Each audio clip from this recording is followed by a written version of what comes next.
If you like the story, you can support the author on Patreon. Link is in the description. Additionally, if you would like to request novels and access my Google Drive where I have 200 plus audiobooks, then you can join my Patreon. Link is also provided in the description.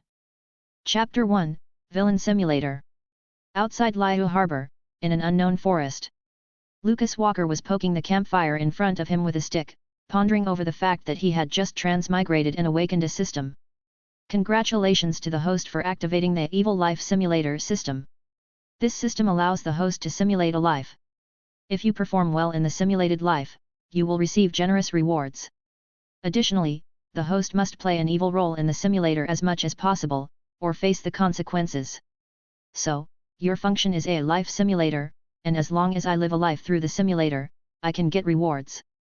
Exactly, your comprehension is commendable. I can understand this system, given that I've read many power fantasy novels, but... Lucas put down the stick and frowned slightly. What does it mean that I must play an evil role in the simulated life as much as possible? This system's mechanism requires the host to constantly create chaos in the simulated life to increase the chaos index. The higher the chaos index, the richer the rewards. In principle, the more evil the role the host plays, the greater the chaos created. But... I don't want to be a bad person. Lucas shook his head. Host, are you perhaps a goody two-shoes? Hey, just because I don't want to be a bad person doesn't mean I'm a saint. Lucas couldn't help but retort, also, is it so strange not to want to be a bad person? First, being a bad person means doing bad things, and I don't want to hurt anyone. Second, being a bad person means being hated by others, and I don't want to be hunted down. Rest assured, everything that happens in the simulated life is entirely fictional. You can think of it as a game. The evil deeds you commit won't harm anyone, and similarly, even if the characters in the simulated life hate you, it won't cause you any real harm. But why choose me? Lucas asked helplessly, wouldn't it be easier to directly choose an evil person? Lucas might not be an absolutely kind person, but he certainly wasn't a villain either. This is also the main god's intention. She wants to know if an ordinary person with a kind heart can maintain their true nature after constantly committing evil acts. What a nasty main god! Lucas said with a complicated expression. However, generally speaking, systems are meant to benefit the host. If I'm not interested in these benefits, the system can't do anything to me, right? The main god will periodically test the host. If the host is not strong enough, they will die from being unable to withstand the test. It seemed he was just a toy for the main god. However, thinking about it, systems are inherently higher dimensional entities. No one gets a system for no reason, there must be a purpose behind it. Maybe he was like Truman from The Truman Show, just an object of observation for a higher dimensional main god. Humph, if that's the case, then let's start. Lucas seemed unwilling to give up his principles so easily. I don't believe that I can survive without being a bad person. Command received, Life Simulator is about to start. Please choose 3 talents from the following. 1 will be randomly retained as a permanent talent after the simulation ends. Rarity ranges from low to high, white, green, blue, purple, gold. Alcoholic, white you love to drink. Born poor, white it's hard for you to get rich. Humble origin, white you will be born into a poor family. Infamous, purple your effectiveness increases when committing evil acts. All evil, purple you may receive additional rewards when committing evil acts. Retry, purple you can avoid death once and get another chance, usable once per simulation. Aside from the common white talents, most of the rare talents were related to evil. Moreover, even the white talents were mostly negative effects, worse than not choosing at all. It felt like he was being forced to commit evil deeds. Why did other people's life simulators start with various excellent talents, while his started with such a villainous setup? Lucas chose infamous, all evil, and retry. At worst, he just wouldn't use them. Life simulation officially begins. Age 0, you were born into a merchant family in Liyue Harbor, with a well-off background. This start wasn't bad. Age 1, during the grabbing ceremony, you grabbed a Mora. Your father was very pleased, thinking you had the potential to be a merchant in the future. Age 2, your father hired 2 young women to be your wet nurses. So extravagant? But this shouldn't count as doing something bad. Age 3, you haven't been weaned yet. Not weaned yet, but understandable. Age 4, you haven't been weaned yet. Age 5, you haven't been weaned yet. Age 6, your father thought this wasn't good, so he dismissed the wet nurses. That's right. How could I keep drinking like this? Age 7, while playing on the street, you saw a group of boys bullying a purple-haired girl. Your choices are: 1. Help the girl. 2. Bully the girl. The former is a good deed, the latter is an evil act. This doesn't even need thinking. Bullying a little girl is too despicable. Help the girl, Lucas decided. You stood in front of the girl to protect her but were beaten up by the boys. You were punched in the chest by a boy twice your age and unfortunately died. What? This is too absurd. But it makes sense.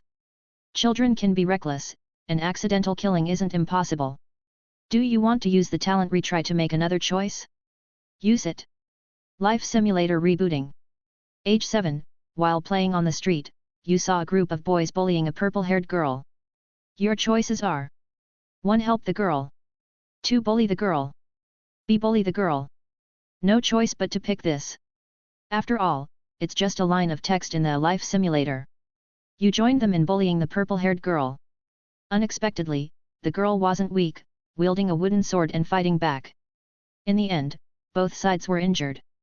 The purple-haired girl glared at you and said fiercely, "I remember your face. I, Keqing, will avenge this."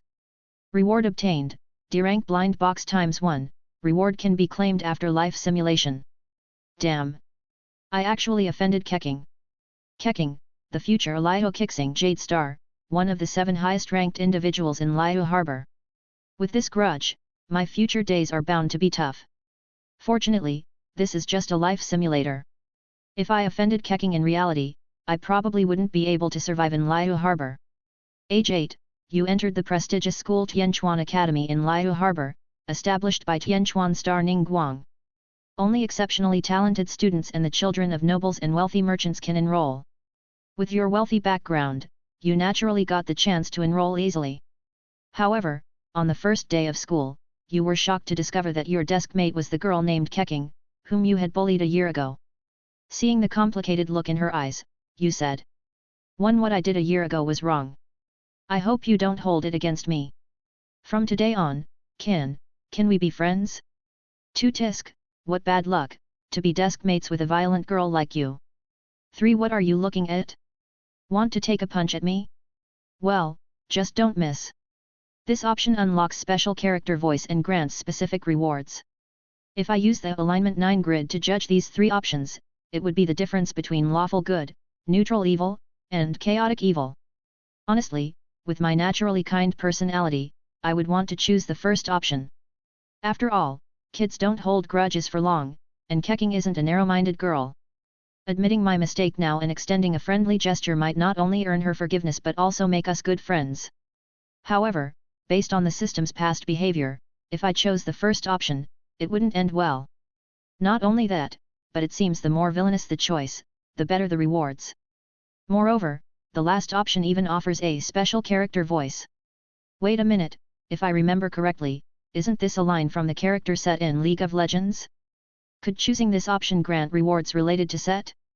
Since it's just a life simulator, might as well maximize the benefits of being a villain. What are you looking at? Want to take a punch at me? Well, just don't miss. Special reward obtained, skill, Charging Fist. Effect, when attacked, you can accumulate heroic intent. The more damage taken, the more heroic intent accumulated. When using Charging Fist, all accumulated heroic intent is unleashed, dealing damage to enemies in the area. The more heroic intent accumulated, the higher the damage and larger the area. So it really is Set's voice line, and I got Set's skill? In that case, if I keep spouting villain lines, wouldn't I become invincible? Upon hearing your words, young Keqing's face changed dramatically. Unable to bear her anger, she punched you in the face, causing a nosebleed. The teacher, frightened, hurriedly took you to the infirmary. Under the care of the beautiful nurse, you quickly recovered with no serious injuries. Keqing was given a major demerit for hitting a classmate. Although she wasn't expelled, she started being isolated because of this violent incident. No one wanted to be her friend anymore. Reading this, Lucas couldn't help but feel a bit guilty and remorseful, although it was just a storyline simulated by the life simulator. Age 9, you formed the Crown Prince gang with a group of wealthy kids, acting arrogantly around the school. Age 10, although Keqing was isolated, she still studied and practiced martial arts diligently. However, she was no longer the cheerful and outgoing girl she once was, becoming timid and reserved instead. Age 11, one day, you saw Keqing with a very exquisite lunch box, and you said, "1. This lunch looks good. Did you make it yourself? 2. What? The dignified Miss Keqing eating such a humble meal? 3. I'm hungry. Feed me your lunch, or else. This is too much." Lucas, though feeling reluctant, said, "I'm hungry. Feed me your lunch, or else." Upon hearing your words, a flash of anger appeared in Keqing's eyes. But as someone who had been isolated, she didn't want to cause trouble. Keqing agreed to feed you lunch but insisted on going somewhere private. Your response was, "1. Why go somewhere private? I want you to feed me in the classroom, in front of everyone." 2. Fine, we'll go to the rooftop then. It's usually empty there. No way, even if it's just a game, Lucas still has principles. Killing someone with psychological torture is too cruel. Fine, we'll go to the rooftop then. It's usually empty there. You and Keqing went to the rooftop. Although she disliked you, Keqing endured and fed you lunch. While enjoying the meal service, you chatted with Keqing. You felt that Keqing spoke more during this one lunchtime than in the past 3 years combined. Age 12, this year, it seemed you and Keqing had formed some sort of tacit understanding.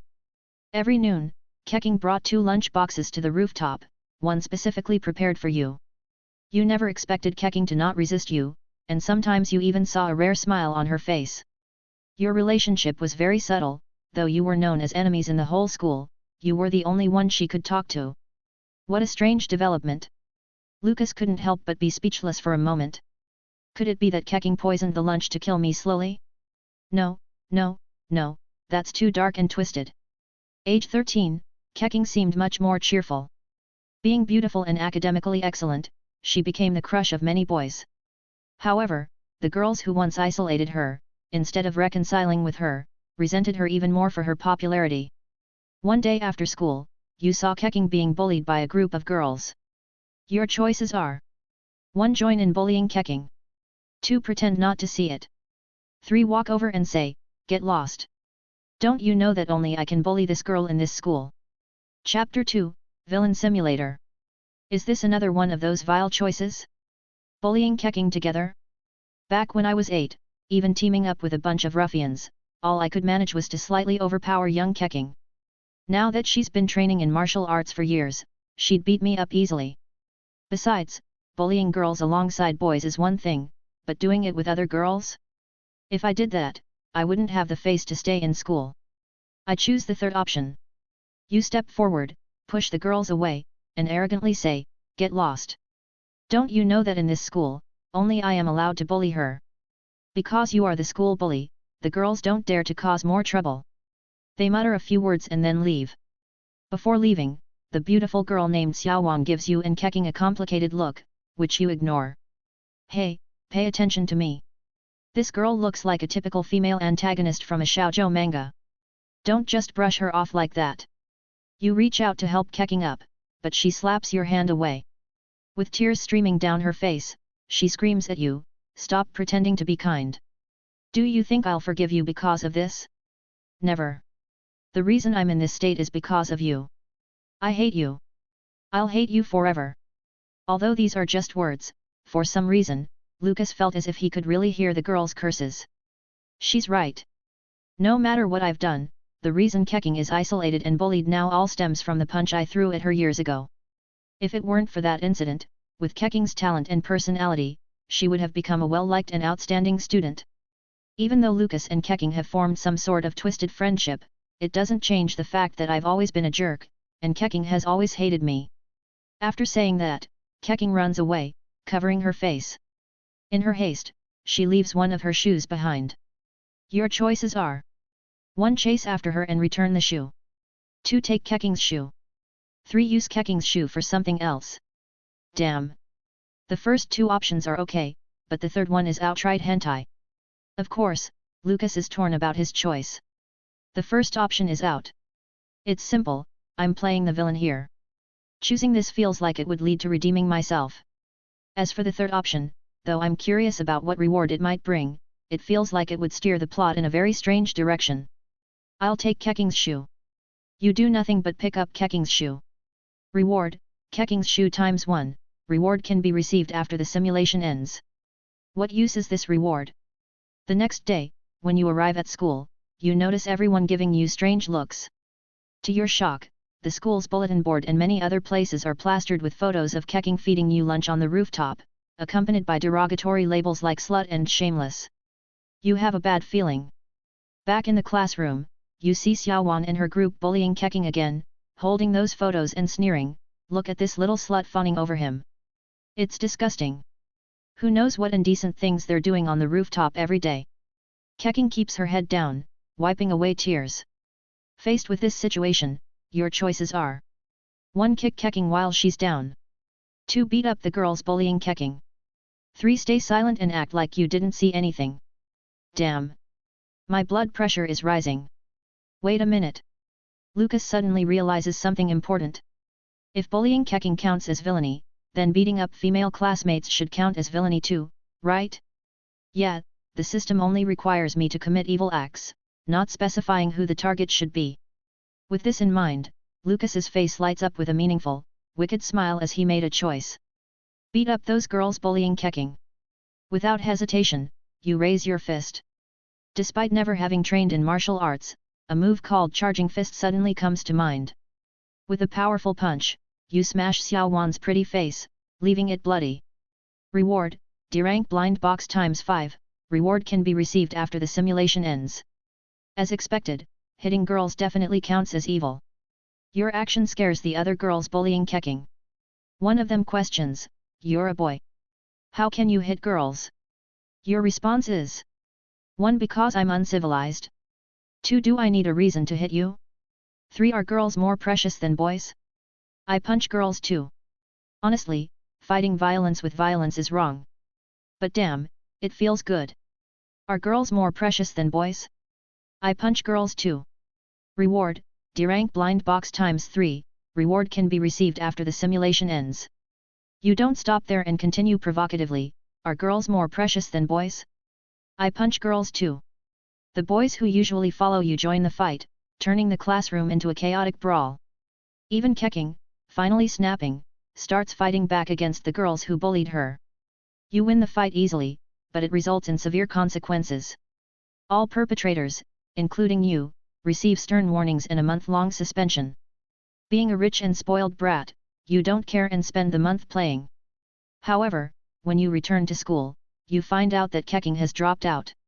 It turns out that Xiaowan and her group pinned the entire incident on Keqing. Coupled with the negative impact of those photos, Keqing had no choice but to leave school.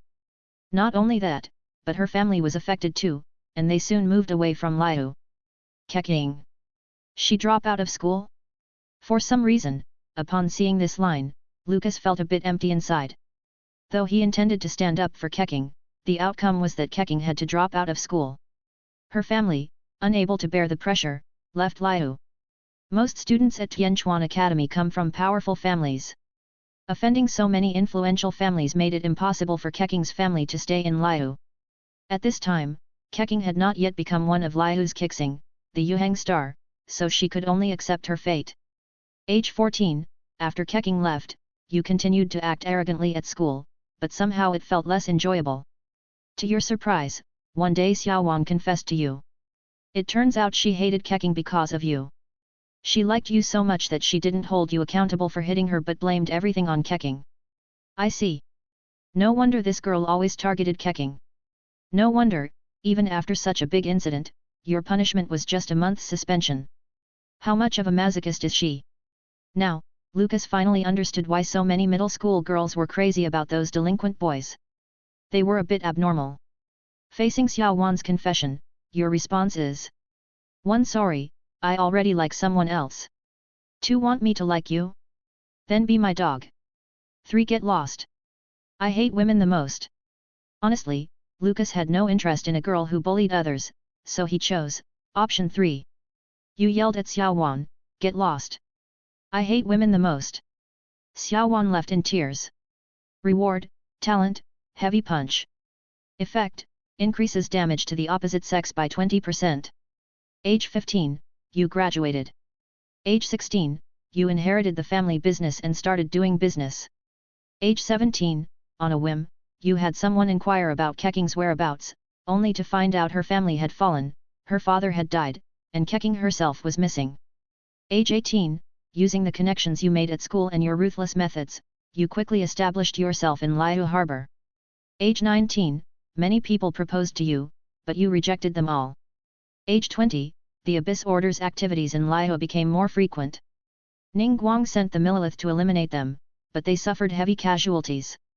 Survivors reported a highly skilled female officer with purple hair, about 20 years old. Age 21, the Abyss Order grew more rampant. The mysterious purple-haired officer, known as Thunder Calamity Rakshasa for her mastery of the electro-element, killed many of Liyue's top fighters. Age 22, families in Liyue harbor were being exterminated, including Xiao Wan's family. You realized that the targeted families were those of girls who had bullied Keqing. Age 23, you felt something was wrong and hired many bodyguards. One day, while riding in a sedan, you heard sounds of fighting outside. You got out to find your bodyguards dead. Nearby stood a familiar figure with a blood-stained sword, walking toward you. You recognized her as Keqing, but her skin now had strange blue patterns, and one eye was blood red. Seeing you, she smiled wickedly. Lucas, it's your turn. Keqing, or rather Thunder Calamity Rakshasa, didn't wait for you to speak and slashed with her sword. You felt the world turn upside down as your head hit the ground. The last thing you saw was a beautiful but bloodthirsty smile. Simulation ended. Cause of death, killed by Dark Keqing. Overall rating, don't underestimate women. Rewards have been sent and can be viewed anytime. What the heck? This ending left Lucas both amused and frustrated. Unexpectedly, in this life simulation, Keqing became dark after her misfortune and joined the Abyss Order. But according to the game's story, the Abyss Order members are mostly remnants of the ancient, destroyed nation of Kenria. How did a native of Liyue like Keqing join the Abyss Order and gain such power? Lucas couldn't find a reasonable explanation. Thankfully, this was just a virtual life with no real-life consequences. Although he died young at 24, the rewards were pretty good. Please choose one of the following talents as your inherent talent: evil deeds, notorious, try again. Inherent talents are effective in reality. Each time you start the life simulator, you can choose one inherent talent as your initial talent.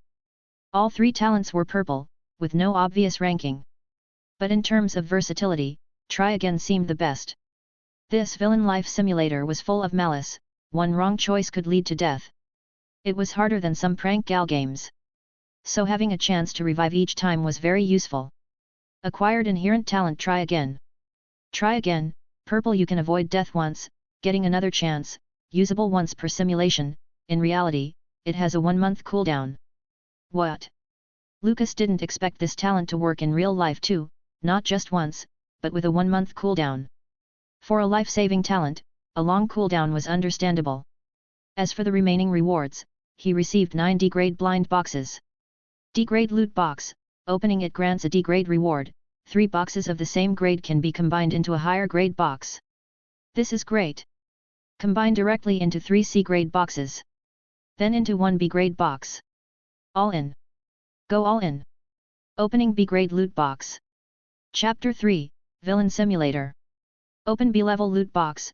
Congratulations, you've obtained Accumulated Virtue System. Accumulated Virtue System: whenever you do a good deed or receive someone's gratitude, you can earn virtue points. Once these points accumulate to a certain level, you can receive rewards. Note, the system only works in reality. A loot box? Can it even yield a system? Moreover, it's the complete opposite of the evil life simulator, the Accumulated Virtue System. So, in the simulated life, I have to be as bad as possible, but in reality, I have to be a good person. Although Lucas often helps others, he doesn't do these things to get system rewards, but because it's his nature. To put it nicely, Lucas is kind-hearted. To put it bluntly, he's a bit of a pushover. In novels and comics, he might become that kind of gentle male protagonist. But since doing good deeds can earn rewards, it's a great thing, much better than forcing himself to be a bad person.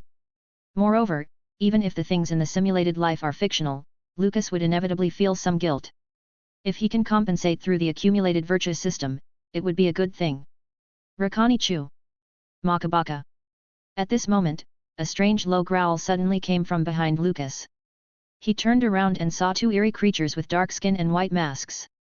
One held a wooden club, and the other a torch, both slowly approaching him with a hostile aura. Hilly Churls? Having some knowledge of the game Genshin Impact, Lucas naturally recognized the name of these monsters immediately. As monsters present throughout almost the entire game, from the lowest level Hilly Churls to the rather troublesome Hilly Churl chieftains, they are the most frequently encountered enemies by players. However, for Lucas, who had just crossed over, facing these suddenly appearing enemies made him a bit nervous. Gyneanimus Law. At this moment, one of the Hilly Churls, waving its wooden club and shouting gibberish, charged at Lucas. Although Lucas was usually kind and never fought, in reality, he had learned some martial arts from his grandfather for self-defense. Of course, he learned these things mainly to make the old man happy.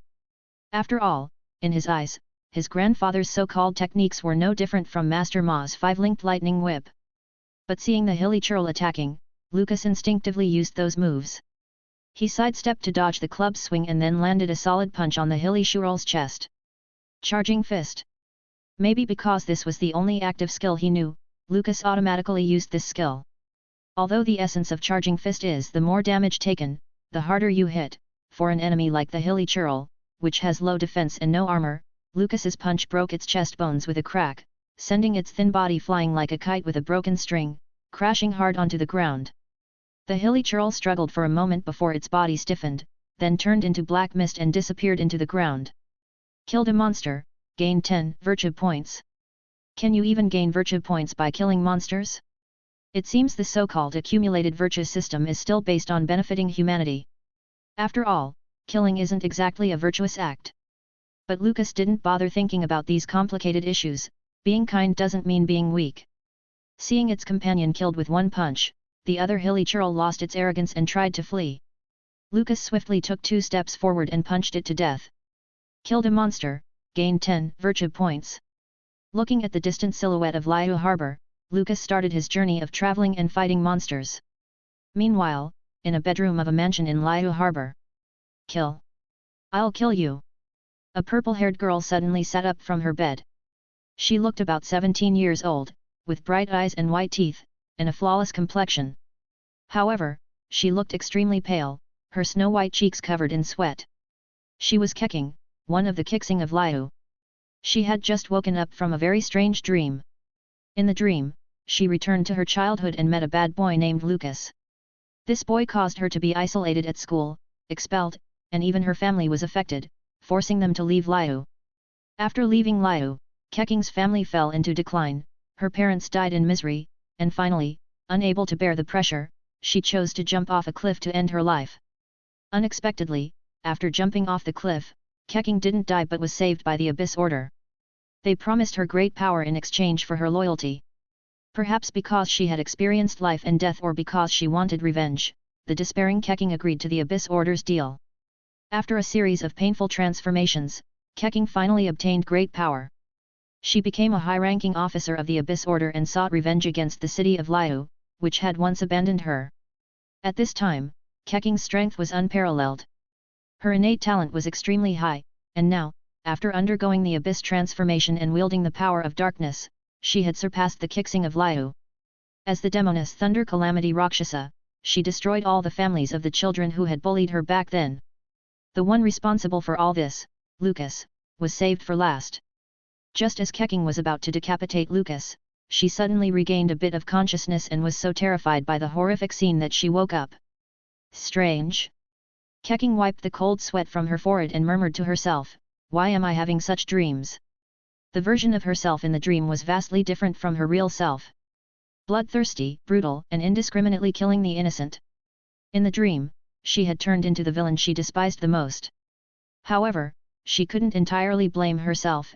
After all, going through so many things and falling into darkness was inevitable. But, for some reason, there was a spark in Keqing's eyes. The me in the dream was so strong. At the very least, I should have the power equivalent to that of a deity's servant, right? Currently, Keqing's strength, with her vision, was already at the top level, but there was still a significant gap compared to her corrupted self in the dream. Generally, the details of a dream would quickly fade away after waking up, and the characters in the dream would be hard to remember. But strangely enough, Keqing clearly remembered the face of a person named Lucas, even though she was certain she had never met this person in real life. Humph! Keqing snorted coldly and muttered to herself, this person named Lucas, his actions are despicable. It's a good thing he's just a dream character. If I met such a person in reality, I'd teach him a good lesson. Achoo! At this moment, Lucas, who had not yet entered Liyue harbor, inexplicably sneezed. He had no idea that he had already been remembered with hatred by a significant figure from Liyue harbor. How much farther do I have to walk? Lucas, already exhausted, sighed, why does it feel like I'm not getting any closer? At your current pace, it will take about 3 more days to reach Liyue harbor. Do you have a navigation function too? Lucas frowned, by the way, isn't there a teleport waypoint in the game? Can you teleport me directly? This function is not yet activated. Ugh! Lucas said helplessly, can you open the character simulation again? Maybe I can get a reward for fast travel. The character simulation refreshes daily at midnight. Please wait patiently. Help! Help! Just as Lucas was about to complain, he suddenly heard a cry for help from behind the bushes. Startled, Lucas rushed towards the direction of the cry without hesitation. Pushing through the bushes, he immediately saw a massive figure standing like a tower not far away, holding a giant axe that was 2 to 3 meters long. The creature looked somewhat like a hilly churl but was several times larger. It was a midi-churl, an intermediate monster among hilly churls. In front of the midi-churl were several wagons and people dressed as merchants. Lying around them were a few armored warriors, wounded and holding weapons. Unlike in the game, where midi-churls were not a big deal to players controlling powerful Genshin characters, these monsters were quite troublesome for ordinary adventurers and caravan guards. Beast! Stop hurting people! Without hesitation, Lucas stepped forward and punched towards the midi-churl's chest. Charging fist! The midi-churl didn't even bother to dodge, but to its surprise, it felt a tremendous force hit its chest, causing it to stagger back a few steps. Indeed. While his charging fist could easily take down a hilly churl, it wasn't enough to defeat a much stronger midi-churl in one blow. Moreover, the punch seemed to have angered the midi-churl. After retreating a few steps, it stabilized itself and swung its giant axe towards Lucas.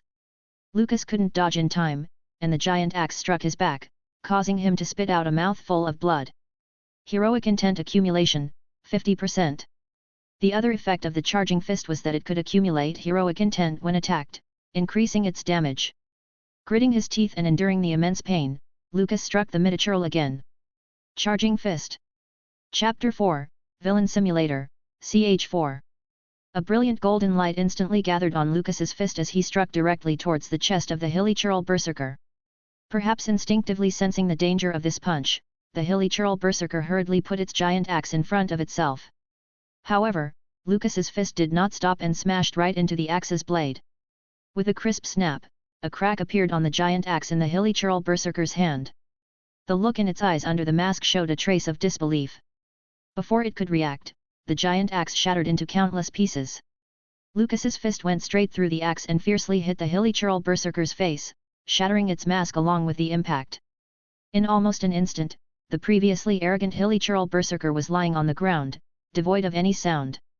Seeing the hilly churl berserker's body dissipate into black smoke, Lucas finally breathed a deep sigh of relief. Savior of the caravan, you have earned 200 virtue points. As expected, the points not only came from defeating the hilly churl berserker but also from saving the passing caravan. Thank you, young hero, for saving us. A middle-aged man with a small mustache patted the dirt off his clothes, took a step forward, and said, if it weren't for you, we would have been in big trouble. It is only right to help when seeing injustice, Lucas nodded politely.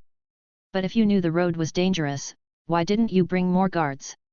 You may not know, the caravan leader shook his head, I've traveled this route hundreds of times, and usually, we only encounter some troublesome hilly churls at most.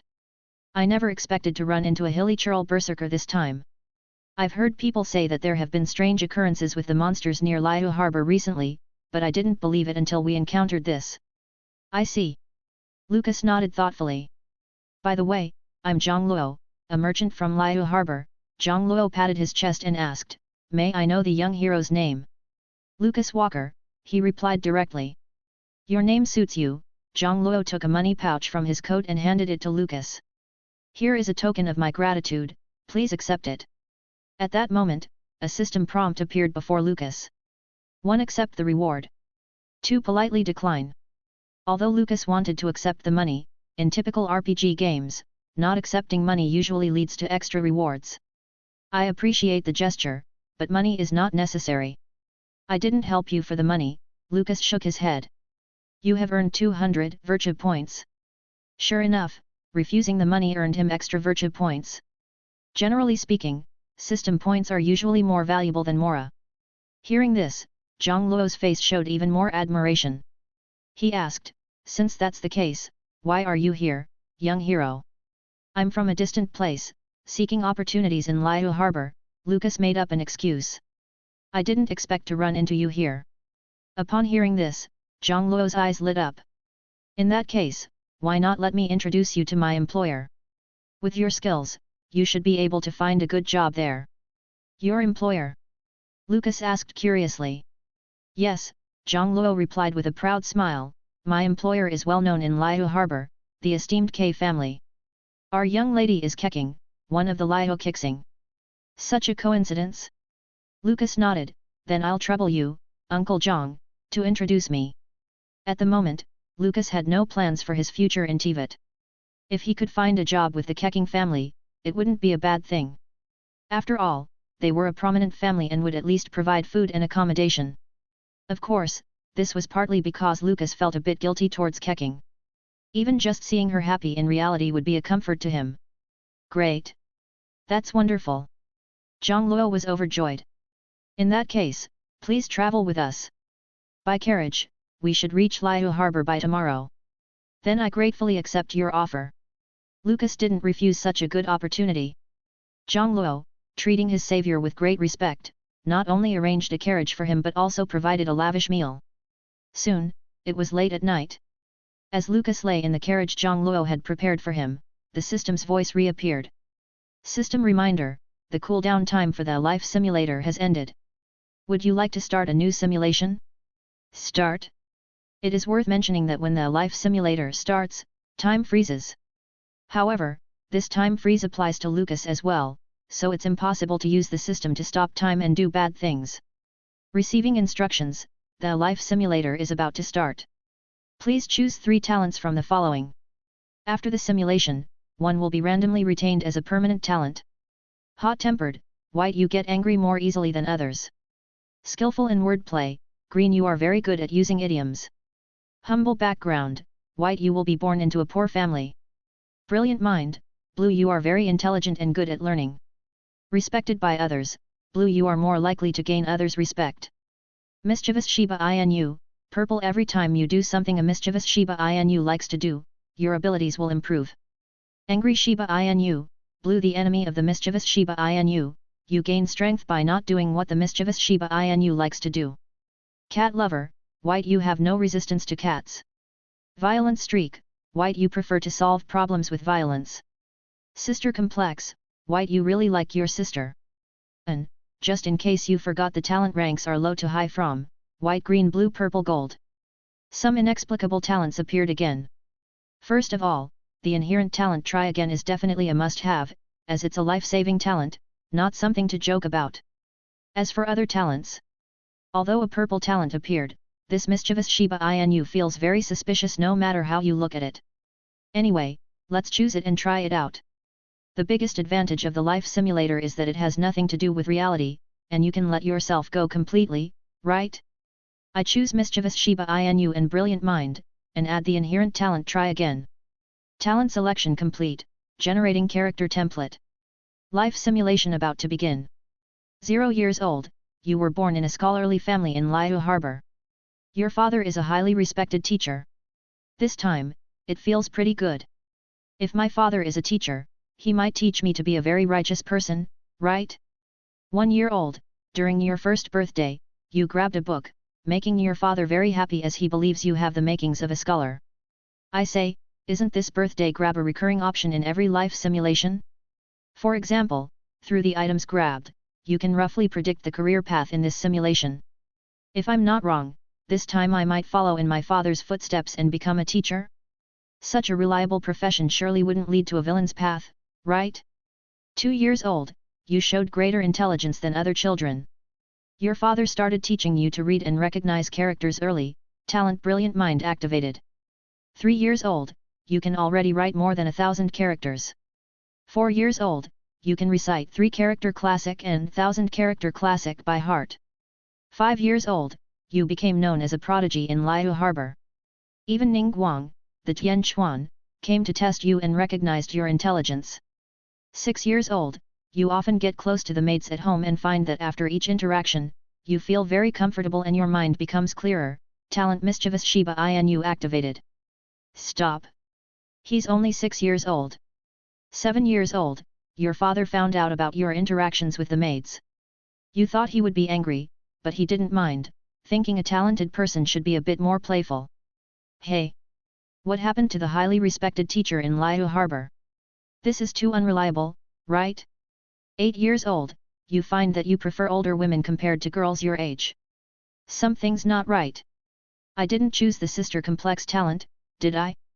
System, come out and explain. In each life simulation, your preferences may change due to various factors, it's not my fault. So, in this simulation, the character is naturally inclined to like older women? 9 years old, to provide education to more children, your father, with Ning Guang's investment, established a school called Tianchuan Academy and became its principal. Goodness! Even in different timelines, Tianchuan Academy still exists. However, this time, I shouldn't become a school bully, right? 10 years old, Xiangling, the daughter of Chef Mao from Wanman Restaurant, confessed to you, but you rejected her. 11 years old, you saw a silver-haired beauty on the street and couldn't forget her. For 3 days, you couldn't eat well. You searched the streets where you saw her, but found nothing. Wow, at 11 years old, I'm already developing into a hopeless romantic? 12 years old, although your father is the principal of Tianchuan Academy, you took the entrance exam like any other student and scored the highest marks. 13 years old, you excelled in both character and academics, quickly becoming a model student. 14 years old, after a round of elections, you became the student council president. While organizing a parent-teacher meeting, you unexpectedly discovered that the silver-haired woman from 3 years ago was actually the aunt of a student named Kong Gaiyun. Her name is Shenhe. Shenhe? In the game lore, Shenhe is indeed Kong Gaiyun's aunt. But if I remember correctly, Shenhe should be training under Cloud Retainer. How could she attend a parent-teacher meeting as Kong Gaiyun's guardian? Sensing my confusion, the system replied. In each life simulation, even without the host's intervention, the worldview might change. So, in this timeline, Shenhe stayed with Kong Gaiyun for some reason? You developed an unprecedented infatuation with Shenhe. A voice in your head told you that you must have her, no matter the cost. At this moment, you decided. 1. Plan meticulously to win Shenhe step by step. 2. Give up on this seemingly impossible relationship. Hey. This development is too strange. Let's not even discuss Shenhe's age and status difference with me. Planning to pursue a classmate's guardian at 14 is too much. No. I choose the second option. Are you sure? What else? Trying to woo a classmate's guardian is too outrageous. You couldn't overcome societal prejudices and gave up on pursuing Shenhe. However, your constant longing for her took a toll on your health, leading to your eventual death from a lovesickness-induced illness. Achievement unlocked, Hopeless Romantic. Reward, C-Level Blind Box X1. Thank you very much. Dying like this? Could it get any more absurd? Host deceased. Would you like to activate the talent try again to challenge life once more? Yes. Helplessly, might as well give it another shot. I want to see how the story unfolds with the other option. You developed an unprecedented infatuation with Shenhe. A voice in your head told you that you must have her, no matter the cost. At this moment, you decided. 1. Plan meticulously to win Shenhe step by step. 2. Give up on this seemingly impossible relationship. I choose the first one. Chapter 5, Villain Simulator. To win over the woman named Shenhe, you plan to use any method at your disposal. By reviewing academic information, you have learned about Kong Gaiun's family situation. Kong Gaiun comes from a renowned exorcist family in Liyue Harbor and possesses an extremely rare pure yang body. During his childhood, his parents tragically died during an exorcism mission. His aunt, Shenhe, took on the responsibility of being his guardian and raised him. Although Shenhe is technically Kong Gaiun's aunt, given their age difference, she appears more like his sister. Based on current information, how do you plan to pursue Shenhe? 1. Directly pursue Shenhe with an aggressive approach. 2. Start with Kong Gaiun and gradually get closer to Shenhe. Direct pursuit seems very unlikely to succeed. After all, not only is there a nearly 10-year age difference between them, but the generational gap is also hard to bridge. Sorry, but to get the reward, I choose the second option. You decide to start with Kong Gaiun. Using your wit and intelligence, you quickly devise a meticulous plan. At 15 years old, you used your position as the student council president to gather a group of privileged students and offered them favors to help execute your plan. With a mix of threats and incentives, they agreed to your request. You had them bully Kong Gaiun, knowing that his gentle nature would make him an easy target. At the right moment, you stepped in, driving away the bullies. Kong Gaiun did not realize this was all orchestrated and was deeply grateful, thus beginning your friendship with him. Sorry, Kong Gaiun. You want to be my good friend, but I want to be your uncle-in-law. Your friendship with Kong Gaiun quickly developed. He even invited you to his home, where you met Shenhe again. Despite the years, her appearance remained as enchanting as when you first saw her. You noticed Shenhe's deep affection for Kong Gaiun, but she was cold towards others. Even though you had once helped Kong Gaiun, she did not warm up to you. However, her aloofness only fueled your desire to win her over. At 16 years old, a year had passed since you befriended Kong Gaiun. He trusted you deeply and even confided small secrets, such as his susceptibility to madness when exposed to heat due to his pure yang body. You planned to exploit this. You repeated your previous tactic, calling on the same group of bullies you had once used. Over the past year, you had covertly provided them with benefits and assistance. On the surface, as the student council president, you appeared to oppose them, but secretly, you were closely allied. What a crew of scoundrels! Previously, in the simulation, you were just an arrogant young master, but now you have become a hypocritical model student. One day after school, you and Kong Gaiun were surrounded by the bullies. At your signal, they attacked Kong Gaiun with pepper spray. As expected, this triggered Kong Gaiun's pure yang body, sending him into a frenzy, and he retaliated fiercely. In his madness, Kong Gaiun was incredibly ferocious. The bullies were no match for him and were severely beaten. The incident caused a huge uproar. Kong Gaiun, for severely injuring his classmates, faced expulsion and possibly juvenile detention. Upon hearing this, Shenhe immediately sought your help. She knew you were the student council president and the principal's son. If you intervened, Kong Gaiun's punishment could be reduced significantly. Over the past year, you had often visited Kong Gaiun's home, meeting Shenhe many times. But you had never seen her so anxious before. Although not Kong Gaiun's biological mother, she had raised him and considered him her son. Sitting at your desk, you didn't rush to handle Kong Gaiun's situation. Instead, you told Shenhe you had fallen in love with her at first sight. Shenhe, biting her lip, asked, "What do you mean?" Your answer to Shenhe's question is: 1. I can help Kong Gaiun, but you must agree to be my lover. 2. Shenhe, you don't want Kong Gaiun expelled or sent to juvenile detention, do you? 3. Spend one night with me, and I'll make sure Kong Gaiun is safe. As expected, all three options use Kong Gaiun as leverage to threaten Shenhe. However, the tone and approach differ, potentially leading to different outcomes. The first one seems too gentle, given Shenhe's strong-willed nature, she likely won't submit easily. The third one seems too blunt, almost like forcing the issue. If it came to that, Shenhe could easily overpower you. You need to be strategic with every choice. I choose the second option. With a meaningful smile, you said, Shenhe, you don't want Kong Gaiun expelled or sent to juvenile detention, do you? Hearing this, Shenhe's initially firm attitude softened. She knew that if Kong Gaiun were sent to juvenile detention, his future and reputation would be ruined, and the family would disown him. Shenhe sighed deeply, frowning, and said, "For Kong Gaiun, I will do anything." Nodding, Yu replied, Kong Gaiyun will face a 3-month suspension. After that, his fate will be decided. Your actions during these 3 months will determine his future. Faced with your almost blatant threat, Shenhe, although very angry, nodded and said, as long as you can ensure Kong Gaiyun's future is secure, I will do anything for you. You didn't expect your plan to go so smoothly. Looking at the beautiful woman you've admired for a long time, you feel a surge of excitement. You say. 1. There's plenty of space under my desk.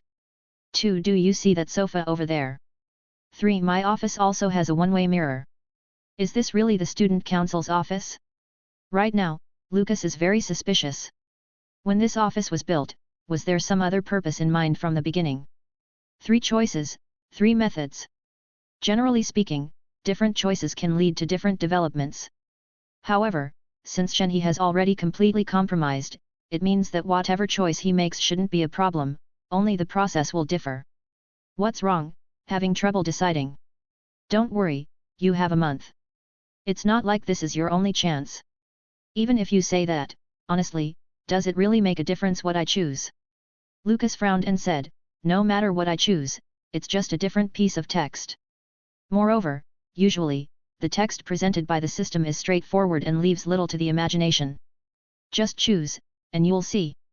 For some reason, the system's response made Lucas picture Shenhe's face in his mind.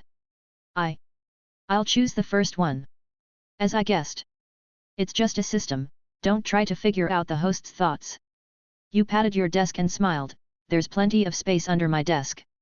Upon hearing this, Shenhe's pale cheeks blushed even more. Shenhe, who has always been a lofty flower admired by many in the family, is admired for her looks, figure, and strength. Many men have courted her, but she has never even looked at them. Yet today, she has no choice but to be coerced by a boy much younger than herself. Seeing Shenhe hesitate, Yu frowned slightly and said, what's wrong, Miss Shenhe? You wouldn't just talk without action, would you? You should know, if I wanted to, I could decide Kong Gaiyun's fate today. Upon hearing this, Shenhe dared not hesitate any longer and had to compromise. Is this really me? Looking at these lines, Lucas's mood was very complicated. Luckily, these are just words, so the guilt in his heart was somewhat alleviated. Unfortunately, these are just words, so Lucas can only use his imagination to picture Shenhe yielding in front of him. Yes, the most contradictory thing in Lucas's mind is that even though he knows his simulated self is terrible, as a man, he can't help but feel a bit envious of his simulated self.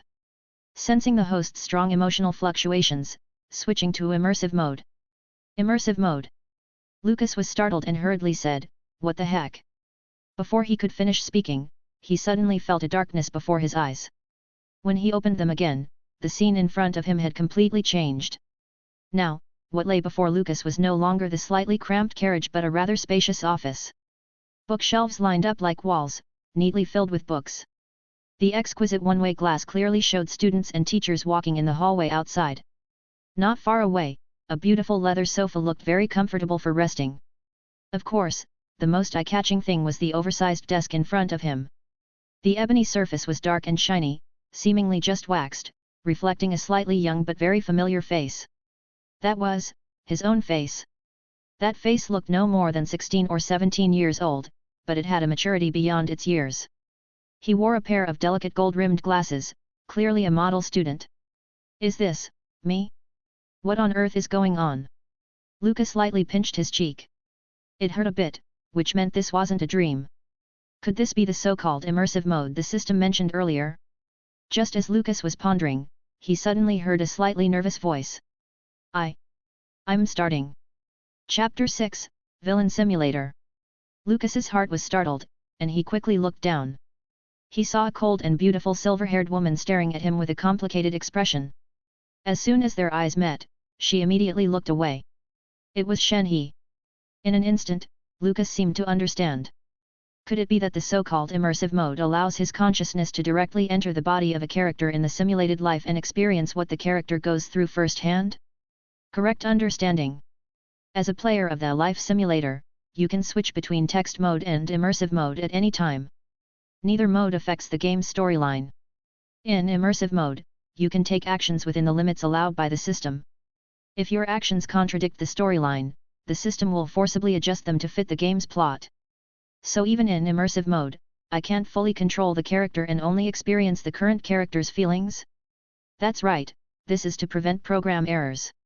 Lucas slowly closed his eyes, starting to feel the experience brought by the life simulator. Although what he was doing was undoubtedly a bad thing, as an outsider, he had no way to change it. It must be said that Lucas in the simulation liked Shenhe for a reason. Perhaps because of years of cultivation, Shenhe looked much younger than her actual age. Even if she were said to be a senior in school, few would doubt it. At this moment, good and bad, right and wrong, seemed no longer that important. Lucas leaned back in his chair, the leather creaking softly under him. His fingers drummed a nervous rhythm on the armrest as he watched Shenhe. She was crouched between his legs, her long silver hair cascading like a veil around her face. Her hands were on his thighs, her touch hesitant. Suddenly, the door handle jiggled, causing both of them to freeze. Lucas's eyes widened in panic as he recognized the sound. Sorry to interrupt. At this time, the office door suddenly opened, and a tall, elegant silver-haired woman walked in. She wore a black and yellow cheongsam, accentuating her slender yet curvaceous figure. Although Lucas was just a student, as the student council president and the son of the principal of Tianquan Academy, even teachers had to knock before entering the student council office. There were only two people who could enter without knocking. One was Lucas's father, the principal, and the other was Ning Guang, the Tianquan star among the Liyue Keqing. Of course, there were few places in Liyue harbor where Ning Guang needed to knock. She had admired Lucas's intelligence since he was young. However, this time, there was a complicated look on Ning Guang's usually smiling face. Ning Guang? Why are you here? Seeing the unexpected visitor, Lucas became very nervous. Shenhe, who also heard Ning Guang's voice, stopped her actions out of tension. Generally, when someone of Ning Guang's status and as an elder suddenly visits, Lucas would stand up to show respect. But now, it was impossible for him to stand up. Ning Guang seemed preoccupied and didn't notice Lucas's polite but stationary posture. She sat in front of Lucas and frowned slightly. It's about the recent violent incident where 13 students were seriously injured, all from wealthy families. Do you know how much effort I put into smoothing things over? Thank you, Ning Guang, Lucas nodded quickly. I didn't expect Kong Gaiyun to do something so crazy. I know it must be hard for you since he's your good friend, Ning Guang sighed. But given the severity of the incident, he will have to face appropriate punishment. The desk suddenly shook lightly, and a pen holder fell to the floor with a thud. What's happening? Ning Guang, cautious by nature, sensed something amiss. Why did the desk suddenly move? I accidentally had a leg cramp. Lucas quickly explained. You're so young, how can you have so many health issues? Ning Guang showed a doting smile. How about I massage it for you? Lucas, who Ning Guang watched grow up and treated almost like a son, was very nervous. She had gone to great lengths to handle the violent incident not just to protect Tianquan Academy but also to shield Lucas from the consequences. No need. Cold sweat broke out on Lucas's forehead. I can do it myself. If Ning Guang were to massage him now, his secret would be exposed. If she found out that her well-behaved Lucas was threatening a student's parent in the office, he would be expelled even before Kong Gaiyun. Oh, I almost forgot, you're grown up now, Ning Guang laughed. Okay, you do it yourself then. Ning Guang then bent down to pick up the pen holder, but she noticed something strange under the desk. What is this? Under the table, a red string peeked out. Ning Guang, puzzled, grabbed it casually, intending to pull it out. But to her surprise, the string seemed to be tied to something, making it impossible to move. This red string was tied to Shenhe. Shenhe was born with a unique constitution called Lone Star Calamity, which made it hard for her to suppress her violent tendencies, bringing bad luck to those around her. Fortunately, when she was born, an immortal named Cloud Retainer happened to pass by and used special magic to bind Shenhe's violent tendencies with this red string. Shenhe had worn this string for over 20 years, never once taking it off. At this moment, the string Ning Guang had grabbed was precisely the one tied to Shenhe. Shenhe and Lucas's expressions changed instantly. Lucas moved his hand gently caressing Shenhe's head, urging her to do something about the string. As Ning Guang was about to discover the peculiarity of the string, Shenhe acted decisively. With a sudden burst of ice in her hand, she conjured an ice blade and, with a swift motion, cut the string Ningguang was holding. This happened in an instant. When Ningguang pulled the string again, she only managed to pull out a 4 or 5-inch piece. This red string. Ningguang placed the string on the table, puzzled. Why is it under your desk?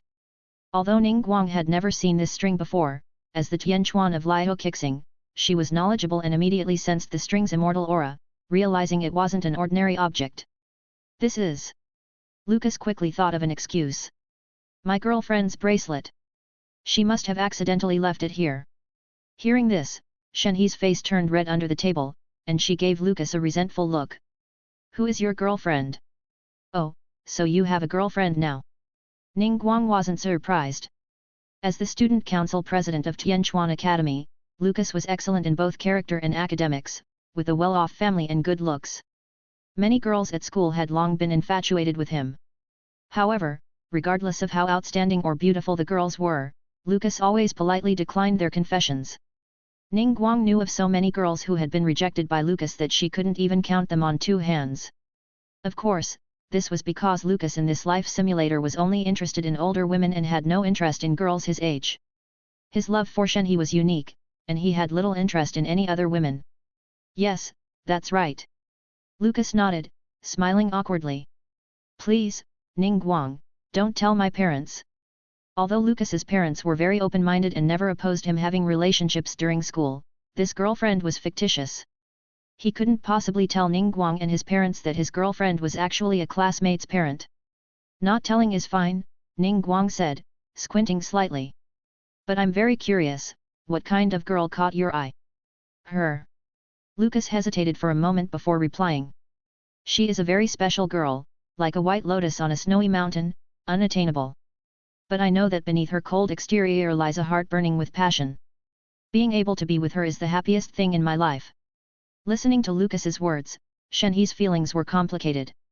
Honestly, she didn't dislike Lucas before today. Because he was a good friend of Kong Gaiyun, Shenhe even felt a bit of gratitude and affection for him. However, these feelings were like those of an elder sister towards a younger brother. Now, seeing Lucas's hidden, malevolent nature, Shenhe couldn't reconcile this with the polite and respectful boy who used to call her Aunt Shenhe. It was as if a demon's heart was lurking within him. It seems she is a very remarkable girl, Ningguang nodded, smiling. Rest assured, I won't tell your parents. This will be our little secret. Ningguang winked playfully. Who would have thought that the mature and composed Tianquan would have such a playful side? Of course, Ningguang only showed this side to someone she knew very well. Honestly, in terms of appearance and figure, Ningguang was not inferior to Shenhe. She was also the type of older sister Lucas liked. Why did he choose Shenhe over Ningguang? That remained unknown. Lucas secretly thanked his lucky stars that the simulator's version of himself wasn't interested in Ningguang. Otherwise, scheming against her would have likely resulted in his own demise. In terms of stars, Shenhe was a 5-star, while Ningguang was a 4-star.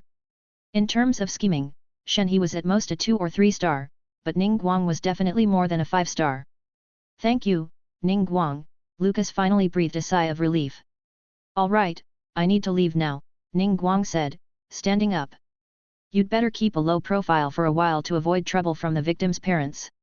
I will, Lucas nodded. Also, I need to ask you a small favor. Ningguang seemed to have already guessed what Lucas wanted to say and sighed. It's about Kong Gaiyun, isn't it? Yes, Lucas glanced at Shenhe before saying seriously. It wasn't Kong Gaiyun's fault. I hope you can help mediate and at least get a lighter punishment. I'll try my best, Ningguang sighed. But it's not as simple as you think. Be prepared. I'll talk to the parents, but getting forgiveness from the victims is the most important part. Chapter 7, Villain Simulator, CH7. By the way, Ningguang, just about to stand up and leave, suddenly said, when you have time, let me meet your little girlfriend? I'm really quite interested in her. Let's forget about that, Lucas scratched the back of his head helplessly and said, she has a bad temper and personality. If she accidentally offends you, that would be troublesome. At this moment, Lucas's body suddenly started trembling slightly. Are you okay? Ningguang immediately noticed something was wrong with Lucas and showed a worried expression. Why did you suddenly start shivering? Luckily, Lucas had strong willpower, managed to sit still, and said calmly, "I'm fine, just a bit uncomfortable. I'd better take you to the clinic." Ning Guang seemed very concerned about Lucas and said, "You looked very strange just now." "I'm really fine." Lucas finally recovered, wiped the sweat from his cheeks, and said, "Please, Lady Ning Guang." At this moment, Ning Guang suddenly took 2 steps forward, directly walked to the front of the office, bent down, and pressed her forehead against Lucas's. "Strange." Ning Guang frowned and said, "No fever." At this point, Lucas's body had completely stiffened, unable to utter a single word out of fear. Fortunately, Ning Guang did not look further and instead stepped back 2 steps, smiled slightly, and said, "It seems your body is indeed fine. In that case, I'll leave first. Goodbye." Lucas finally breathed a sigh of relief. "What?" Ning Guang raised an eyebrow and said, "I'm leaving, and you won't see me off." Just as Lucas didn't know how to respond, Ning Guang smiled reassuringly and said, "All right, I was just joking. Sit tight. You have a lot of trouble ahead, so use your clever little brain to think about how to solve them." Watching Ning Guang leave the office, Lucas finally breathed a sigh of relief. Shenhe wiped the corner of her mouth and said indifferently, "I heard everything you just said. It seems you really intend to save Yun." "I may not be a good person, but I always keep my word," Lucas sneered and said, "however, this is just the beginning. In the next 3 months, I need all the victims to sign the consent forms to ensure Yun's safety. You know what this means, right?" "I know." Shenhe, though not as cunning as Ning Guang, was not a fool. She showed a self-deprecating smile and said, "It means that until the 13th victim signs, I must work for you, right?" "Correct. Moreover, you must be cautious and sincere, treating me as devoutly as you would the Geo Archon." Lucas suppressed his excitement and said, "So, tell me, Shenhe, what should you call me?" Shenhe hesitated for a moment but then, holding back her shyness, uttered the 2 words. Lucas didn't want to be a villain. But he had to admit, being a villain, feels really good. You can completely disregard societal norms and have no need to hide the filth and evil in your heart. Shyness, pain, resentment. From childhood to adulthood, Shenhe was always admired and held in high regard, but now, in front of this much younger boy, she was like a pleading little dog. "Shenhe, endure it. All this is to save Yun. For that child, no matter what you suffer, you must endure it." Shenhe had already made up her mind. As long as Yun is successfully exonerated, she will immediately kill Lucas. Even if it means dying in the process, she cannot let Lucas live. Doing so would be for revenge and to ensure that no one would ever know what she did for Yun's sake. After all, to Shenhe, Yun was like her own son. However, at this moment, Lucas seemed completely unaware of the murderous intent behind Shenhe's fake smile. He gently patted her cheek and said, "For the next 3 months, you must completely obey my orders. But don't worry, I won't let anyone know about our relationship. Just like Ning Guang said, this is our little secret." "Humph." Shenhe couldn't help but say coldly, "Sounds nice, but if someone finds out, your own reputation will be destroyed too, right?" Tisk, tisk, tisk. Lucas shook his head and said, "That's not the attitude you should have towards your master. You should know the consequences of defying me, right?" Unexpectedly, Shenhe suddenly smiled and stood up. "What are you doing?" Shenhe's sudden action made Lucas a bit nervous. Could this woman be unable to hold back and plan to have a life and death struggle with him? However, even in the extremely realistic immersive mode, he was still in a simulated scenario within the character simulator. Even if he died, he would just exit the game. "Don't you like my strong and aloof demeanor?" Shenhe pressed down on Lucas's shoulders, her silver hair cascading like a snowy waterfall. "You wouldn't want me to be passive, right? Interesting." A slight smile appeared on Lucas's lips. 1 hour later. Exit immersive mode, entering text mode. As the system's prompt sounded, the scene before Lucas changed from the beautiful office to a somewhat cramped carriage compartment. For a moment, Lucas seemed a bit disoriented. Everything that had just happened felt too real. It was like playing a fully immersive VR game, but not only were the visuals completely realistic, even all other sensations were identical to reality. How is it? Being a villain feels pretty good, doesn't it? Facing the system's soul-searching question, Lucas's expression became complicated. He frowned and said, I was just experiencing the storyline. Even so, I still can't accept the things I did in the simulator. But you didn't resist at all in immersive mode, did you? Hearing the system's words, Lucas's face turned red. He mumbled, that's beyond my control. Besides, I didn't enjoy it. I recorded everything that happened in immersive mode. Would you like me to replay it and see your expression? No. Lucas blushed and said, why would you record that? I don't want to become some kind of perverted guy. Don't worry, only participants can see what happens in the simulator. That's good. Lucas finally breathed a sigh of relief, but he didn't seem to notice that something was off with the system's response. The villain simulator is currently paused. Do you want to continue? Continue.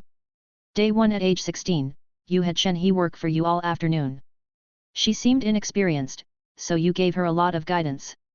The talent Mischievous Shiba Inu activated, receiving a C-level loot box X1. As expected of a purple talent, it not only enhances abilities but also grants rewards. However, this makes sense. No matter how much one's character improves in the character simulator, it has no direct impact on reality. It's more convenient and efficient to receive rewards directly in the real world. Though you want to continue exploring the true essence of character with Shenhe, you know there's no need to rush. You have a full 3 months to deal with her. As night falls, you decide. 1. Take Shenhe home. 2. Let Shenhe go home herself. Playing a villain doesn't mean being a jerk. After having fun, letting the other person take a taxi home seems a bit too scummy. Take Shenhe home. You suggest taking Shenhe home. She is a bit surprised but does not refuse. When you reach her home, you hand her a sound transmission stone and tell her you'll use it to contact her when you need her. Shenhe understands the implication of your words. She looks slightly complex as she puts the sound transmission stone into her sleeve, nods, and then enters her residence. You watch Shenhe's figure disappear before preparing to leave. Just as you turn around, someone suddenly grabs your collar. A man dressed as a Taoist is holding you with a suspicious look, asking for your identity. You answer. 1. I am a friend of Chong Yun. 2. I am Shenhe's lover. Is there even a need to think about this? Choosing the second option is practically self-destructive. Choose the first one. You tell the man that you are a classmate of Chong Yun. He looks at your school uniform and then nods. He tells you, a bit unpleasantly, that he is Chong Yun's uncle and Shenhe's fiancé, named Panji, and that you should keep your distance from Shenhe in the future. However, you notice from his expression that he is lying. You guess he is just one of Shenhe's many admirers. You respond. 1. I will. 2. I refuse. The first one. At times like this, it's better to keep a low profile. Who knows if choosing the second option would lead to him killing me in a fit of anger. This villain simulator appears calm on the surface, but it hides danger everywhere. Sometimes, a single wrong choice can lead to game over. After hearing your response, Panji releases you but doesn't notice the cold smile on your face. Back home, you immediately start drafting a comprehensive plan to get the forgiveness of the 13 victimized students. For you, this is not difficult. Not only because they were originally your allies, but also because you've gathered a lot of leverage against them over the past 2 days. You have many ways to get them to sign the forgiveness letter. Your choice is: 1. Get all the victimized students to sign the forgiveness letter immediately. 2. Have the victimized students sign the forgiveness letter one by one. The second one. Lucas thought for a moment and chose the second option. However, you are not in a hurry. As long as even one victim hasn't signed, Shenhe will still be under your control. Age: 16, 3rd day, using the sound transmission stone, you call Shenhe back to school. Unexpectedly, she arrives with a man, the same Panji who stopped you at her door 2 days ago. He seems very attentive to Shenhe, but she reacts very coldly. Why is this guy here again? Lucas frowned slightly. Now was his happy time with Shenhe, and this NPC was ruining it. Looks like I have to step in myself. Enter immersive mode. Command received. Switching to sensory mode. The familiar feeling returns as Lucas opens his eyes again. He is now sitting in the familiar seat of the student council president. Sure enough, sitting across from him, besides Shenhe, is another man. He looks about 27 or 28, with a somewhat handsome face and a blue hydro vision hanging from his waist. No wonder he dared to claim to be Shenhe's fiancé. The family of Chongyun and Shenhe is a famous exorcist clan in Liyue Harbor, and also a sect. However, even so, the number of disciples with visions is very few. Therefore, those with visions are usually specially nurtured by the sect. Obviously, Pan Zhi is one of them. Hello, we meet again, Lucas, now more skilled in immersive mode, smiled at Pan Zhi, who looked slightly impatient. If I remember correctly, I only invited Miss Shenhe to the school, right? Chongyun is also my junior. I think I have the right to discuss this matter, Pan Zhi said coldly. Moreover, don't you think you're meeting with Shenhe too frequently? Undoubtedly, Pan Zhi has feelings for Shenhe, otherwise, he wouldn't be so attentive to her schedule. Sorry, but you are not Chongyun's guardian, are you? Lucas clasped his hands and supported his chin. Or do you have some special relationship with Shenhe? Sure enough, Pan Zhi didn't dare to claim to be Shenhe's fiancé in front of her this time. Instead, Shenhe frowned and said, Senior Pan, I understand your concern for Yun, but please wait outside for now. I understand. Pan Zhi bit his lip but didn't dare to anger Shenhe. He nodded and prepared to leave the room. Before closing the door, he gave Lucas a fierce look, not hiding the threat in his eyes at all. I met that man 2 days ago.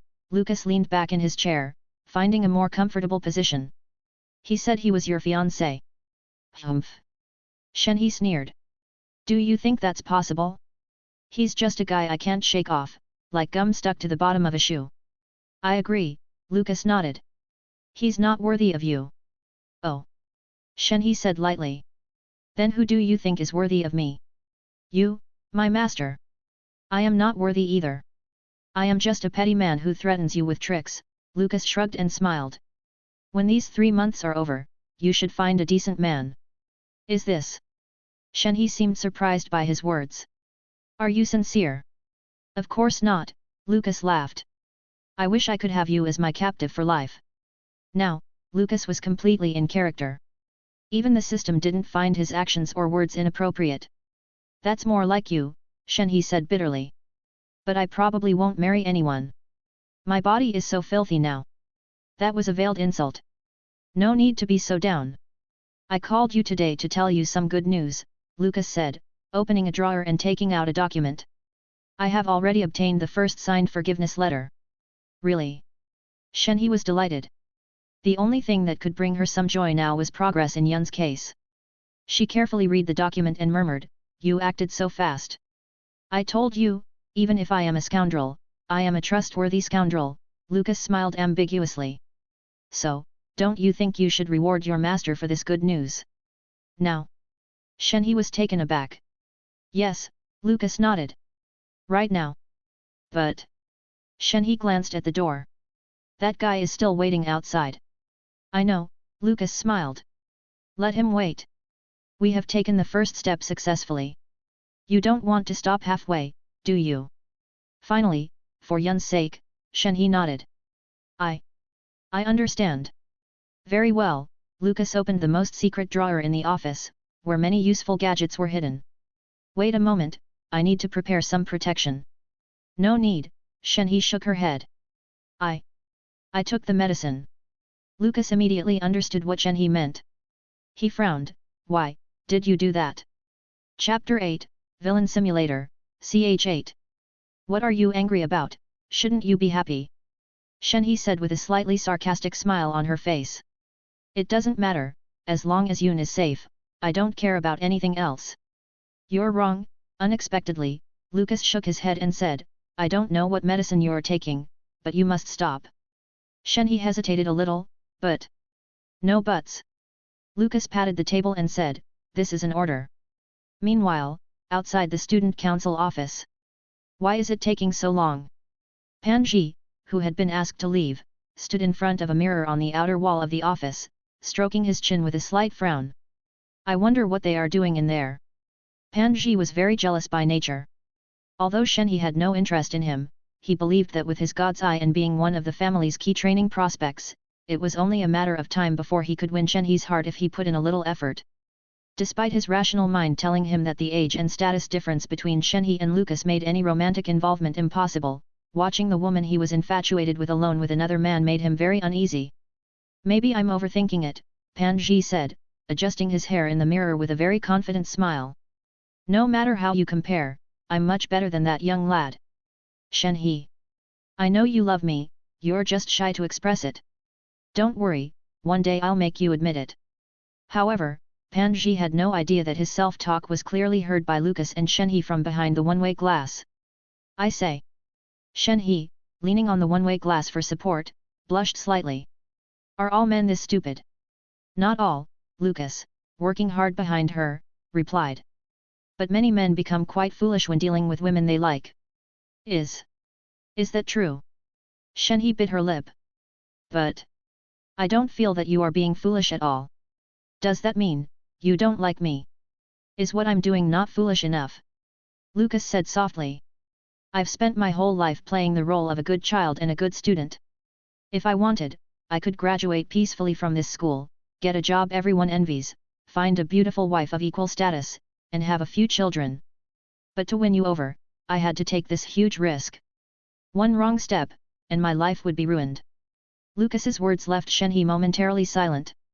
She knew she was an attractive woman, her coldness and pride largely stemmed from self-awareness.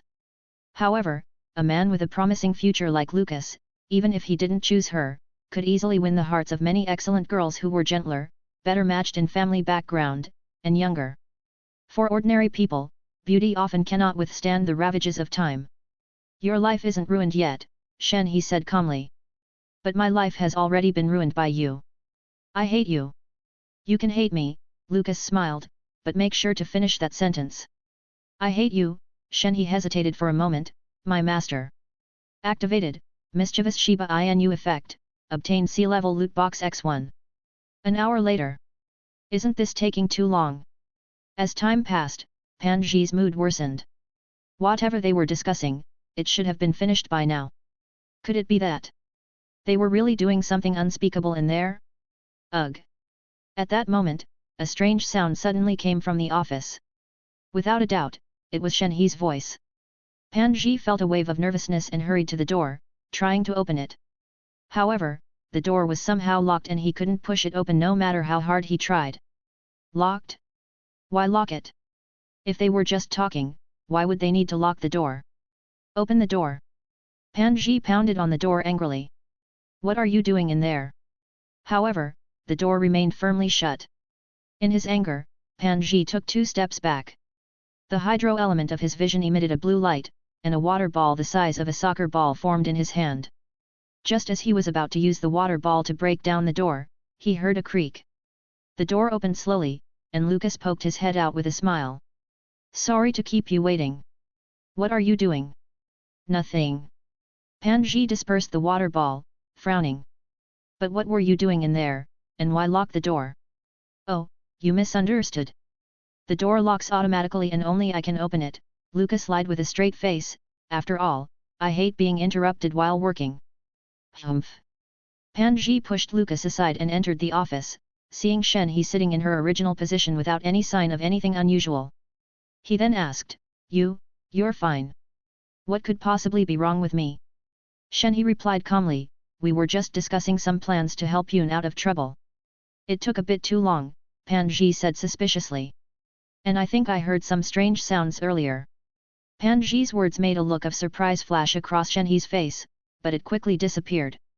She just gave a cold laugh and said, how long I talk to others is none of your business. Shenhe's words immediately made Pan Ji's face change color. He muttered, I was just a little worried about you both. Worried about what? Shenhe asked calmly, showing no change in expression. Are you afraid that I, along with this little guy, will do something inappropriate in this office? Pan Ji, whose thoughts had been exposed, quickly shook his head. No. I would never think like that. Humph, even if I did do something like that, it's none of your business. Shenhe stood up and said coldly, I only ask that you stay far away from me. After finishing her sentence, Shenhe left without looking back, leaving Pan Ji standing alone in the room. Pan Ji's face was a grim sight. He turned to look at Lucas, gritting his teeth. I told you to stay away from Shenhe, didn't I? Of course, Lucas said nonchalantly. But this time, it was Ms. Shenhe who came to see me. You should know by now, we're both just trying to ensure Kong Gyun is okay. By the way, speaking of that, your fiancé. What about my fiancé? Pan Ji asked coldly.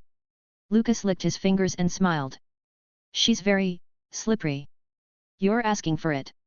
Pan Ji lost control and, in a fit of rage, swung his fist directly at Lucas's face. Villain Simulator defense mechanism activated. Pan Ji's strength far surpassed that of Lucas, so his punch sent him flying, but surprisingly, Lucas didn't feel any pain. This was thanks to the system.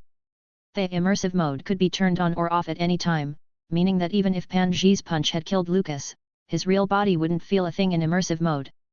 Blood trickled from Lucas's nose. He wiped it off casually, snapped his fingers, and said, "Security." At that moment, 3 burly men in uniforms entered the room. Seeing Lucas, the student council president, with blood on his face, they immediately asked in unison. What happened? X3. The synchronization in their voices almost made Lucas feel like transforming on the spot. This man broke into the school and assaulted me, Lucas said calmly. Take him to the administrative office. For a crime like this, he should be detained for at least 3 months. You set me up. Pan Ji suddenly realized. Lucas had provoked him on purpose to make him act out, only to have him arrested. Mind your words, Lucas dusted off his clothes and replied indifferently. This was an open strategy, nothing underhanded. Any complaints? Save them for your lawyer. Ada, Ae-san, take him away. Yes. The 3 security guards nodded in sync again. They surrounded Pan Ji and repeated in unison, please come with us. Humph. Pan Ji scoffed, do you 3 think you're enough to stop me? As a highly regarded disciple of his sect, Pan Ji was confident in his strength. He didn't even consider these ordinary school guards a threat. A layer of water element energy surrounded his body, and 3 water spheres shot toward the guards in an instant. However, the guards were surprisingly fast, easily dodging the water spheres. Before Pan Ji could react, 2 of the guards had already pinned his shoulders, and the third punched him squarely in the chest. Pan Ji felt a tremendous force hit his chest, and his body flew backward. This time, he flew even higher and farther than when he punched Lucas, his body tracing a graceful arc in the air before crashing to the ground with a thud. Cough, Pan Ji spat out a mouthful of blood, his brow furrowed. Who are you people? Pan Ji's strength ranked at the 5th level, the Genshin level, out of 7 tiers, meaning he should have been able to easily overpower ordinary people. We are. The 3 guards struck a pose like something out of an old movie, then said in perfect unison, 5-star students from the Tianheng Mountain Professional Security Academy. These 3 were personally assigned by Lady Tianquan to protect the academy, Lucas waved dismissively. Now, take him away. Power levels alone don't always determine the outcome. A highly skilled ordinary person could still hold their own against someone with a vision. Yes. The guards swiftly lifted the weakened Pan Ji and dragged him out of the office. Exit immersive mode. Immersive mode exited. Phew. Lucas let out a long breath. Honestly, it was a strange feeling. When in immersive mode, Lucas felt as if he was fully immersed in the simulator, becoming a different person, cunning, sinister, and cold-blooded, completely different from his real self. But he didn't feel any sense of conflict. It wasn't as if the system was controlling his actions, rather, he had intended to act that way all along. What was more troubling, though, was that Lucas found himself somewhat enjoying playing the villain. Could it be, that deep down, he was actually an evil person? Admit it, the simulator is influencing you. No. I'm not. Lucas quickly refuted. Reality and simulated life are different. Let's see how long you can stick to that. That's right. This was just a game. Like many games, there are paths for good and evil. As long as I can distinguish between reality and the game, I won't be affected. Since time effectively stops while using the life simulator, even in sensory mode, it felt like Lucas had already spent considerable time with Shenhe. Thankfully, all sensations in the life simulator were virtual, so the punch from Pan Ji hadn't left any lasting marks on Lucas in reality. Why are you stopping? Can't I take a break? Or are you not up for it? I'm more than up for it. Lucas retorted, frustrated. But if I stay in immersive mode for too long, time passes too slowly.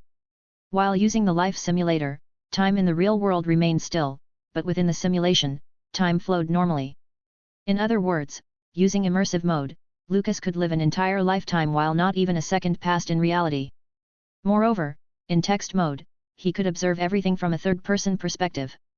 However, in immersive mode, he had to experience everything firsthand, especially when playing the villain. It felt odd. Of course, there were certain key moments when he still preferred to participate himself. After all, being a good person and growing up don't always have to be mutually exclusive events. 16th year, 8th day, you visited Shenhe to report the progress of the peace agreements, and the two of you had a work-related conversation in her room. Effect of mischievous Shiba Inu triggered, received C rank loot box X1. 16th year, 13th day, you and Shenhe visited the second victim's home to seek an apology. With your subtle direction, you successfully obtained the second agreement. You then entered the bathroom with Shenhe. Effect of mischievous Shiba Inu triggered, received C rank loot box X1. 16th year, 18th day, you and Shenhe visited the third victim at the hospital and successfully obtained the third agreement. You then handed a nurse's outfit to Shenhe. Effect of mischievous Shiba Inu triggered, received C rank loot box X1. 16th year, 21st day, you heard Kong Gyun had been released from his confinement, so you decided to pay him a visit. Pause. Lucas said suddenly, as he read that line of text. Enter immersive mode. You wouldn't go after Kong Gyun, would you? No. Lucas groaned. I just want to see him and have a chat. Ironically, though Lucas had approached Kong Gyun with a plan in this life simulator, Kong Gyun had become his most trusted friend. This innocent, kind-hearted boy still didn't realize that his violent outburst had everything to do with Lucas's manipulation. Entering immersive mode. A familiar sensation washed over him, and the scene before Lucas transformed into a clean, tidy room with simple furnishings. A large calligraphy of the word Deo hung on the wall. Lucas. A pair of pale hands suddenly waved in front of him, revealing a boy with a doll-like face and short, ice blue hair sitting across from Lucas, smiling. What are you daydreaming about? No need for introductions, this was Kong Gyun. Compared to his appearance in the game, he looked even younger now, his clear eyes seemingly able to see straight through to someone's soul. And nothing, Lucas quickly shook his head. How have you been lately? Not much, just a little confinement, Kong Gyun said, scratching his head with a bit of frustration. It's all my fault for not being able to control myself. How embarrassing. It's not your fault, Lucas shook his head and said, it's the fault of those bad students. It's also my fault. I didn't manage them well. As the president of the student union, I can't escape the blame. These words are not hypocritical words of Lucas. In fact, he was really guilty about what happened to Kong Gyun. Chapter 9, Villain Simulator, CH9. Don't say that. Kong Gyun suddenly pressed down on Lucas's shoulder, locking eyes with him, and said earnestly, others may blame you, but I never will, because we're best friends.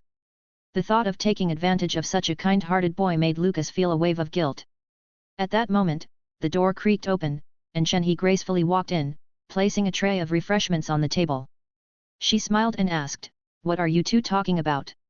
We're just chatting casually, Kong Gyun, whose mood had visibly improved since Lucas's arrival, smiled. It's been a tough time for both you and Aunt Shenhe. I've heard you've been tirelessly helping out with my matters. Don't say such things, Shenhe replied softly. Ever since my sister entrusted you to me, I've treated you like my own son. Please, stop saying things like that. Auntie, you're barely older than me. Kong Gyun's pale cheeks flushed slightly with embarrassment. He bit his lip and stammered, besides, I'm an adult now. Shouldn't you start thinking about your own future? Kong Gyun's feelings toward Shenhe were complicated. He was deeply grateful for her care but also felt a pang of guilt. If it weren't for him, this remarkable woman might already have a happy family, perhaps even children. His words made Shenhe pause. She glanced at Lucas, sighed, and said, forget it.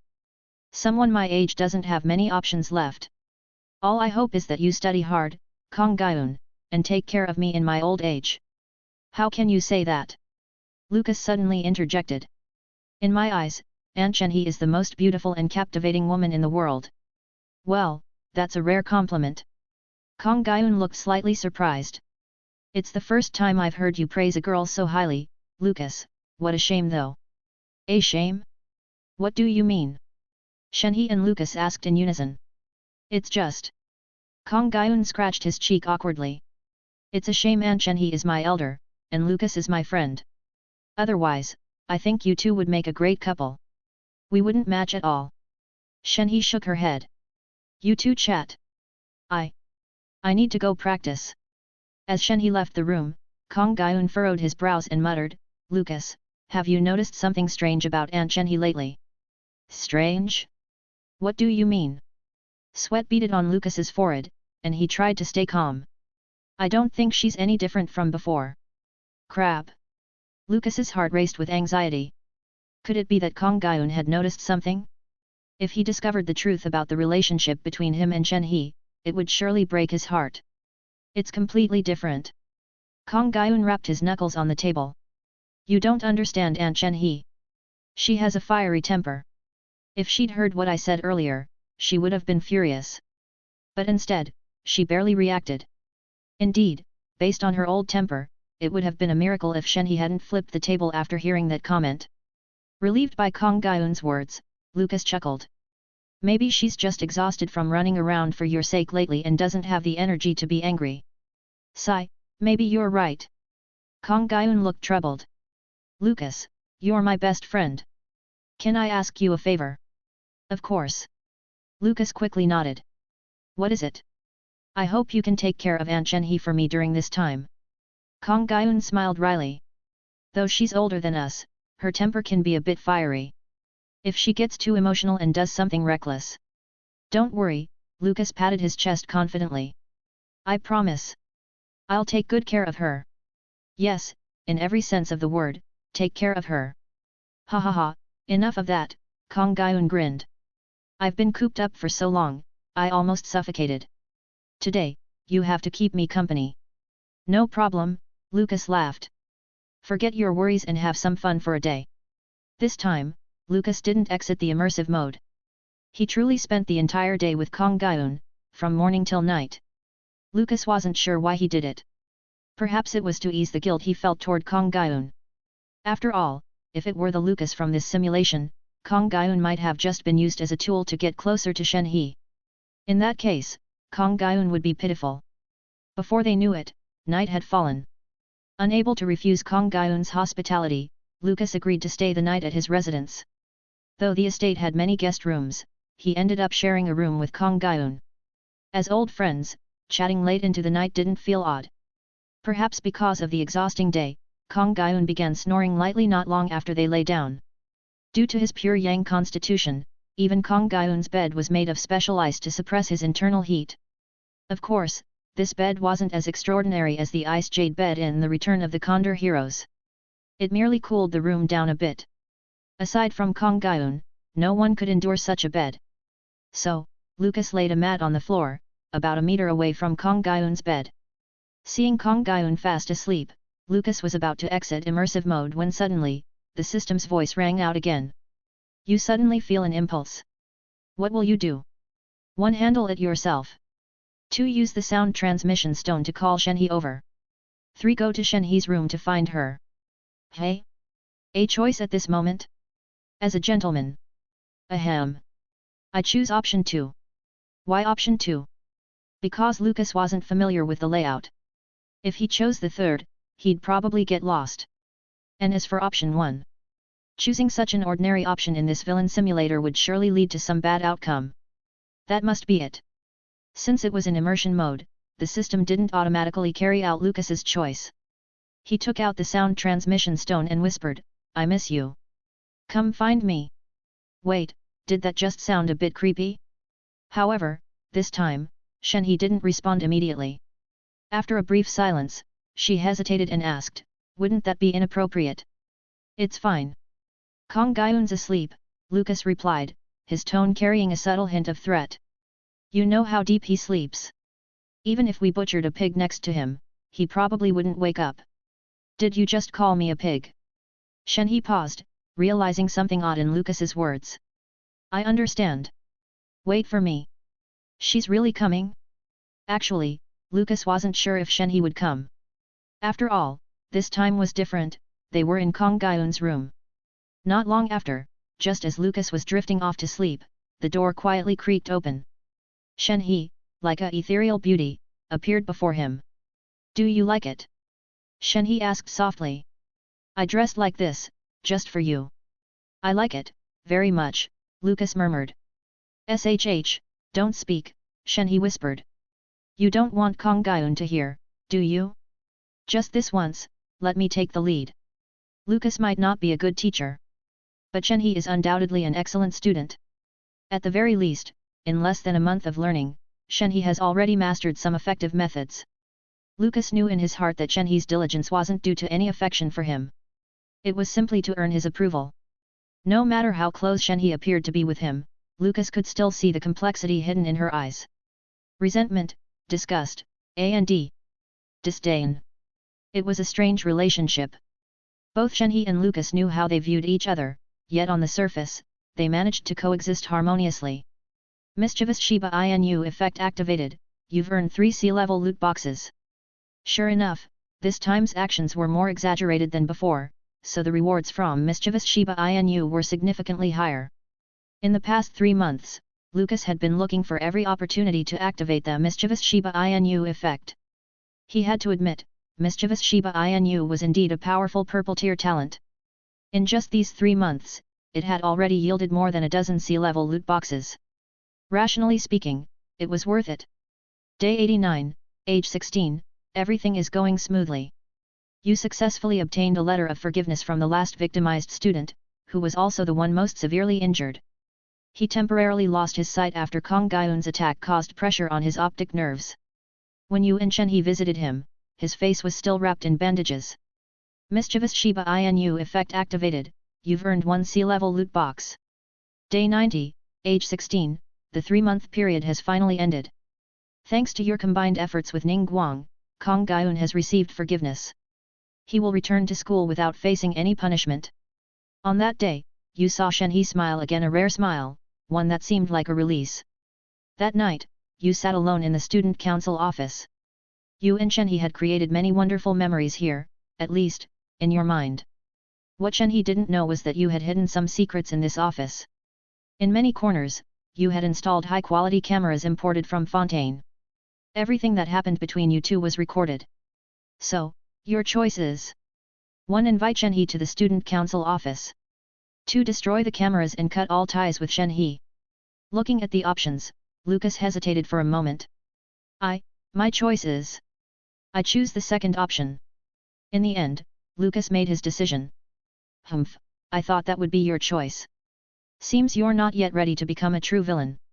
This is my life simulator, Lucas replied coldly. I'll make my own choices. Of course, my dear host. You use the sound stone to invite Shenhe to the student council office. Activate immersive mode. Immersive mode activated. When Lucas opened his eyes again, the Shenhe in front of him was more beautiful and captivating than ever. What's the matter? Lucas smiled awkwardly, perhaps because of the tension. Is it because this is our last meeting, and you want to leave with a better memory? If I could, I'd erase all the memories of these past 3 months, Shenhe replied expressionlessly. But this is the last time. I know, it's the last time, Lucas nodded. I've said it many times, I'm a bad person, but I'm also a man of my word. Do you know something? Shenhe's lips curled slightly. I don't care whether you're a bad person or not. You don't need to keep emphasizing it. Mischievous Shiba Inu effect activated, you've earned 3 sea-level loot boxes. 2 hours later. Shenhe knew this would be the last time. From this point on, she would completely cut ties with Lucas. Ironically, 3 months ago, she had planned to bring Lucas down with her once Kong Gaiyun was exonerated. But now that it was all over, she had lost the desire to kill him. So, Lucas said somewhat dejectedly, this really is our last meeting. Yes, Shenhe replied without turning back. If I walk away today, it's over between us. Then stay, Lucas blurted out. Shenhe's body trembled slightly at his words. She turned her head, her eyes showing a hint of surprise. What did you say? Our deal is over, but that doesn't mean we're done, Lucas said seriously.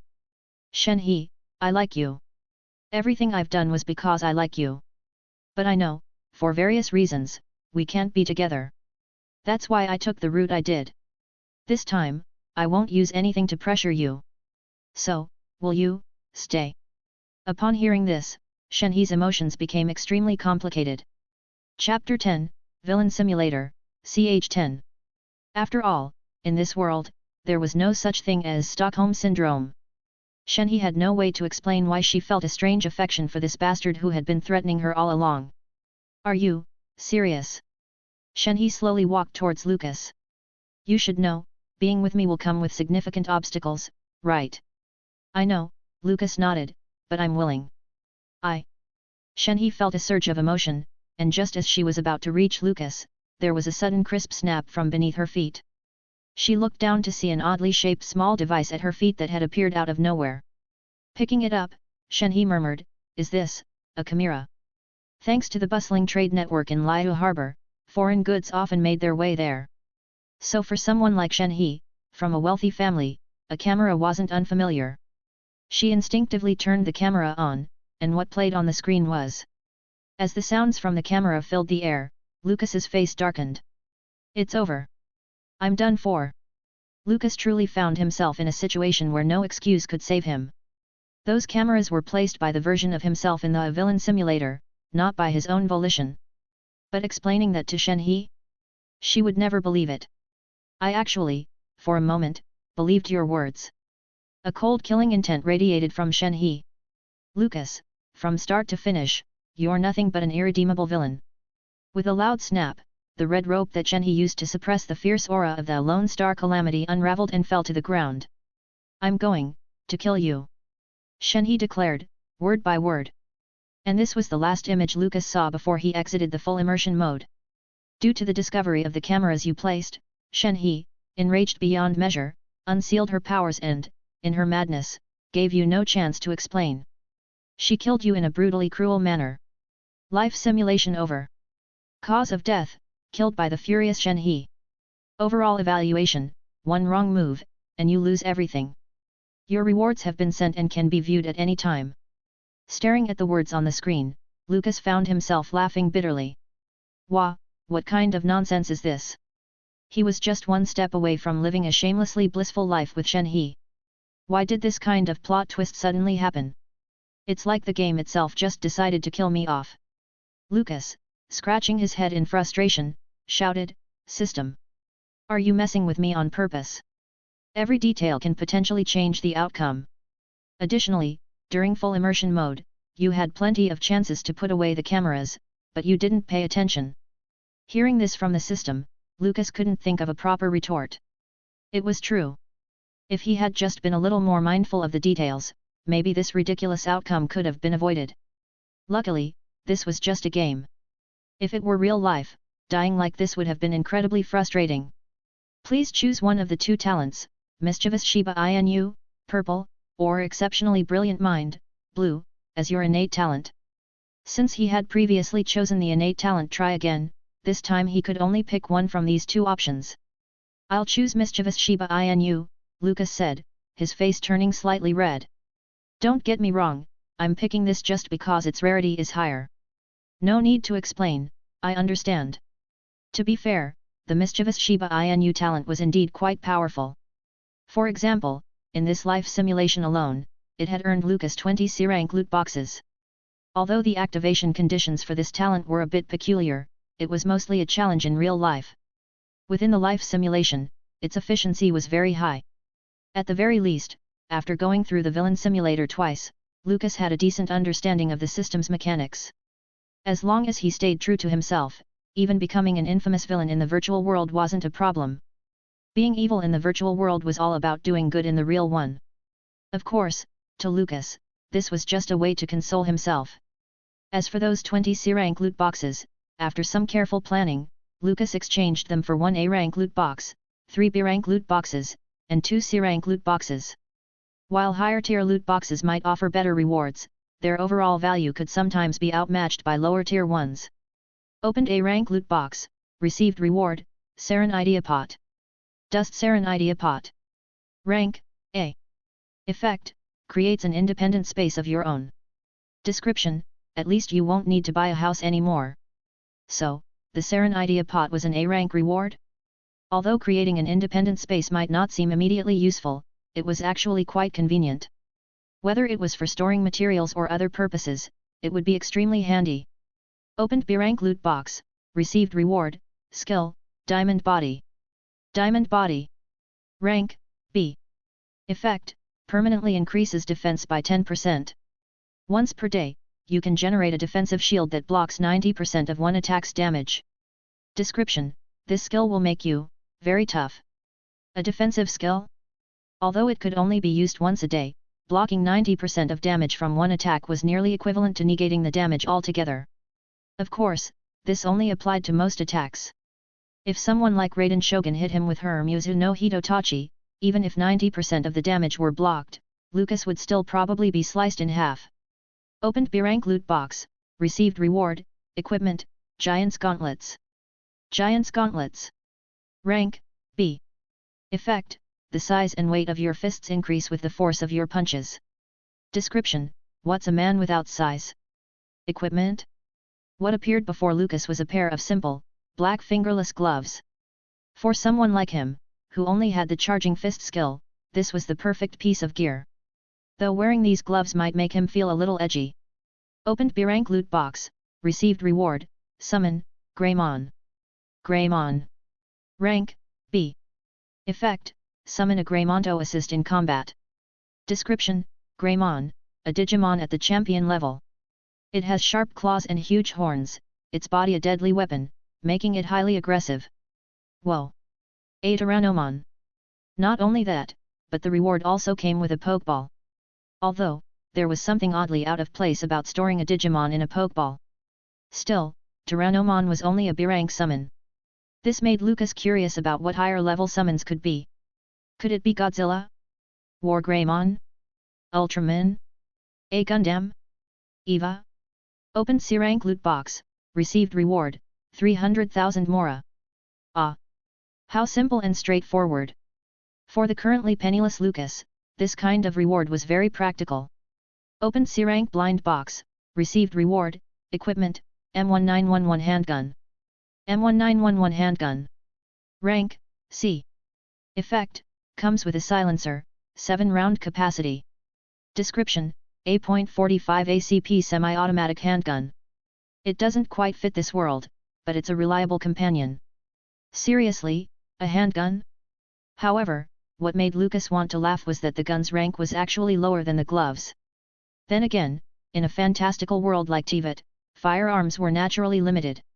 At least, compared to those who could easily hurl fireballs, summon rocks, or shoot lightning with their visions, the power of bullets seemed a bit underwhelming. Besides, for someone like Lucas, who hadn't received any formal firearms training, this gun might actually be less effective than a brick. After opening all the rewards, Lucas finally felt a bit tired and gradually drifted off to sleep in the bumpy carriage. He couldn't help but wonder if Shenhe would appear in his dreams tonight. Meanwhile, at Mta Azang, at the residence of Cloud Retainer. Kill, I'll kill you. A silver-haired woman suddenly sat up from a wooden bed, her pale face drenched in sweat. She was panting heavily, her eyes filled with murderous intent. Another nightmare. At that moment, a low, somewhat raspy female voice came from beside the silver-haired woman. This adeptus has told you before, even when sleeping, you must wear the red thread. Never be careless. The silver-haired woman was, of course, none other than Shenhe, a disciple of Cloud Retainer, the adeptus known as Liyue's Three-Eyed and Five Manifestations Adepti. Shenhe turned her head and saw a white feathered crane standing beside the bed. Her expression grew somewhat complex as she said, "Master." That crane was none other than Cloud Retainer herself, one of Liyue's renowned adepti.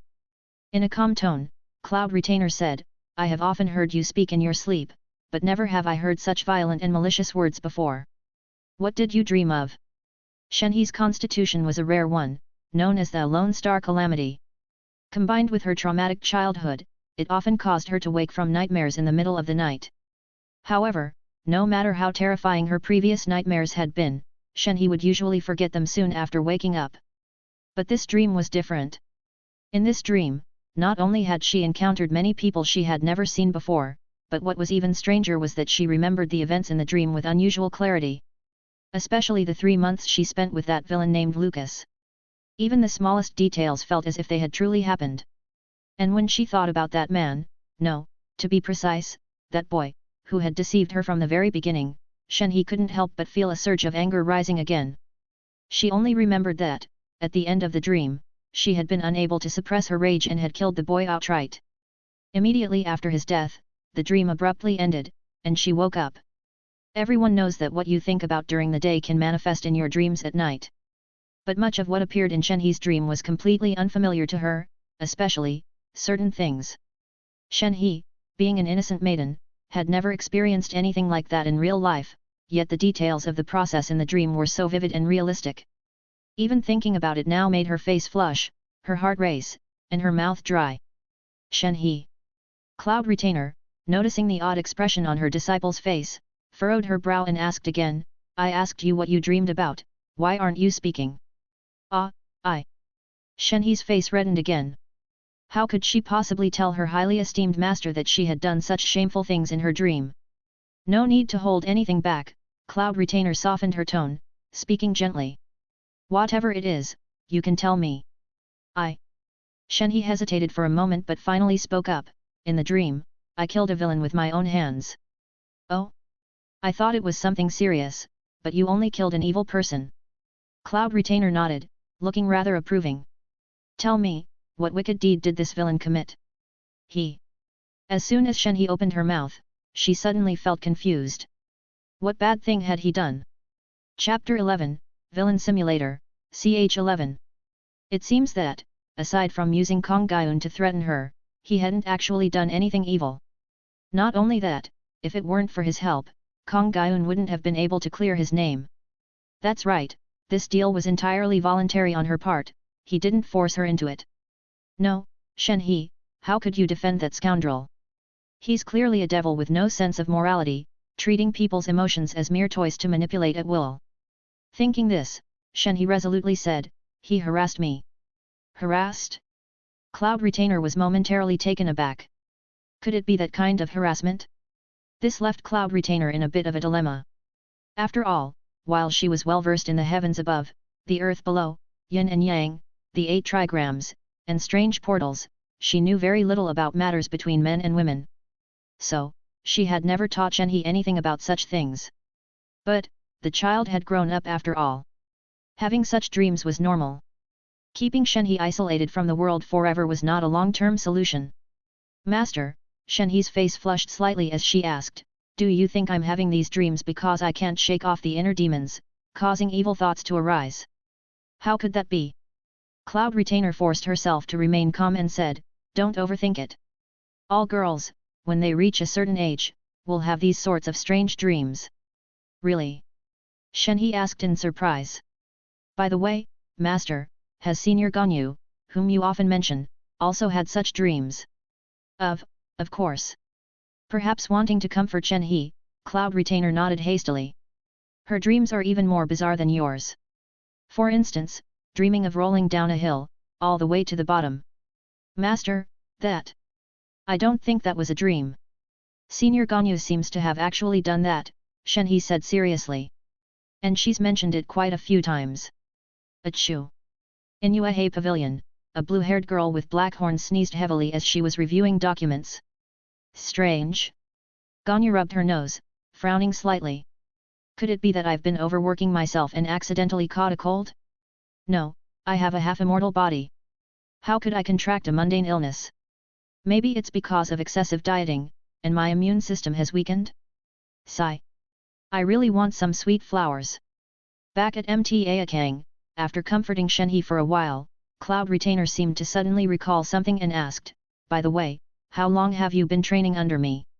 "If we count from the day Master brought me up the mountain."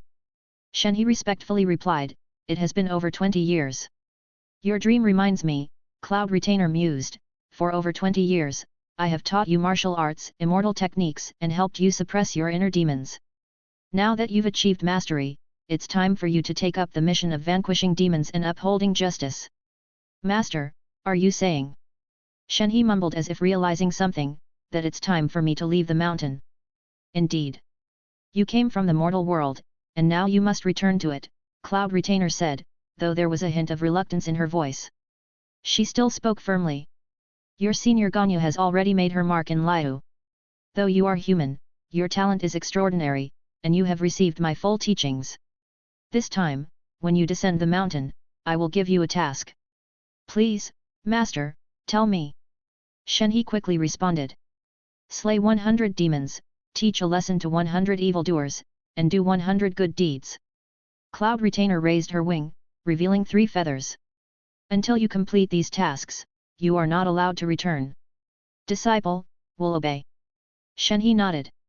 Since you've been away from the mortal world for so long, Cloud Retainer added, I will give you a treasure for your journey. A treasure? Hearing those words, Shenhe felt a surge of emotion. Despite Master's usually cold demeanor, she still cared deeply for her. Now that Shenhe was about to leave, her master must be worried about her. But what kind of treasure would it be? A superior weapon? A refined technique? Or perhaps the recently improved portable Guishong ballista? Cloud Retainer waved her wing, and a book slowly landed in Shenhe's hands. Shenhe looked at the cover, and to her surprise, the title read, The Art of Conversation by Cloud Retainer. What is this? Shenhe, this is a book I've spent many years compiling, filled with the communication skills I've accumulated over time, Cloud Retainer said proudly. You've lived in isolation for so long, and when you return to the world, you may not know how to interact with others. When you're unsure, consult this book, and your problems will be solved. I understand. I will follow your guidance. Shenhe, touched, carefully put the book away. But, such a rare book if published, Master, your reputation would surely spread across the 7 nations. Cough cough. I am not one to seek fame, Cloud Retainer coughed lightly.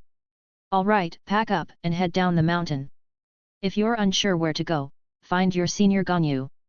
She will definitely help you out of respect for me. Yes. Shenhe nodded. In truth, Cloud Retainer wasn't being entirely honest. She had finished writing the book years ago and had even taken human form to visit a publisher in Liyue to get it published. However, after reading it, the editor rejected it, saying, this book's content is too advanced for the people of Liyue right now. Unconvinced, Cloud Retainer self-published 100 copies. As for the outcome, well, the remaining 99 copies were still hidden under her bed. As Cloud Retainer watched Shenhe leave, her thoughts drifted back to centuries ago.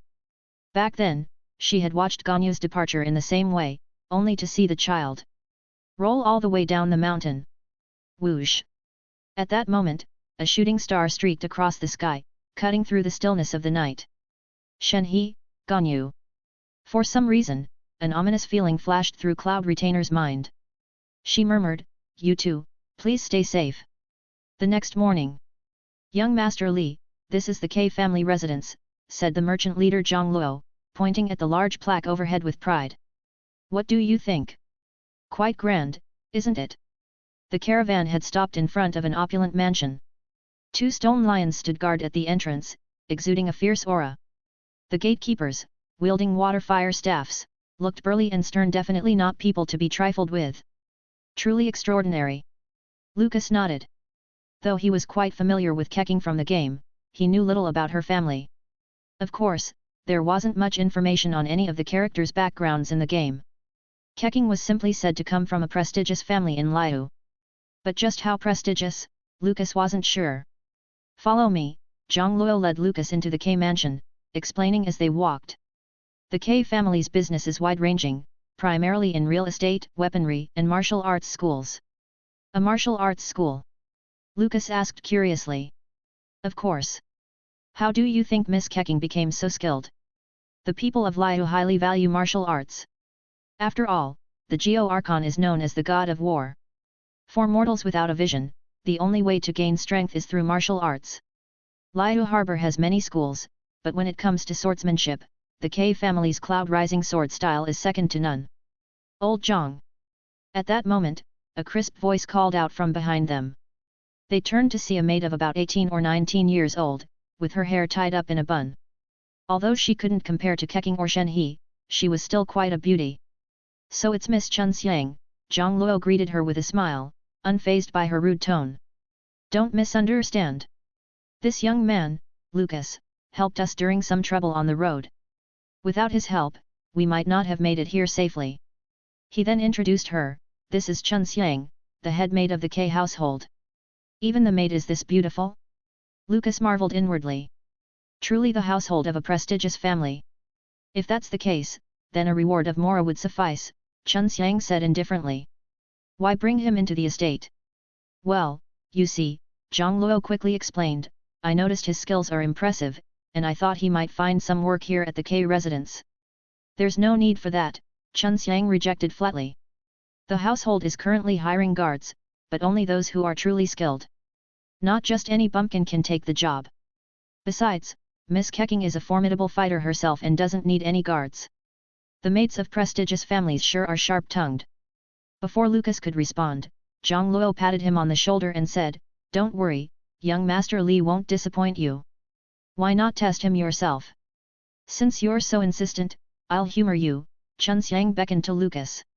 If you can withstand 10 of my moves, I'll let you stay. Well. Lucas scratched his head awkwardly. Isn't that a bit much? Oh. Chun Xiang sneered. Afraid? Yet. Lucas nodded nonchalantly. I'm afraid that if I accidentally ruin such a pretty face, it would be quite a hassle. Lucas was an honest man, and his speech was straightforward. After all, the only move he knew was charging fist, a technique that, if not used, was fine, but once unleashed, it would seriously injure someone. Even hulking hilly churl brutes, weighing several hundred pounds, would be reduced to ash with one punch. If a delicate girl like Chun Xiang were to take a hit, it would be more than just a matter of disfigurement. However, Chun Xiang took his words as nothing but pure provocation. Don't look down on me. A flash of anger crossed Chun Xiang's pretty face. I've never slacked off in my training so I can protect the young miss. Since that's the case, let me show you my resolve.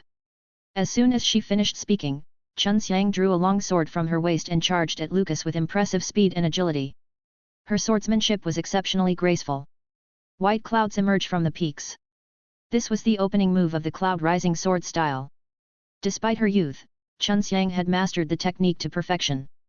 The strike aimed directly at Lucas's shoulder, intending to instantly incapacitate the boastful young man. Diamond Body. Lucas didn't dodge, instead, he activated the newly learned Diamond Body. As Chun Xiang's sharp blade made contact with his shoulder, it felt as though it struck a steel wall. This skill could reduce the force of an attack by 90%, and given Lucas's enhanced defensive abilities, the sword strike felt no more significant than a needle prick. Moreover, the blade didn't even penetrate. With a clang, half of the sword blade shattered and flew off. Chun Xiang's hand went numb from the shock, and the long sword fell to the ground. Charging fist. At that moment, Chun Xiang sensed a tremendous surge of energy rushing toward her.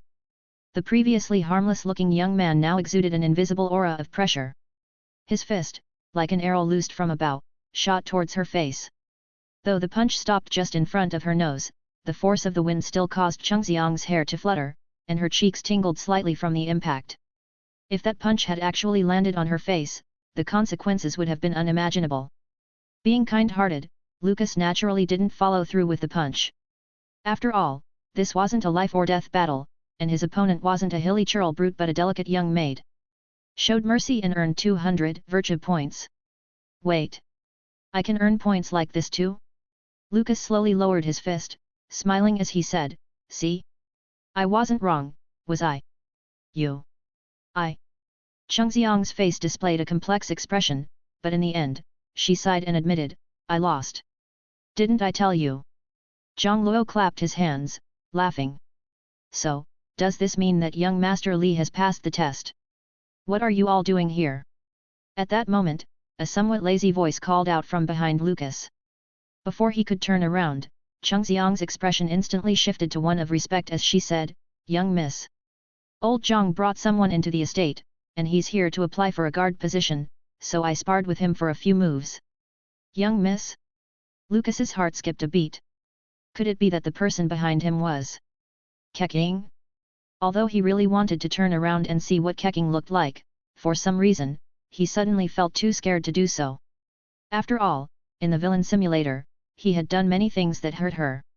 There's no need for that. We already have enough guards in the household, Keqing said indifferently, showing no interest in the man standing with his back to her. Besides, I don't need someone weaker than me to protect me. Take him to the accounts room to collect some mora, and then let him leave. It seemed that fate had never meant for him and Keqing to cross paths. A bitter smile appeared on Lucas's face.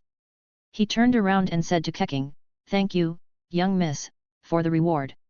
"No." Keqing was about to dismiss him, but the moment she saw his face, it felt as though her heart had been struck by a heavy hammer. Chapter 12, Villain Simulator, ch. 12. The man's appearance was identical to that of the villain who had appeared in Keqing's dream not long ago. There was no mistake, Keqing would never forget that man's face. Just as Lucas was about to turn and leave, Keqing suddenly spoke, "You, wait a moment." Lucas was slightly startled but turned around and said, "Is there something else, Miss Keqing?" Keqing gave him another glance, further confirming her suspicions. Trying her best to appear calm, she asked, What's your name?" "Lucas." Even the name was the same. What was going on? Countless questions flooded Keqing's mind. Why was the man from her dream appearing in reality? Was there some connection between him and the villain in her dream? Could it be that he was that villain? Naturally, Keqing couldn't voice all the doubts racing through her mind. Instead, she rolled her eyes slightly and said, "Although my residence has no shortage of guards, I do need a servant to handle some chores. The job comes with room and board, full benefits, and a good salary. Are you interested?" Although Lucas had no idea why Keqing's attitude had suddenly changed, he was thrilled to gain a place to stay and the chance to be near her. He quickly nodded and said, "I'm willing. But, Miss Chunxiang," Keqing's maid, looked hesitant. "There have never been any men in your residence. Isn't this a bit improper?" "What's improper about it?" Keqing tilted her head. "Don't worry. If anyone dares to do anything inappropriate, I can end them with a single sword strike. You know my skills." Keqing certainly had the right to say this. Despite her youth, she was already one of the Liyue Keqing, and the youngest in her family to ever master the Cloud Rise sword art to such a high level. With the vision she possessed, her strength was among the best, even at the level of Genshin. "Prepare some clothes for him, have him take a bath, and find him an empty room," Keqing ordered with a wave of her hand. "Tomorrow morning, come to my study to discuss your duties." After arranging everything for Lucas, Keqing finally returned to her study. On the clean and organized desk lay a sheet of rice paper, with a hastily sketched portrait on it, the likeness of the man she'd dreamed about. It was a rough sketch, drawn from memory during Keqing's restless thoughts over the past few days. "What is going on?" Keqing murmured to herself, confusion clouding her expression. "He looks exactly like the villain from my dream, but judging by his behavior earlier, he doesn't seem like a bad person. But then again, do villains wear the word bad on their foreheads?" People with visions not only gained the ability to harness elemental power but also developed certain traits that set them apart from ordinary folk. For example, they could have prophetic dreams. These dreams couldn't predict the future but could hint at certain information for the dreamer. And regarding her dream about Lucas, the information it might be hinting at could be, Lucas is a villain who must be brought to justice. However, even though Keqing harbored a grudge against the villain in her dream, she couldn't just conclude that the man she had just met, also named Lucas, was evil based on a dream. She certainly couldn't cause him trouble over that. Despite being a noble lady, Keqing was not unreasonable. Everything needed evidence. Exactly. No matter how well the man hid his true nature, as long as she could find evidence of his evil intentions, that would be enough. At that moment, a knock came from the door of her study. "Come in." At Keqing's words, the door opened, and Chunxiang entered with her head lowered. "Miss, I've done what you asked. His clothes and room have been arranged, but..." "But what?" Keqing raised an eyebrow. "Speak freely, no need to hesitate. Although it's not right to talk about others behind their backs." Chunxiang said thoughtfully, "I can't shake the feeling that this Lucas seems suspicious." "Oh." Keqing's interest was piqued. She quickly asked, "Suspicious in what way?" "First of all, his strength is unfathomable. I may not be a top-tier fighter, nowhere near your level, miss, but among my peers, I'm not weak. Yet I couldn't even scratch him." Chunxiang, the head maid of the household, had a sharp eye for details. With his skills, he could easily become an adventurer or hold a position at a martial arts school. "So why, would he choose to be a mere servant here? True, even though the Keqing residence offered excellent benefits, being a servant wasn't exactly a prestigious job. Good point, Keqing nodded and asked, so why do you think he's chosen to work as a servant here? Humph, if you ask me. Chunxiang snorted, I think he's infatuated with your beauty, miss, and that's why he's gone to such lengths to get close to you. Most women would shy away from such praise, but Keqing's personality was straightforward. She was well aware of her own beauty and confident in it. After all, the number of young suitors who had come to propose to her over the years had practically worn down the threshold of her home. That's plausible, but... Keqing shook her head. How would you prove it? Even if Lucas was infatuated with her, as long as he didn't act on it, she had no grounds to accuse him. That's easy. Chunxiang smiled knowingly. Just find an attractive woman to test him. Brilliant idea. Keqing clapped Chunxiang on the shoulder, smiling in approval. Since it's your idea, the task falls to you. All right, Chunxiang suddenly realized something was off and quickly protested, wait, me. It can't be me, can it? That would be too obvious, Keqing shrugged. Don't worry, when you test him tonight, I'll be right outside. If he tries anything inappropriate, I'll catch him red-handed. Keqing clenched her fists as she spoke, as if she already had the villain from her dream firmly in her grasp. Though Chunxiang felt a bit apprehensive, she couldn't argue once Keqing had guaranteed her protection. She sighed and said, I understand. 11 o'clock tonight, we'll meet outside Lucas's room. Keqing smirked coldly. I refuse to believe I can't catch you in the act. Seeing the unsettling smile on Keqing's face, Chunxiang couldn't help but shiver. It was the first time she had ever seen the usually composed young lady look like this. Later that night. Ah, a bath really hits the spot, Lucas sighed with contentment as he stepped out of the bath. Finally, I can sleep in a real bed tonight. Ever since he had crossed over into the world of Tivat, Lucas had been either camping outdoors or bouncing along in carriages. He hadn't had a good night's sleep in ages. Tonight, he intended to rest well and start his work for Keqing tomorrow. In truth, with the system he possessed, Lucas had no shortage of money. The reason he stayed was to make up for the sins he had committed against Keqing in the villain simulator. Just as Lucas was about to lie down and sleep, a knock came at the door. Yawning, he asked, who is it? It's me, Chunxiang. A sweet voice came from outside the door. Master Li, are you still awake? Outside, Chunxiang recited her rehearsed lines while gesturing toward the hiding Keqing. Although Chunxiang wasn't as beautiful as Keqing, she was still quite attractive. A man alone in his room, approached by such a beauty late at night, most men wouldn't be able to resist. However, from inside came Lucas's response, I've already gone to bed. Let's talk tomorrow. Both Keqing and Chunxiang froze. Wait, what? Why wasn't he following the script? This wasn't because Lucas was particularly chaste, rather, in the simulator, he had already spent countless work exchanges with Shenhe. Although what happened in the simulation didn't affect his physical body, it had certainly satisfied him mentally. As the saying goes, only the bull gets tired, the land remains. Nope, there's no saying like that from what I searched. If you know LMK, I'll fix this. Right now, the bull needed a rest. However, Chunxiang and Keqing were not about to give up so easily. At Keqing's nod of approval, Chunxiang continued, I have something very important to discuss with you. Please, let me in. Something important? Hearing this, Lucas sighed in resignation and got up from his bed to open the door. At that moment, he wasn't wearing a shirt, revealing the well-defined muscles from his regular exercise routine. His appearance was clean-cut, and his damp hair still had traces of water droplets, which made Chunxiang, who had almost never seen a man's body, feel her heart race unexpectedly. No. Chunxiang quickly shook her head, reminding herself that she was here to help the young lady test this man with suspicious intentions. How could she allow such thoughts to cross her mind?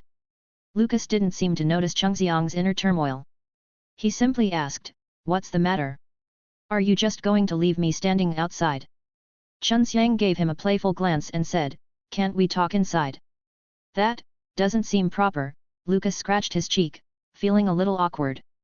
It's late at night, and if a man and woman are alone in the same room, it could damage your reputation if word got out. Humph, what an act. Perhaps due to her preconceived notions, Chunxiang had already convinced herself that Lucas was a bad guy. She assumed he was just playing hard to get, so she responded sweetly, "It's fine. If you have nothing to hide, what's there to worry about? You're not a bad person, after all." "That's right. I'm not a bad person." Chungxiang's words hit a nerve with Lucas. After playing the villain twice in the villain simulator, he desperately needed someone to affirm that he wasn't actually bad. "Good point." Lucas nodded. "Come in." With that, he stepped back and allowed Chunxiang into the room. First step, complete. Feeling triumphant, Chunxiang couldn't help but smile. She was convinced she was about to expose this man's hypocrisy. "So?" After Chunxiang entered the room, Lucas asked, "What's this important matter you wanted to talk about?"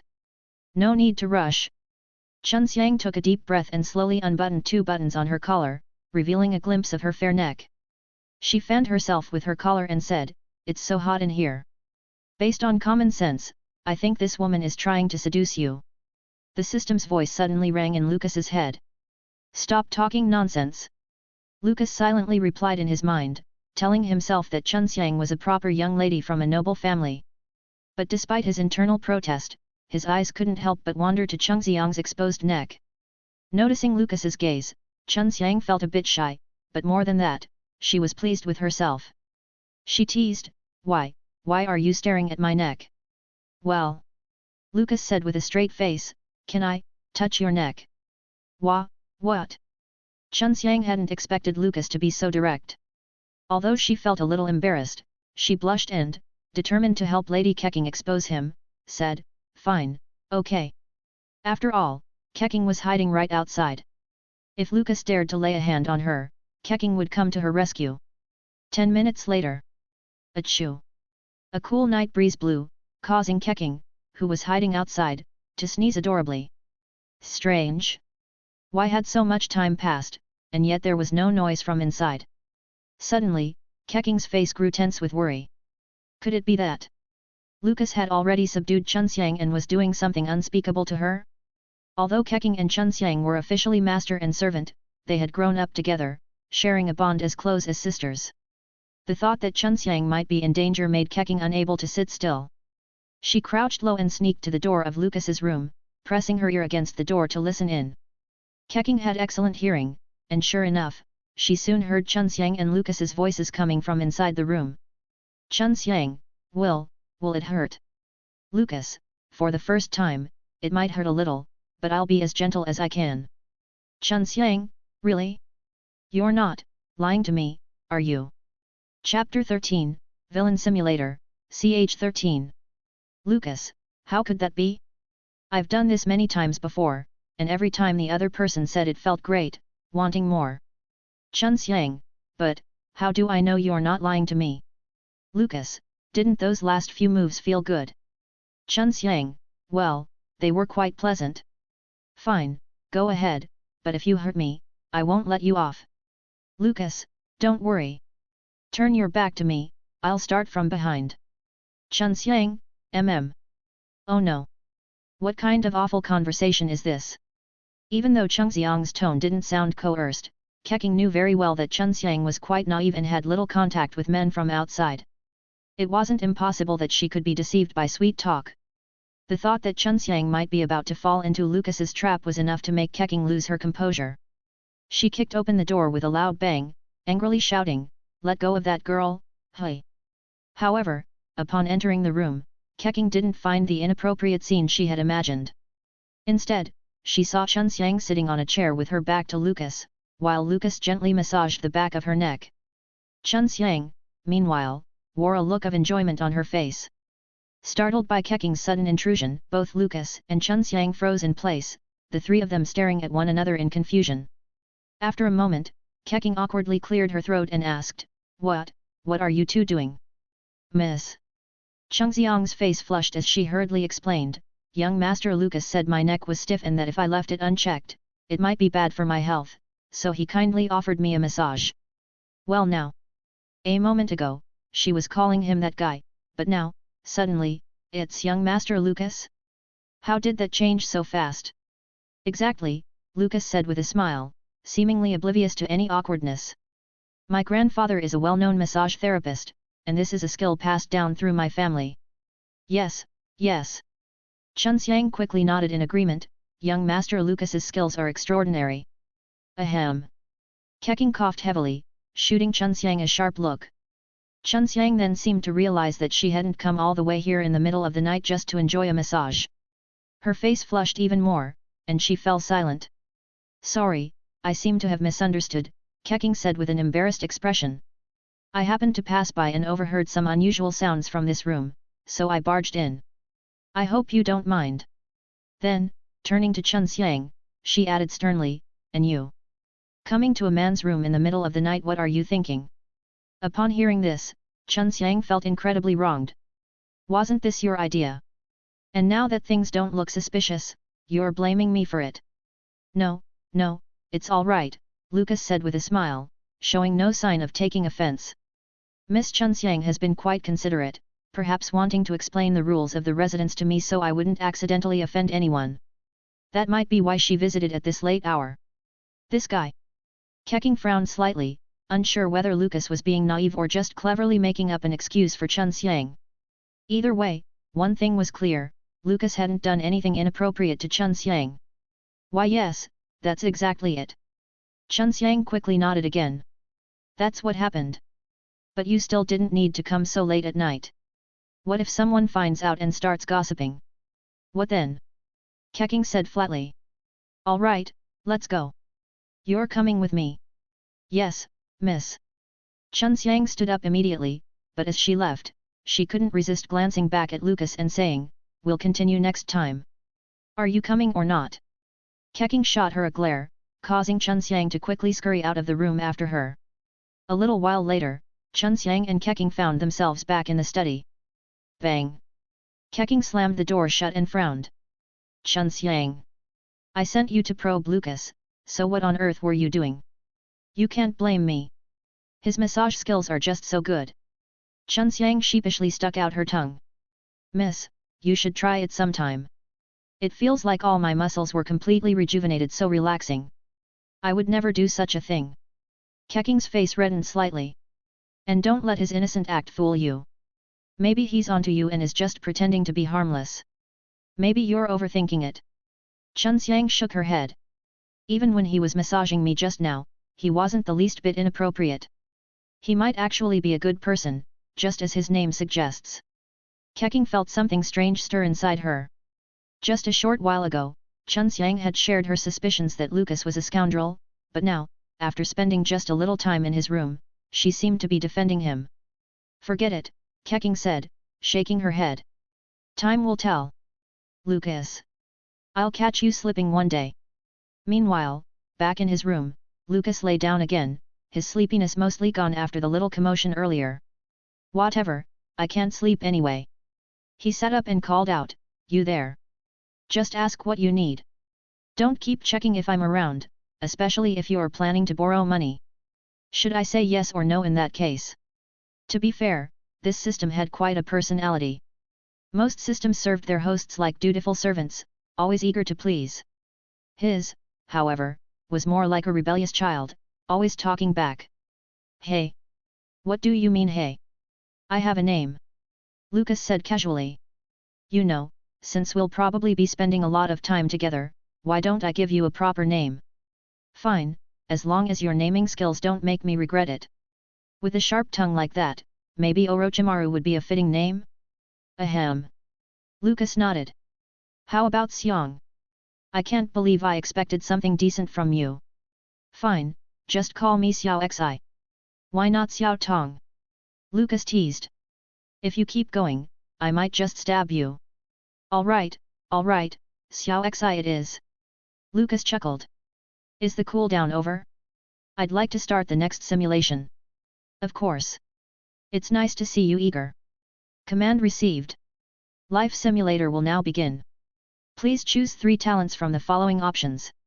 After the simulation, one will be randomly retained as a permanent talent. Musical genius, green, you have better than average musical talent. Dual citizenship, green, you can hold citizenship in 2 countries simultaneously. Masochist, green, you derive pleasure from being mistreated. Medical Sage, Gold. You have an extraordinary medical gift, destined to change the course of history through medicine. Die of old age, Green. Unless you are killed, you will only die of natural aging. Strong at 50, Green. After the age of 50, your stats will steadily improve. Obsessive-compulsive disorder, White. You will develop obsessive-compulsive tendencies. Unmotivated, White. You lack the drive to accomplish anything. Ambitions of Chancellor Cao, Blue. You gain extra rewards when pursuing romantically involved individuals. Minotaur Slayer, Green. You enjoy killing minotaurs. Wow! A golden talent. Finally, on his third run of the Villain Simulator, Lucas saw his first golden talent. But it's Medical Sage, hey? Though a gold tier talent, it didn't seem to directly enhance his strength. It was entirely a support ability.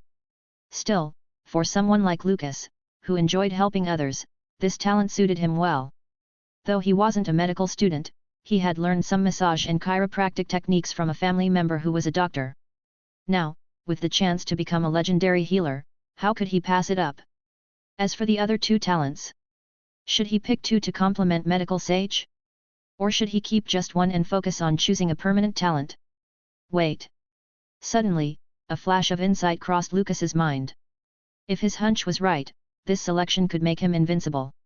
I choose Medical Sage, Die of old age, and strong at 50, Lucas said. You're not picking a blue talent? Annoyed. Hey, come on! That ambitions of Chancellor Cao is totally absurd. Lucas replied, half laughing, half exasperated.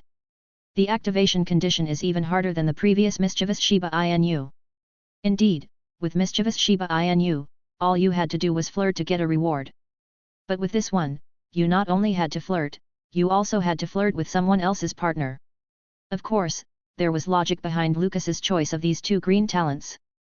Die of old age may seem unremarkable unless killed, you'll only die of natural aging, but that also meant that as long as the character in the simulator didn't do anything reckless, they wouldn't die from some random accident.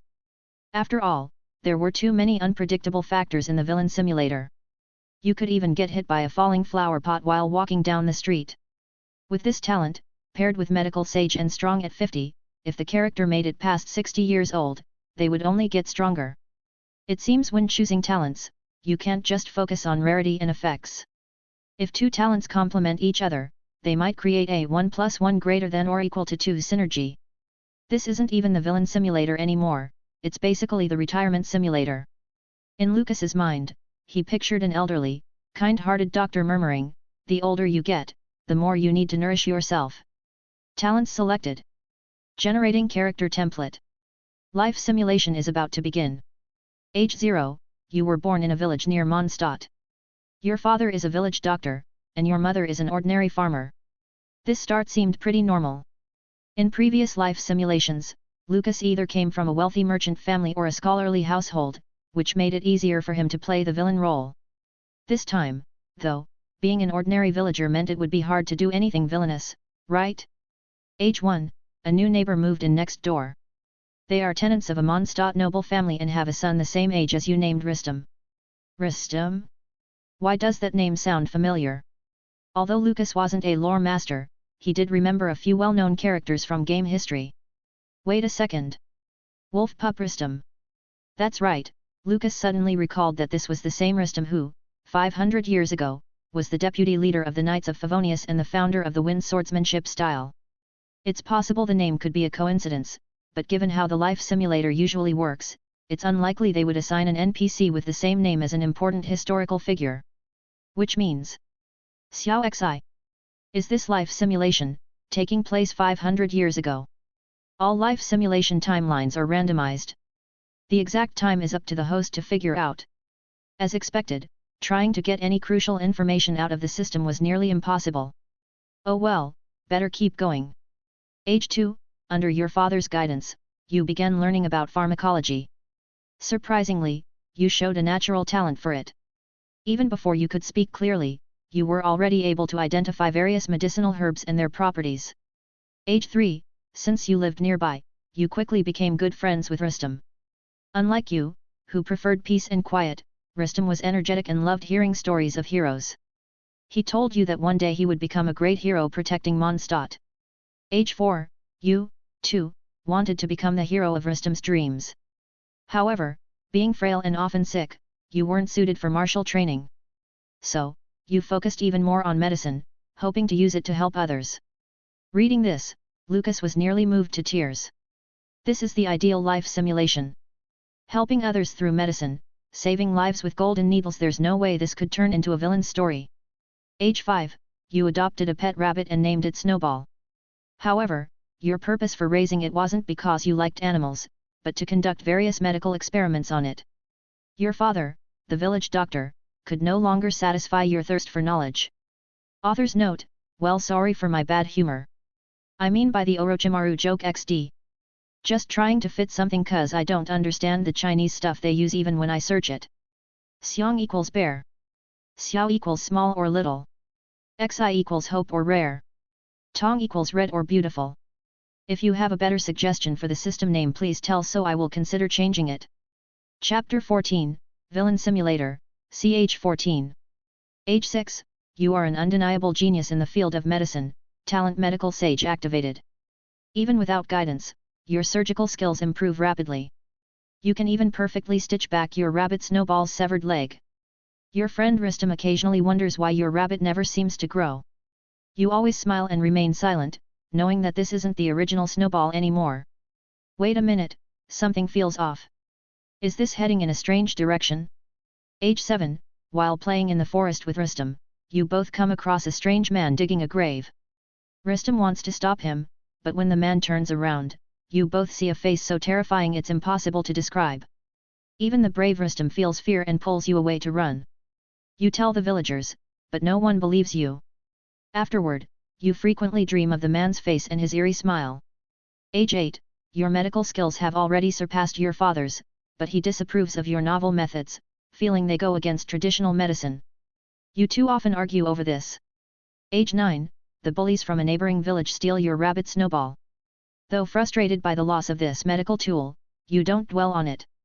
That evening, a battered Rustam returns Snowball to you, smiling. You later find out he fought off 10 kids to get your rabbit back.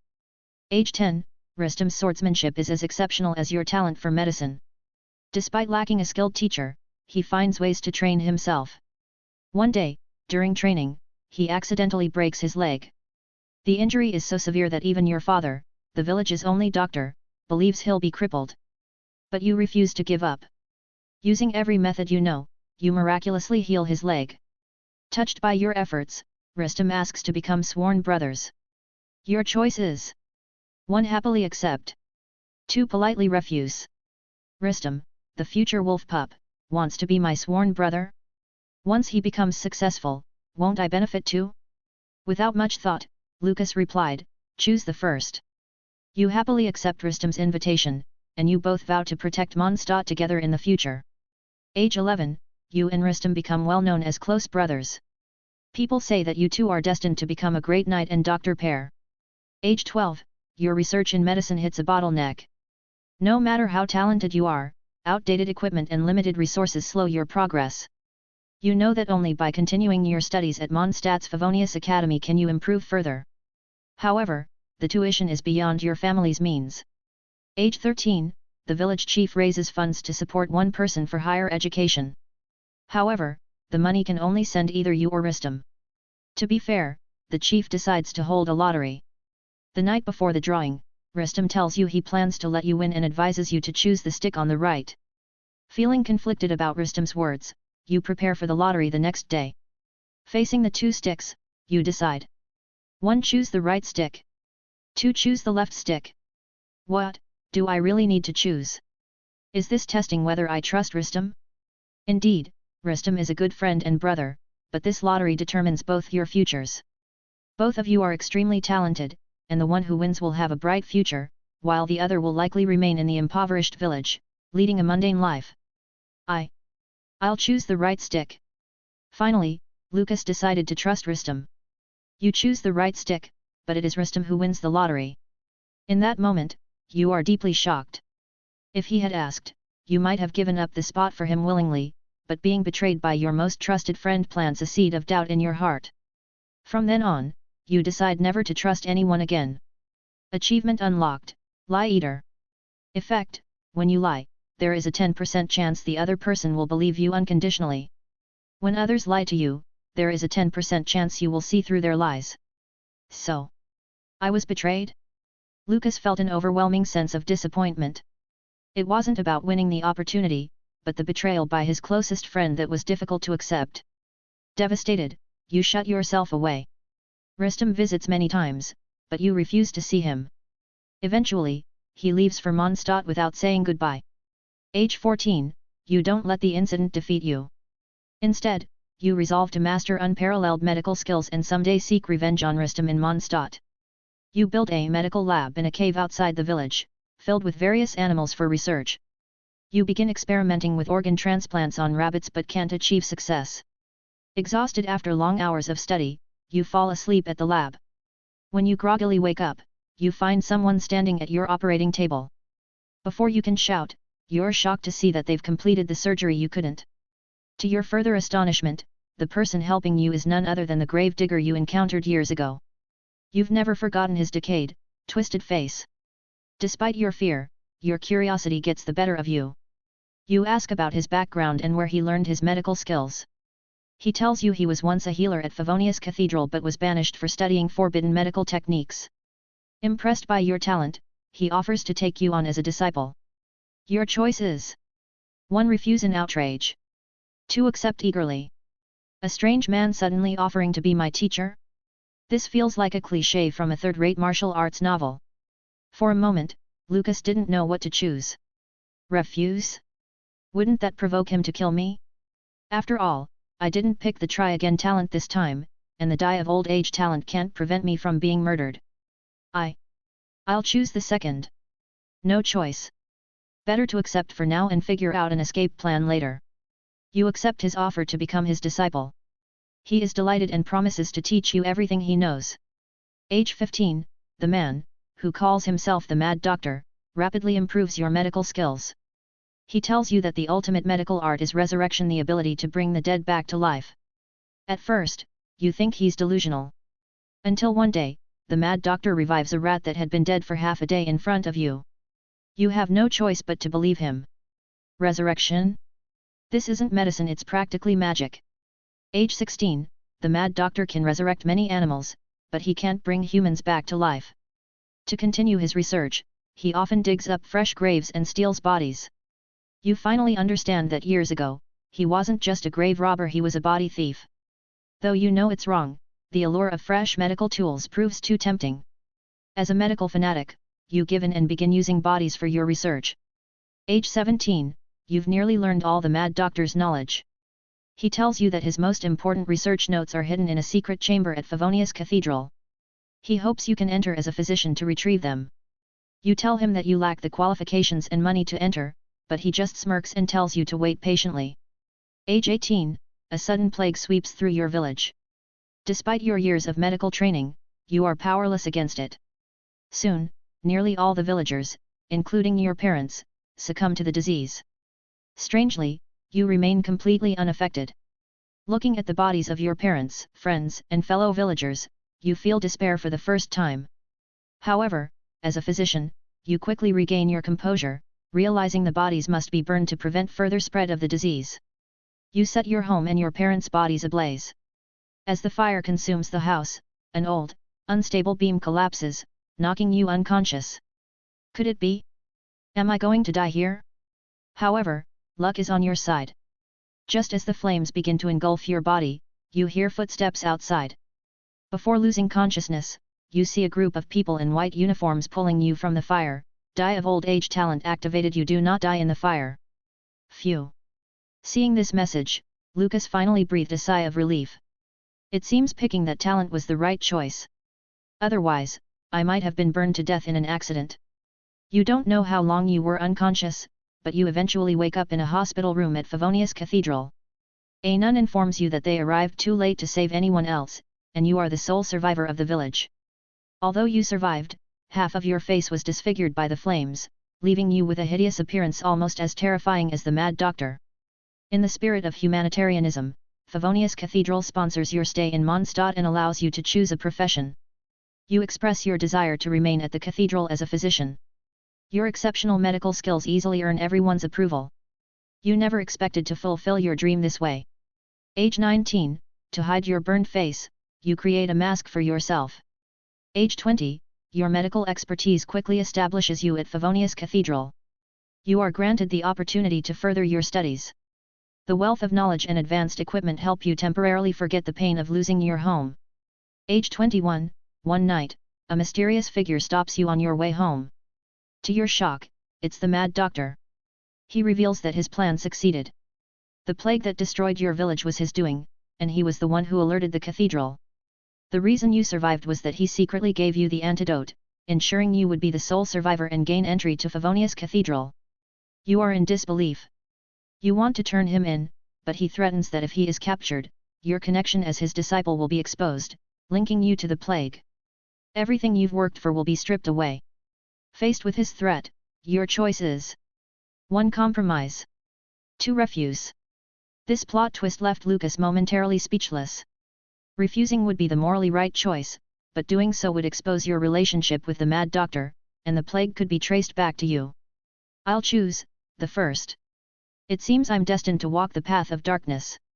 You agree to the Mad Doctor's demands and promise to help him as much as possible. Age 22, you easily gain control of the morgue. At night, you and the Mad Doctor experiment on bodies, while during the day, you act as the kind and gentle masked physician. Age 23, the constant switching of identities and immense pressure wear you down. One day, while walking through Mondstadt's plaza, you hear a beautiful song. Drawn by the sound, you find a stunning girl singing in the square. Her heavenly voice soothes your soul. Age 24, you return to listen to the girl's song every day, finding it to be your only comfort. You learn that her name is Rosaline Kruzichka Lohe Falter. For the first time, your heart stirs with emotion. However, you lack the courage to approach her. With your disfigured face and dirty hands, how could you possibly be worthy of such a pure and beautiful woman? Rosaline? Lucas frowned. Isn't that the real name of the lady, one of the Fatui harbingers? This can't be unrequited love, can it? Age 25, one day, you go to Mondstadt's plaza as usual, but Rosaline's song is absent. You see her talking happily with a man dressed as a Favonius knight. When you see his face, your breath catches. It's your former brother, Rustem. Now tall and handsome, he has become a rising star in the Knights of Favonius, admired by many women in Mondstadt. You can see the mutual admiration in their eyes, and your heart burns with rage. Rustem stole your future, and now he's taking the woman you love. You think to yourself, if only you were as handsome as Rustem, you could win Rosaline's heart. And so, a bold idea takes root. Age 26, you master the art of plastic surgery and give yourself a strikingly handsome face. Excited, you go to the plaza to find Rosaline. Along the way, many women gasp at your good looks, but in your heart, there is only one woman. Rosaline. Confidently, you approach Rosaline and present her with flowers, confessing your love. To your dismay, she politely rejects you, telling you she already has someone she loves. In that moment, your heart shatters. From that day forward, you live recklessly, trying to forget Rosaline. You pursue many women, relying on your handsome face to easily charm them. Whether young or mature, slender or full-figured, single or married, you accept them all. Yet, the more women you seduce, the stronger your desire for Rosaline grows. Age 27, Rustem earns the title of Wolf Pup, and together with Arundolin, the Lion of Light, they become the most celebrated young knights of the Favonius Order. You can't help but wonder, if you had been chosen that day, would you now be the one receiving such honors and Rosaline's love? Age 28, you and the Mad Doctor make another breakthrough in your medical research. You successfully resurrect a corpse. Although the body only survives for 3 minutes, the Mad Doctor is ecstatic. However, you suddenly have an even crazier idea. What if Rosaline dies, and you resurrect her? Wouldn't that mean you could be with her forever? You know this thought is insane. You're not even sure whether your obsession with Rosaline is due to an overwhelming love for her or simply a desire to take revenge on Rustem, or perhaps it's a mix of both. Age 29, Rosaline is preparing to leave for distant Sumeru to study abroad. Rustem gives her a small hourglass as a parting gift, telling her that when the sand runs out, it will be time for her to return to Mondstadt. You stand at a distance, high atop a tower, looking down at their farewell scene with a cold smile on your face. You've made up your mind no matter what, you are going to take Rosalind away. Oh no, things have gone completely off track. Honestly, reading this part of the story left Lucas with mixed feelings. Without a doubt, for the protagonist in this simulation, this isn't a typical love triangle, because there was hardly any real connection between Rosalind and Lucas to begin with. They're a perfect couple, so what does it have to do with me? Why bother with romance at all? Lucas originally planned for this life simulation to quietly coast until he turned 60 and achieve a peaceful ending. You decide to leave Mondstadt and follow Rosalind to Sumeru. That night, you decide to settle everything. You find the Mad Doctor and bring plenty of food and wine, saying you want to celebrate your recent research success. The Mad Doctor is completely unsuspecting after all. To him, you've always been nothing more than a pawn to be used at will. You lace the food and wine with a carefully prepared poison. The poison is so subtle that even the highly skilled Mad Doctor doesn't notice. When he wakes up, he finds himself trapped inside a giant jar, with only his head exposed. You tell the Mad Doctor that you've amputated his arms and legs, and that the nutrient solution in the jar will keep him alive for years. The Mad Doctor realizes you are telling the truth. He rages, curses, and pleads, ultimately begging for a quick death. Faced with the man who ruined your life but also gave you everything you have, your choice is: 1. Kill him. 2. Let him suffer. The second one. This time, Lucas didn't hesitate. You ignore the Mad Doctor's pleas. Not only that, but the toxin you used will gradually rob him of his senses. Soon, he will live in a world without sound, sight, or taste, isolated for years, perhaps decades. Watching his face contorted in agony, you taste the sweet wine of revenge for the first time and it is intoxicating. You apply to the Sumeru Academia for advanced medical studies, and your application is promptly accepted. You travel to Sumeru and successfully enroll in the Academia's medical faculty. Your handsome looks and extraordinary medical talent quickly make you a celebrity on campus. Countless female students are captivated by you, but your eyes are always on Rosalind. You easily find opportunities to work with Rosalind and tell her that you came all the way to Sumeru just for her. Though Rosalind continues to think of Rustam, she is touched by your devotion. While she rejects your romantic advances again, being in a foreign land, she still becomes your friend. Age 30, your excellent academic performance earns you a prestigious degree from the Sumeru Academia in just 1 year. Your intelligence and charm earn you a new title, Doctor. You thought that by coming to the Academia and staying close to Rosalind, you could slowly win her over. However, you are disappointed. She constantly pulls out the hourglass that Rustam gave her, counting the days until her return to Mondstadt. Chapter 15, Villain Simulator, ch. 15.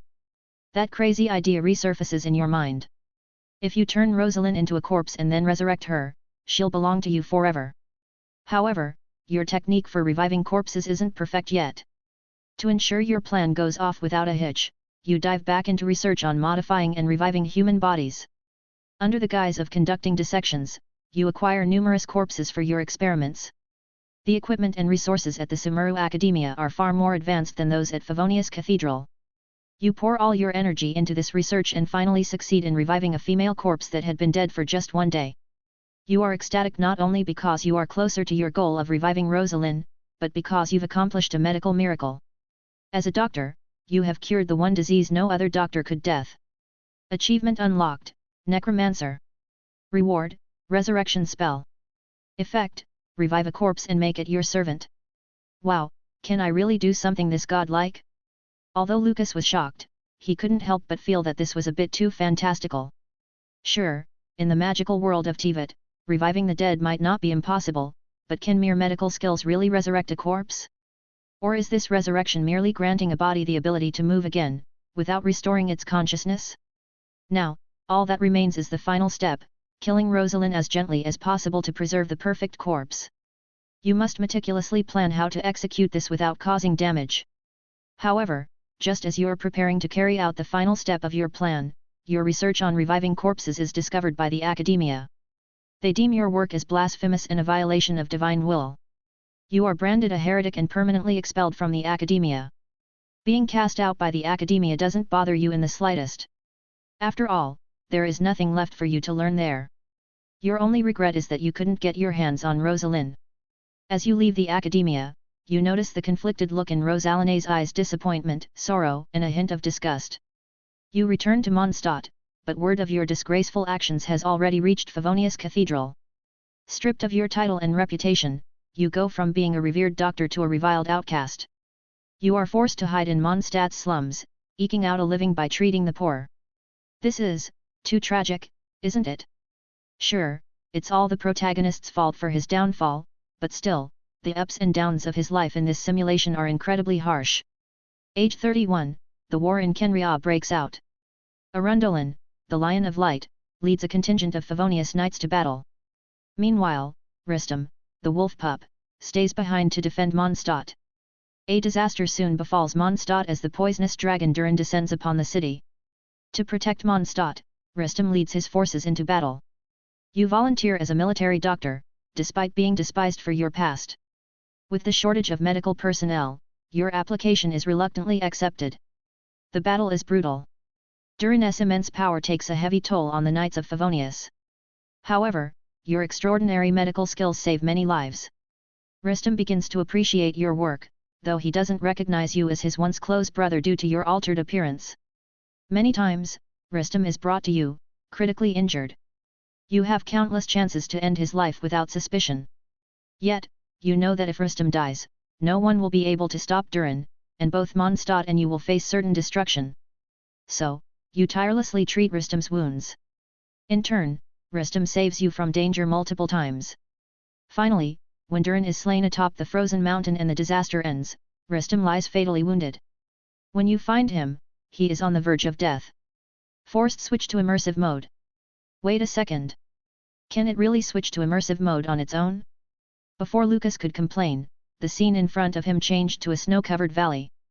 However, the once pristine snow is now soaked with dark red blood, and countless bodies are piled around. In front of you lies a bloodied and broken Rustum, his arm torn off, his body in ruins. It's worth mentioning that while the villain simulator is text-based, the protagonist's experiences and emotions affect Lucas to a certain degree. For others, it may just be simple text, but as the story unfolds, the protagonist's life flashes before Lucas's eyes like a movie.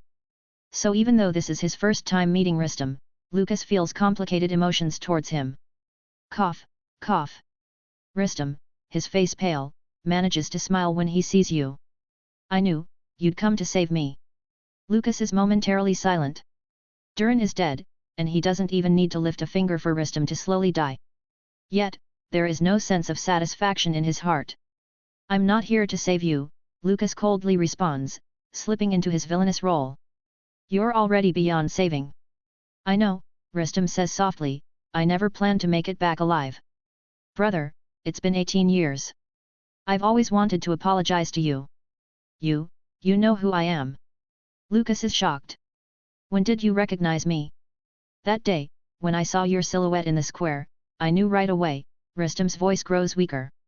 So, I started going to the square every day, hoping for a chance to apologize, but instead, I ended up meeting Rosalind. Do you really think I went there just to hear her sing? No, I was always looking for a chance to make things right with you. What? What kind of plot twist is this? So, all this time, I was watching Rosalind was watching Rustum, and Rustum was watching me? This relationship triangle is way too tangled. And what of it? Lucas bursts out. I trusted you completely, and you betrayed me. It was the village chief, Rustum replies calmly. He rigged the lottery. The village needed a knight to rise to prominence more than it needed a doctor. But years later, when I returned, the village had already been wiped out by the plague. I thought, you had died too. So, that's how it was?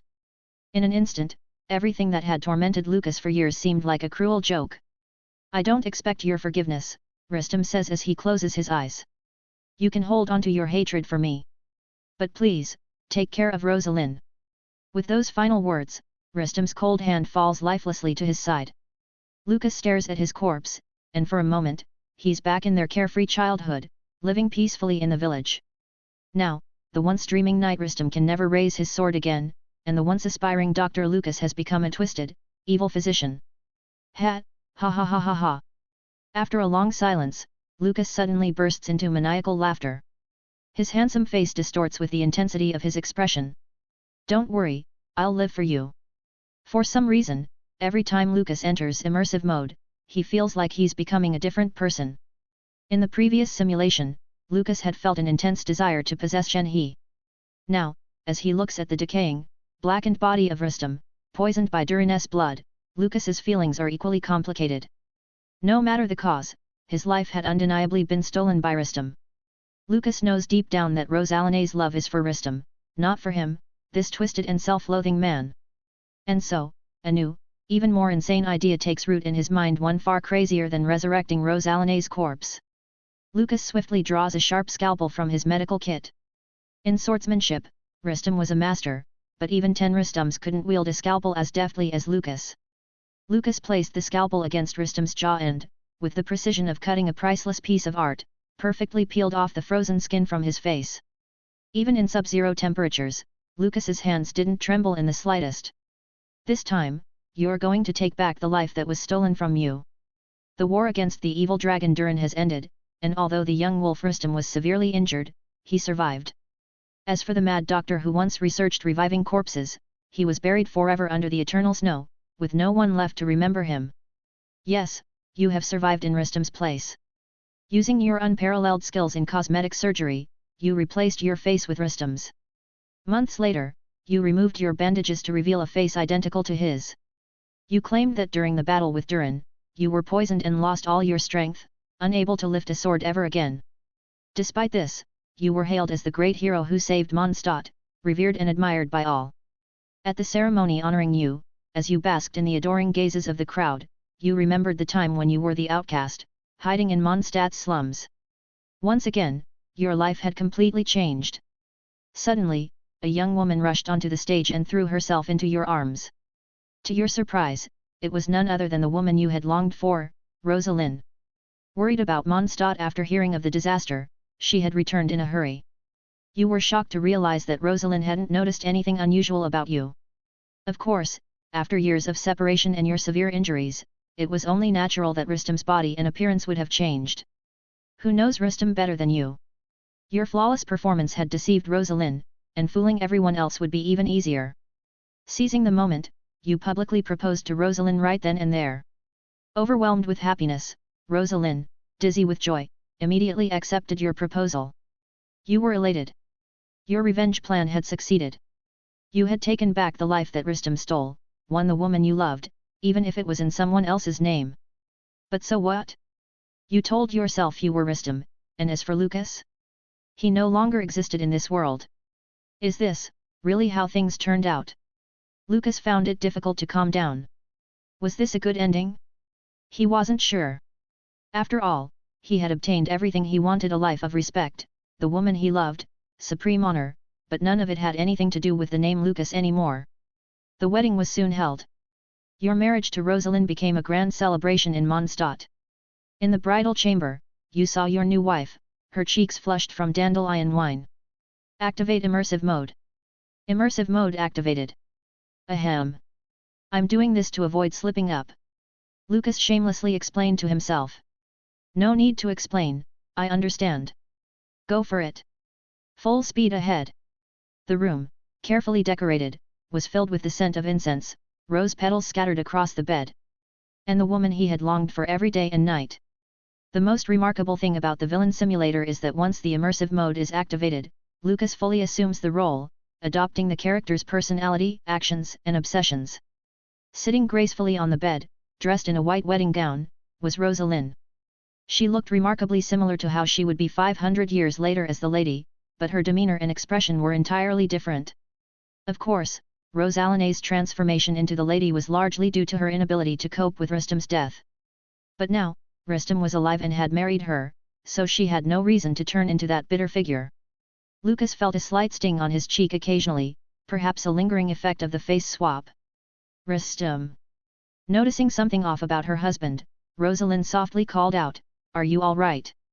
I'm fine." Lucas snapped back to reality and smiled at Rosalind. "You look beautiful." "You?" Rosalind blushed slightly. "You never used to say such things. Did you practice saying these words to other girls while I was away?" Lucas's heart skipped a beat. Women really do have keen intuition. It was true that Rustem had always been reserved, the kind of man who found it hard to speak sweetly. Meanwhile, Lucas, after years of charming countless women, had become quite the smooth talker.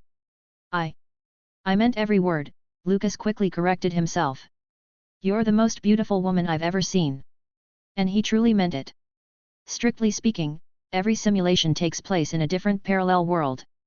So, Keqing and Shenhe, they belong to other worlds. Why are you just standing there? Rosalind blushed even more as she shifted on the bed, patting the spot beside her. Come, sit with me. Oh. Lucas snapped out of it and hurriedly sat down beside her. Strangely enough, despite his experience with countless women, Lucas suddenly felt awkward in front of the one he loved most. Rosalind, can I ask you a question? Lucas suddenly thought of something and asked, if that day, I hadn't come back alive, if I'd died in the battle against Durin, what would you have done? Why would you say such unlucky things? Rosalina's expression darkened briefly, but she answered seriously, but if that had really happened, I wouldn't have lived on by myself. Her answer brought Lucas a sense of relief. I wasn't wrong.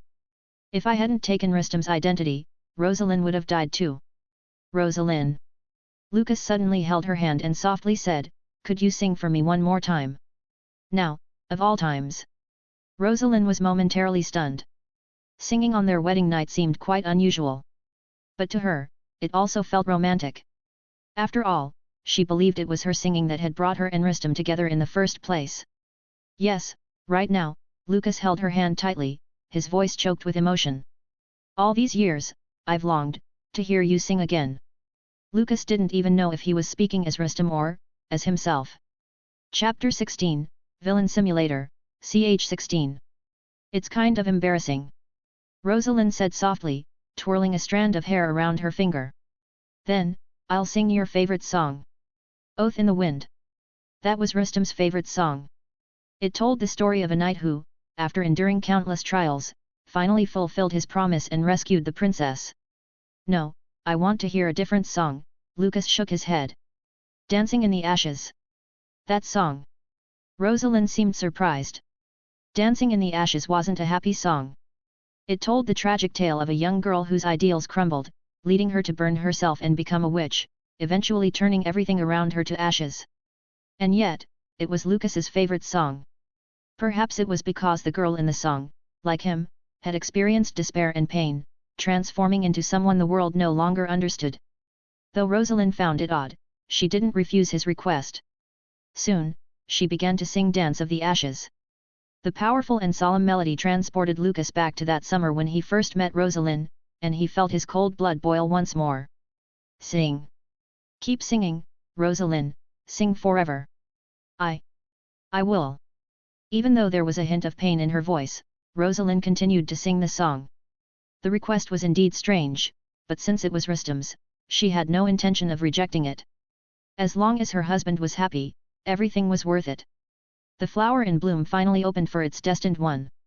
The once painful song slowly transformed into one of joy. When the storm finally settled, the newlyweds enjoyed the calm after the tempest. Sorry. Lucas apologized, his face filled with guilt. I think I made a very selfish request just now.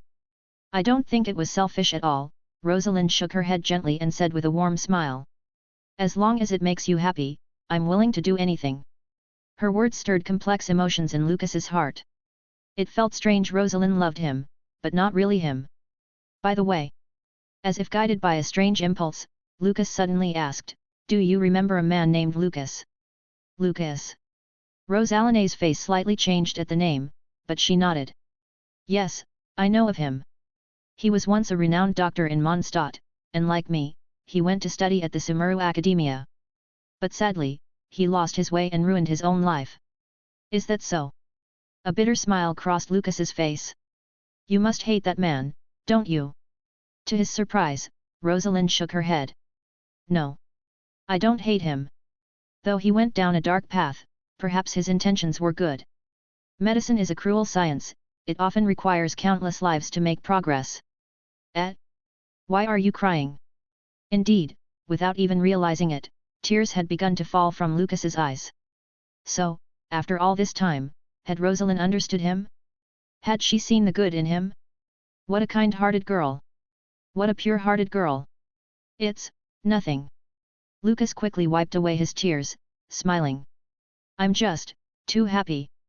I'm so happy to be married to you, I couldn't help but cry. I'm so afraid I'll lose you.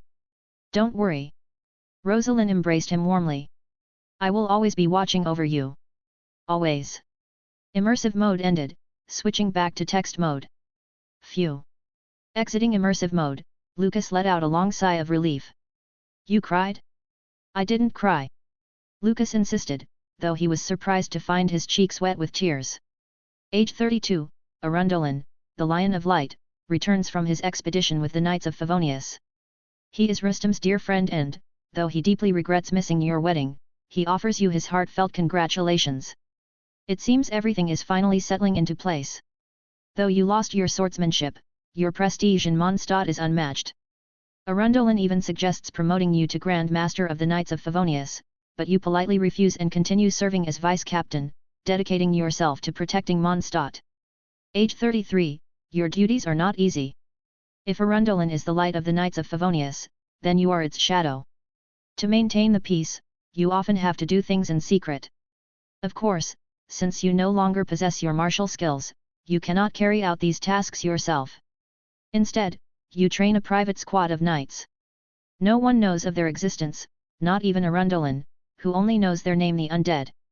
Yes, they are knights made from corpses, revived by you and completely under your control. While this may seem evil, you believe it is a necessary evil for the sake of protecting Mondstadt.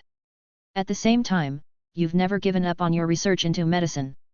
After winning Rosalind, you felt as though you'd lost your purpose. But as vice-captain of the Knights, you now have greater authority to pursue your ambitions. The creation of the undead is a crucial part of your dream. Age 34, your skills in reviving corpses have grown more refined, but there is still a significant flaw. These undead can use all the combat techniques they had in life, but they cannot improve further. Without minds, they can't learn or grow from battle experience. This means that unless you find exceptionally strong corpses, your army of undead will never become the ultimate force. Your endless research takes a toll on your body and mind. Fortunately, your wife, Rosalind, remains as gentle and understanding as ever. Her perfect voice and presence help you find moments of peace. You've retained your habit of listening to her sing while engaging in intimacy, though she never utters a word of complaint. To the people of Mondstadt, you are a hero without equal, but to Rosalind, you're simply a weary husband. She fulfills your every need, no matter how strange your requests may be. Of course, Lucas was deeply familiar with Rosalina's gentleness. Unlike his interactions with Shenhe, who had been forced into submission, Rosalina's love for him, or rather, for Rustam, was pure and wholehearted. Every service she performed was out of genuine affection. The biggest difference was that, after every encounter with Shenhe, she would wash herself obsessively and leave in silence, treating Lucas like nothing more than a customer. But Rosalind was different. After everything was over, she would embrace Lucas without reservation, surrounding him in warmth and love throughout the night. If Lucas didn't know the future events, he would never have believed that this tender, loving woman would one day transform into the ruthless Fatui Harbinger, the Lady. Age 35, a knight named Roland visits you. He introduces himself as Rustam's apprentice, having spent years guarding Mondstadt's borders. This year marks his return to the city. After learning of all you've been through, he expresses deep sorrow over your lost strength. Nevertheless, Roland insists on sparring with you, convinced that even though Rustam has lost his power, his knowledge of swordsmanship remains. Naturally, you know nothing of swordplay, so you send him away with an excuse. But Roland's words inspire you. To create the strongest undead warriors, you need the most perfect materials. Thus, under the guise of a mission, you lead your men to Dragonspine, where you secretly exhume Rustam's corpse. Thanks to the cold and snow, his body has remained perfectly preserved except for his face, which now belongs to you. You take Rustam's body back to your laboratory. Staring at your former friend, you feel nothing. Using your expert skills, you transform his corpse into the perfect undead warrior. His swordsmanship is as deadly as ever, but now, he obeys only your commands. You craft a special set of armor for him, sealing his mutilated face behind an iron mask. He is your greatest creation, and you order him to protect you from the shadows. Late at night, you station your most loyal knight outside your bedroom with Rosalind. The thought that Rustam might be able to hear you fills you with overwhelming excitement. Activate Immersive Mode. What's this? You can't resist, can you? I want to see just how exciting it can be. Immersive Mode activated. By the soft lamplight, Rosalina's beautiful smile seemed untouched by time. Rustam. Rosalind gently wiped the sweat from Lucas's brow, her voice tender. You seem different tonight. Indeed, there was no song, no special request, just simple desire. Yes. Call my name. Rustam. Rosalind raised her voice slightly. She found it strange. Her husband had never liked her calling his name before, but tonight he made the request, though it was a rather normal one. Outside, a shadow seemed to shiver slightly. What was that? Rosalind asked fearfully. It looked like someone was outside the window.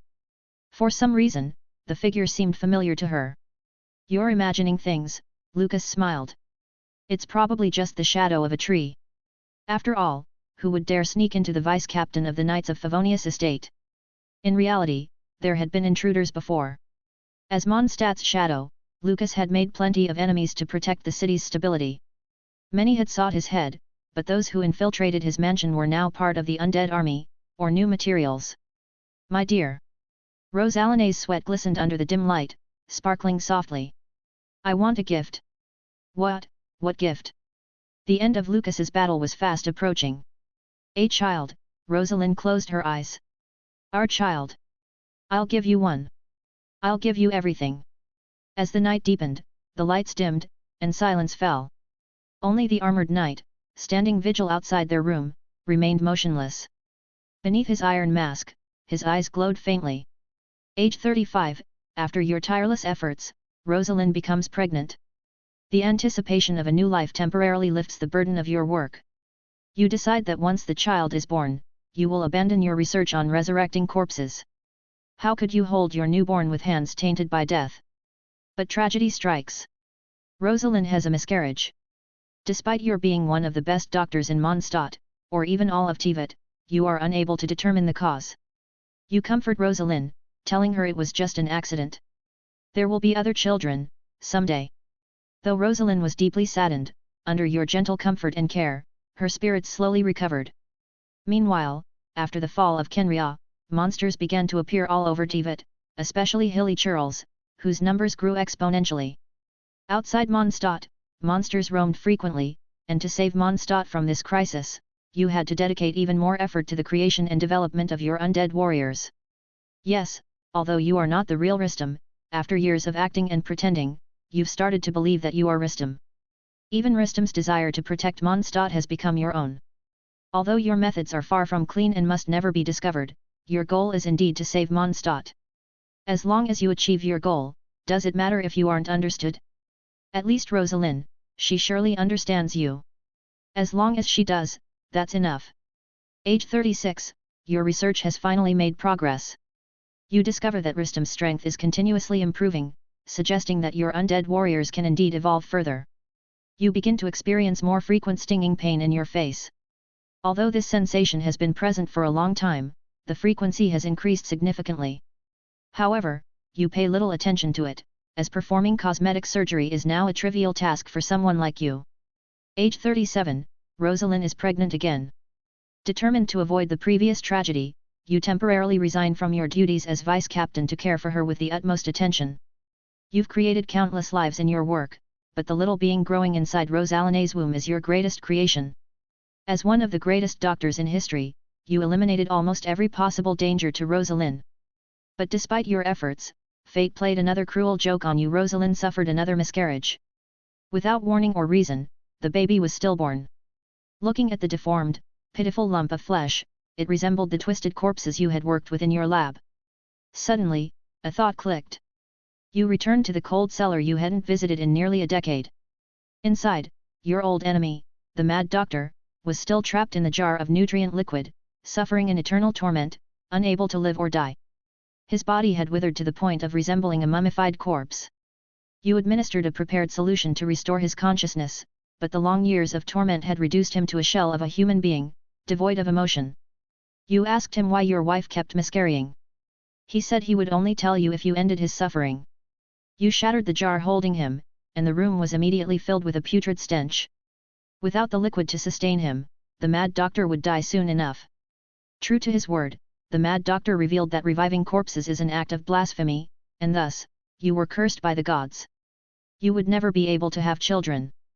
You refused to believe this, but with his last ounce of strength, the mad doctor laughed mockingly before dissolving into a pool of foul-smelling pus. Age 38, the 2 miscarriages took a toll on Rosalind, leaving her deeply depressed. You noticed the first wrinkle appear near her eyes. She, too, had begun to age. The pain in your face became more severe. You tried many methods to suppress it, but none were effective. One day, you noticed that black blood had started to seep from the wounds on your face. When you analyzed the blood, you were shocked to find that it was Durin's venomous blood. You realized that when Rustem fought Durin, he had been contaminated by the dragon's poison. Since you had grafted Rustem's skin onto your own face, you were now infected as well. Even though you had sterilized it thoroughly at the time, the trace amounts of Durin's blood had spread over time, slowly eating away at your body. For some reason, though, the poison couldn't kill you, the Die of Old Age skill activated, but the excruciating pain tortured you daily. It seems the Die of Old Age trait was working at an unexpected time. That makes sense. Durin's blood is technically a toxin, and it can't kill me. Age 39, monsters outside Mondstadt became more rampant, while the number of available Knights of Favonius dwindled. One day, monsters launched another attack on the city gates. To defend Mondstadt's last line of defense, you had no choice but to deploy your undead army into battle for the first time.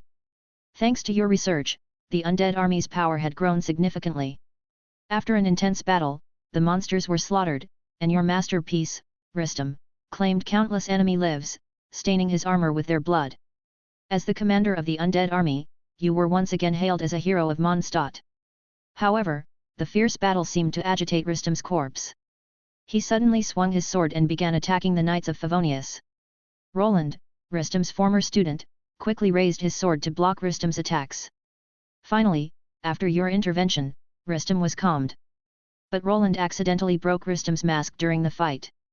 He pointed to the disfigured, armored corpse beneath and shouted in disbelief, "This man is the real Rustem." Roland's revelation shocked everyone. You and your undead army were immediately placed under investigation. The truth could no longer be hidden. Soon, it was revealed that you had used the bodies of warriors and adventurers to create your undead soldiers. More importantly, after a series of interrogations, Arundolin finally uncovered your true identity. You were forced to face Mondstadt's highest trial. In the courtroom, you passionately defended yourself, telling everyone that while you had deceived them, everything you had done over the years was to protect Mondstadt and its people. Without your undead army, Mondstadt would have been overrun by monsters long ago. No one had the right to judge you. Your words momentarily silenced the people of Mondstadt. Indeed, what you did was blasphemy against the gods, but your actions had undeniably protected the city. Without your undead army, Mondstadt might not have survived the recent siege. However, just as the crowd was hesitating, Roland stood up once again, filled with righteous anger. He condemned you, claiming that you had betrayed Rustem, causing his death in Dragonspine, and had stolen his identity. Not only that, but you had turned this hero's corpse into a filthy killing machine. If Rustem had lived, he could have achieved everything you had done without resorting to such vile means. Roland's words reignited the crowd's fury. They needed a reason to execute you, and he had given them one. A rotten egg was hurled from the crowd, hitting you square in the face. The foul stench filled your nose as you faintly heard someone shout, "Mondstadt is safe now. You can die." Ironically, the people who now cursed, insulted and condemned you were the very same ones who once revered, respected, and worshipped you. More stones and rotting vegetables were thrown at you from the crowd below the tribunal. In the past, such behavior would have been immediately stopped by the judges, but today, no one intervened. It seemed that all the violence directed at you was now considered an act of righteousness. Black blood clouded your vision. You suddenly found yourself laughing bitterly. How pathetic! If only you had retired from the Knights of Favonius and ceased your research into undead soldiers. If only you had lived a peaceful life with Rosalind, none of this would have happened. And now, the people you had fought so hard to protect saw you as a mortal enemy, a hideous monster, and a sinner beyond redemption. You had lost all value. The skilled craftsman who shoots down the last bird is discarded. The loyal dog who catches the cunning hare is boiled alive. The people of Mondstadt, having just survived a catastrophe, needed a new celebration, a spectacle where your head would roll. Chapter 17, Villain Simulator, ch. 17. Your dear friend, the Lion of Light, Arundolin, directly announced your judgment. You would be publicly beheaded by Rustam's former disciple, Roland. As Roland raised his blood-stained black sword, and as the crowd's curses and insults filled the air, your choice is: 1. Accept death. 2. Resist death. Even the normally mild-mannered Lucas couldn't help but feel a surge of anger. Was he truly evil? After all he had done was experiment on corpses that were already dead. Aside from the mad doctor who destroyed his hometown, Lucas had never killed anyone. And those evil medical experiments hadn't brought him any personal gain, they had only cursed him with a future devoid of descendants. Now, the very people he had protected were more eager to take his life than the monsters he had fought. I choose the second option. A hint of bloodlust flickered in Lucas's eyes. Also, I want to enter immersive mode. Some things were better handled personally. Very well. Lucas's reaction seemed to please the simulator. Entering immersive mode. As he opened his eyes, Lucas was hit by an overwhelming stench. His vision was blurred by filth, and his ears were filled with a cacophony of insults. Master Rustam. Roland, holding the black sword, looked at you with hatred and shouted, I will avenge you. But just as the sharp blade was about to sever Lucas's head, he coldly commanded, execute order, extermination mode. Target, all visible beings. As soon as the words left his mouth, the chained corpse of Rustam below the platform suddenly lifted its head. Its eyes, forever open due to the loss of eyelids, began to glow with a crimson light. With a sudden burst of strength, Rustam's muscles swelled, and with a sharp snap, he broke free from the chains. The nearby knights of Favonius, who were guarding him, had no time to react before Rustam snatched their swords from their waists. They didn't stand a chance. In an instant, Rustam beheaded them. After all, the very Favonius swordsmanship they prided themselves on had been created by the horrifying corpse warrior standing before them. Now, this former hero of Mondstadt, Wolf Pup Rustam, had become Lucas's most loyal knight. With a powerful leap, Rustam jumped onto the execution platform, intercepting Roland's sword with his own. Even though Rustam's face was now unrecognizable, the familiar swordsmanship left Roland stunned. Master! Roland's voice trembled as he looked at the familiar yet foreign figure before him. I'm Roland, your most loyal disciple. But Rustam no longer recognized anyone. His only purpose was to protect his master behind him and carry out the orders given to him. Without a word, Rustam swung his sword, aiming to sever Roland's head. Just as it was about to land, a massive figure stepped in front of him, blocking the blow with a great sword. The man wore armor adorned with a silver lion, his hand holding both a great sword and a long sword, the current captain of the Knights of Favonius, Arundolin. He's no longer the Rustam you once knew. Arundolin pushed Rustam back with a forceful swing, causing the undead knight to retreat a few steps, positioning himself between Lucas and his enemies. Then, with a swift slash, he severed the chains binding Lucas. Do you still plan to resist? Arundolin's piercing gaze fell upon Lucas, as sharp as a sword. If you surrender now, I can promise you a dignified death. I return your words to you, unchanged. Lucas pressed his fingers into his face, slowly tearing open a gash, ripping off the decaying skin he had worn for years. Let me leave with Rosalind, or I will turn Mondstadt into a true hell. Stop dreaming. Arundolin snarled, teeth clenched. Do you think Rosalind would follow a monster like you? Today, I, Arundolin the Lion of Light, will avenge my fallen friend. It seems, negotiations have failed. As Lucas's words fell, he ripped off the mask he had worn for years. The pain was excruciating, but in a twisted way, it was also liberating. Starting today, I no longer need to live under someone else's name. Seeing this eerie and grotesque sight, even Arundolin, who had seen much in his life, couldn't help but mutter in shock, "What are you?" "My name is Lucas," he smiled, his expression stretching unnaturally. "The greatest doctor in the world, the first person on Tivat to conquer death. You're nothing but a madman." Arundolin roared, charging forward with both swords swinging. Though he didn't wield a vision, his natural talent and effort had placed him at the pinnacle of strength. Yet, once again, Rustam blocked his strike. If there was anyone in Mondstadt who could match Arundolin, it would be the wolf pup Rustam. Yes, I'm a madman. But before that, all I wanted was to be a doctor, saving lives. All I wanted was to protect more people, to defeat death. Lucas's shoulders shook as he laughed like a wild beast. But there was no place for me in this world. So today, I will embrace my madness. Arise, my servants. It's useless. Arundolin growled coldly. All those abominations you created have been destroyed. Oh. Lucas chuckled. Are you sure about that? As soon as the words left his mouth, a loud crack echoed across the square. A hand emerged from the ground, followed by more cracks as undead warriors began crawling out of the earth. Wah, what is this? Arundolin's face filled with disbelief. This is a defensive mechanism I established in secret, to be used as Mondstadt's last line of defense in case monsters breached the gates. I call it premature burial, Lucas said calmly. Captain, you don't want to see Mondstadt turn into a hellscape, do you? Sure enough, the undead army began obeying Lucas's command, launching an indiscriminate massacre on the people of Mondstadt. The ordinary citizens stood no chance against the powerful undead. They screamed, begged for mercy, ran in terror, and died. How could you do this? Arundolin's body trembled with rage. These people are innocent. No one is innocent, Lucas sneered. They brought this upon themselves.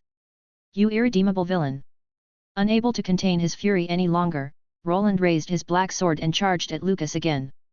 As long as I kill you, this will all end. But Lucas made no move to dodge. He merely watched the young knight with cold indifference as he rushed forward.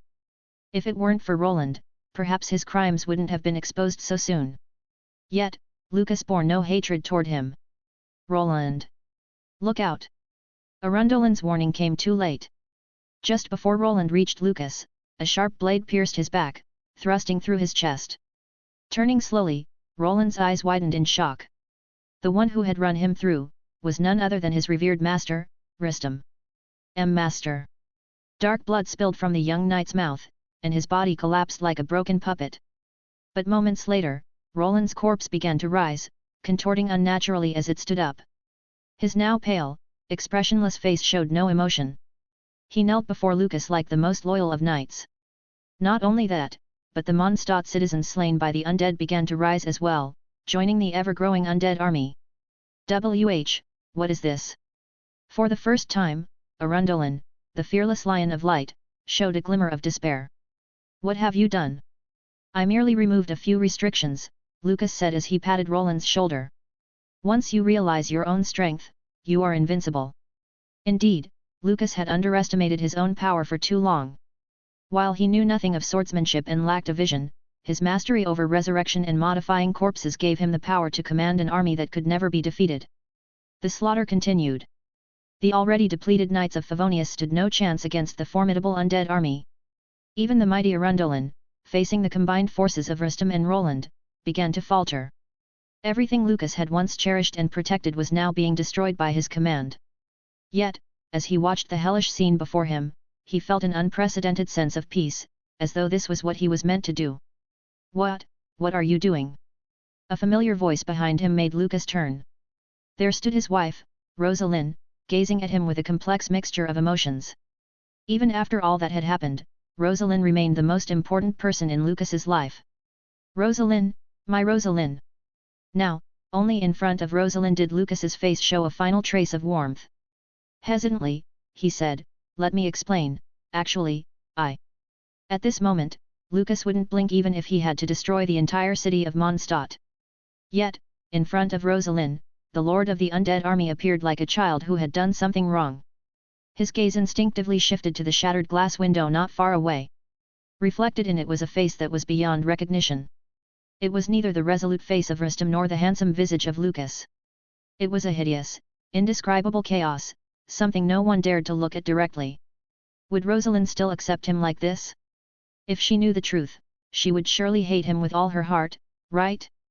After all, in everyone's eyes, he was the villain who had betrayed Rustem and stolen his identity. This villain not only caused Rustem's death but also took his place, becoming Rosalina's husband and marrying her. To Lucas's surprise, a bitter smile suddenly appeared on Rosalina's face. She softly said, "You don't need to explain, I know that you are not Rustem, you are Lucas. I've known this for a long time. What? Lucas was momentarily stunned by her words. He stammered, how did you know? Hadn't his disguise fooled everyone? Arundolin, Roland, the Knights of Favonius, the citizens of Mondstadt, none of them had noticed any flaws. How could Rosalind have known?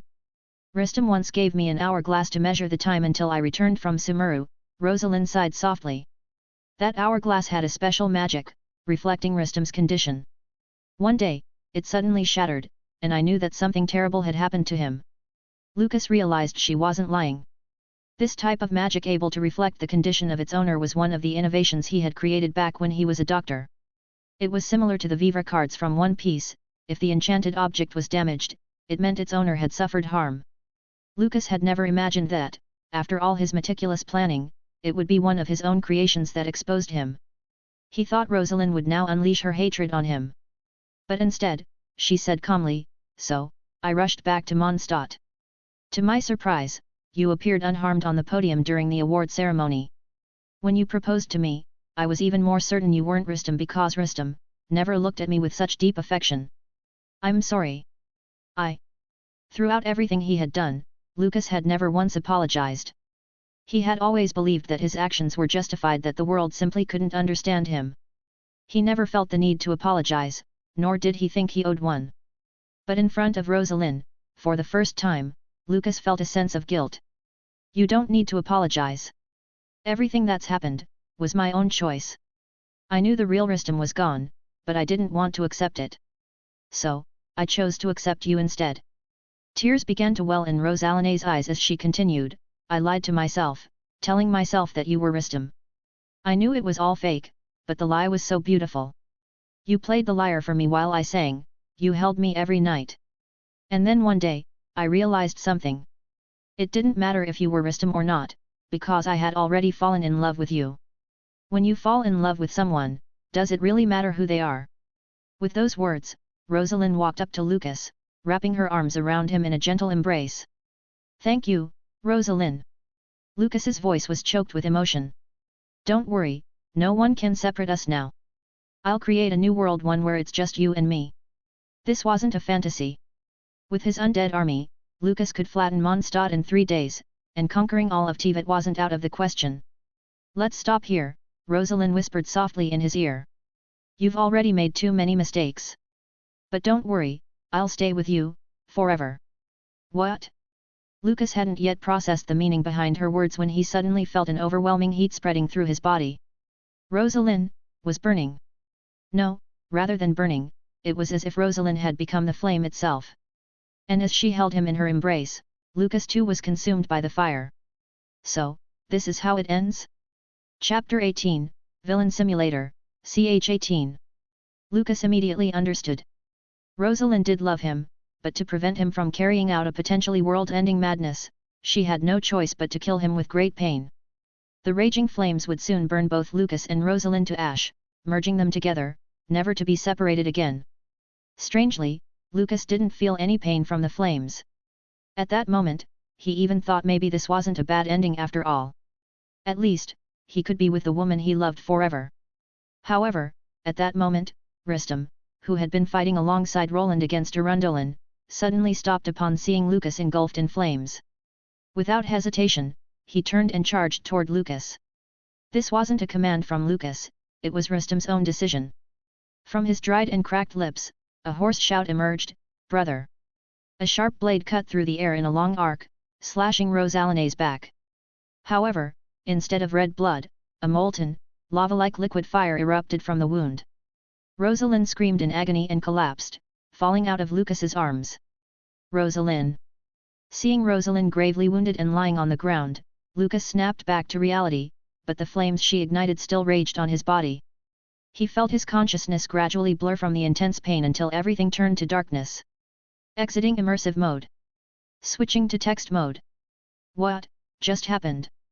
After regaining consciousness, Lucas returned to reality, but the sensations just now felt so real that he found it difficult to breathe. Am I already dead? Given his previous experiences, this situation usually ended in death. Unfortunately, the die of old aging trait didn't seem to activate at all. But then, the system responded. You are not dead.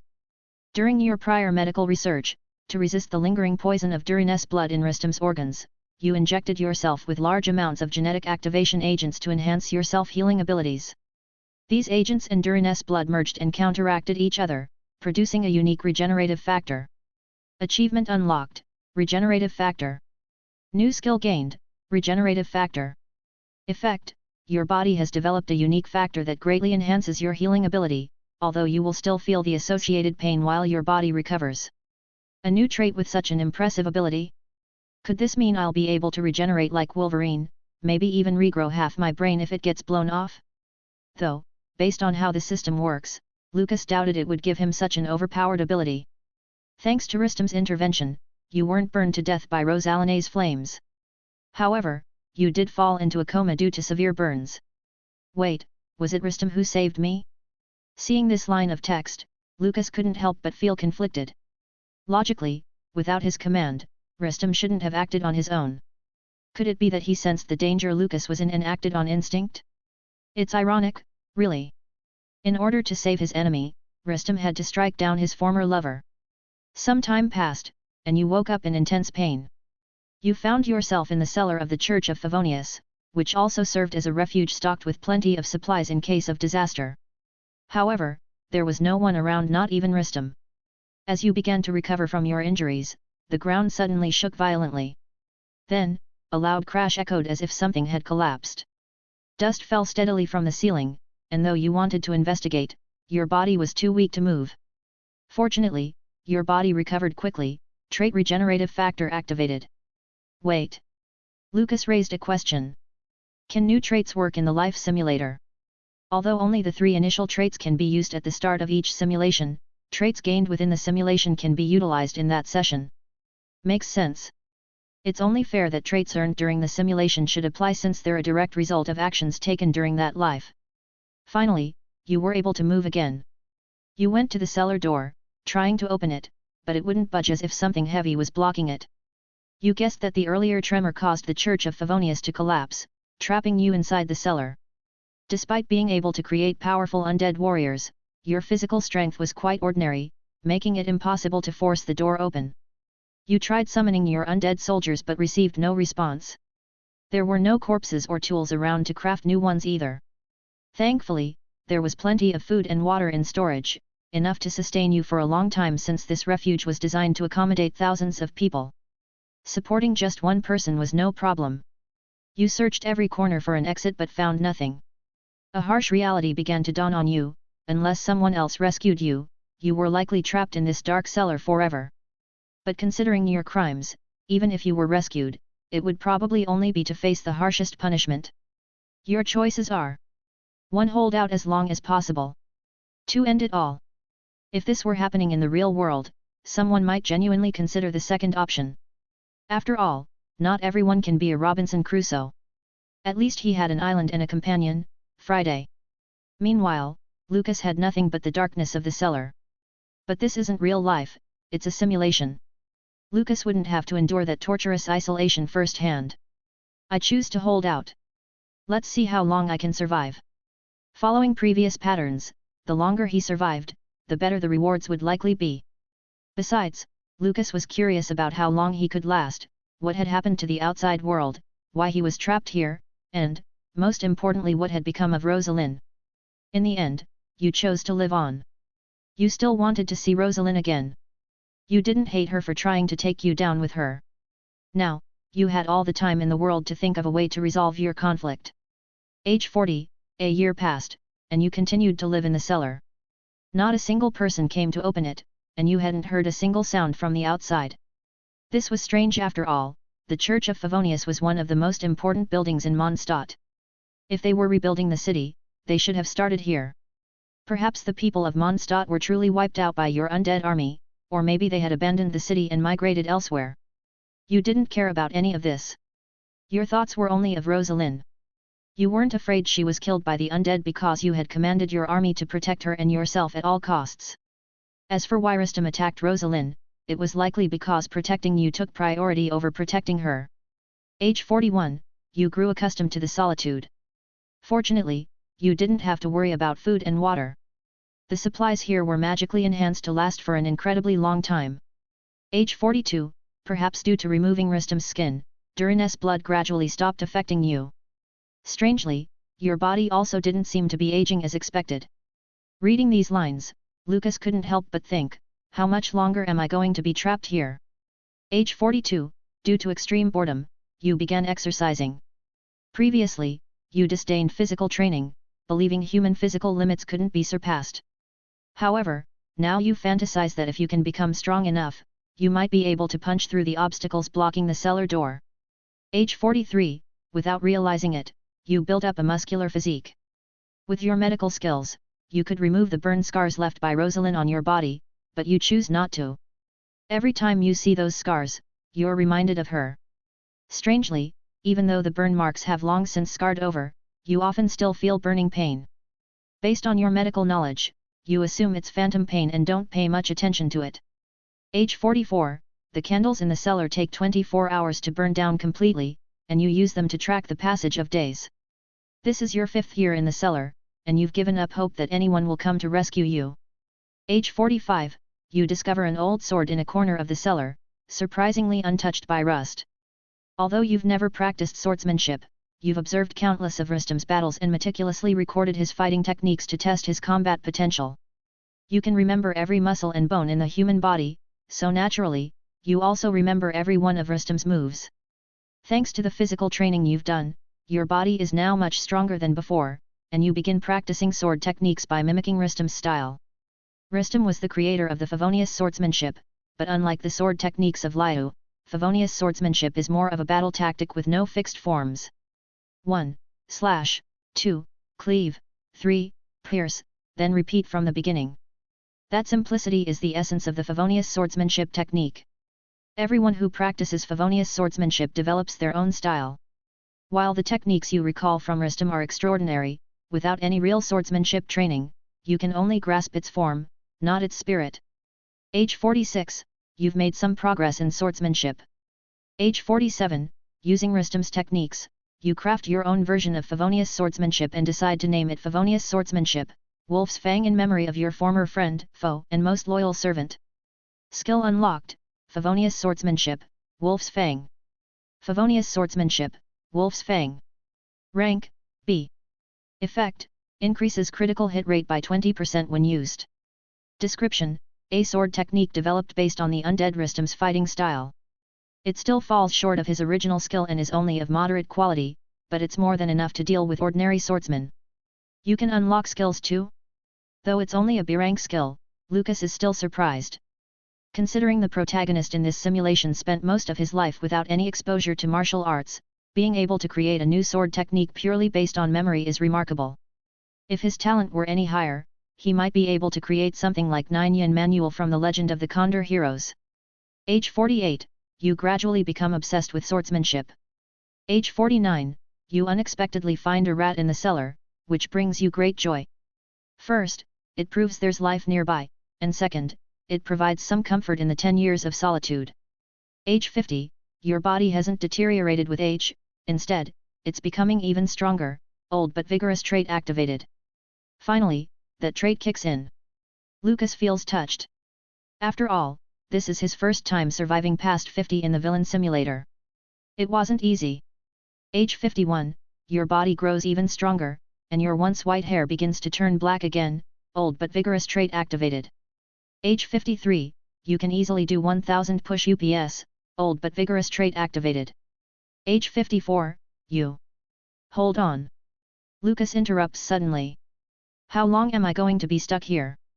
Given the protagonist's current condition, he could probably live longer than Lucas in real life.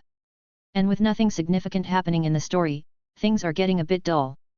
The progression of events within the simulator cannot be predicted, and this system does not provide spoilers. So, I just have to watch this unfold. Lucas feels exasperated. Isn't there a fast-forward feature? The system requires time to compute the simulation, so fast-forwarding is not possible. However, the host can enter AFK mode. AFK mode? Lucas asks, confused. Doesn't real-time stop while the simulation runs? In AFK mode, the real-time pause is lifted, and the simulator runs automatically. The host will be notified when important events or decisions arise. Why didn't you mention this useful feature earlier? Lucas asks, exasperated. I figured you didn't ask. Alright. Lucas relents. Activate AFK mode. AFK mode activated. As expected, once AFK mode is activated, the real-time freeze is lifted. Additionally, a semi-transparent window appears in Lucas's field of vision, allowing him to monitor the simulation's progress. He can close it if he doesn't want to watch. As the system stated, though, the simulator doesn't speed up much in AFK mode. Fine, I'll check on it tomorrow morning. Perhaps because the recent events in the story were too intense, Lucas feels a bit stifled in his chest and decides to get up for some fresh air. At the same time, in Keqing's room. Lucas! I'll kill you!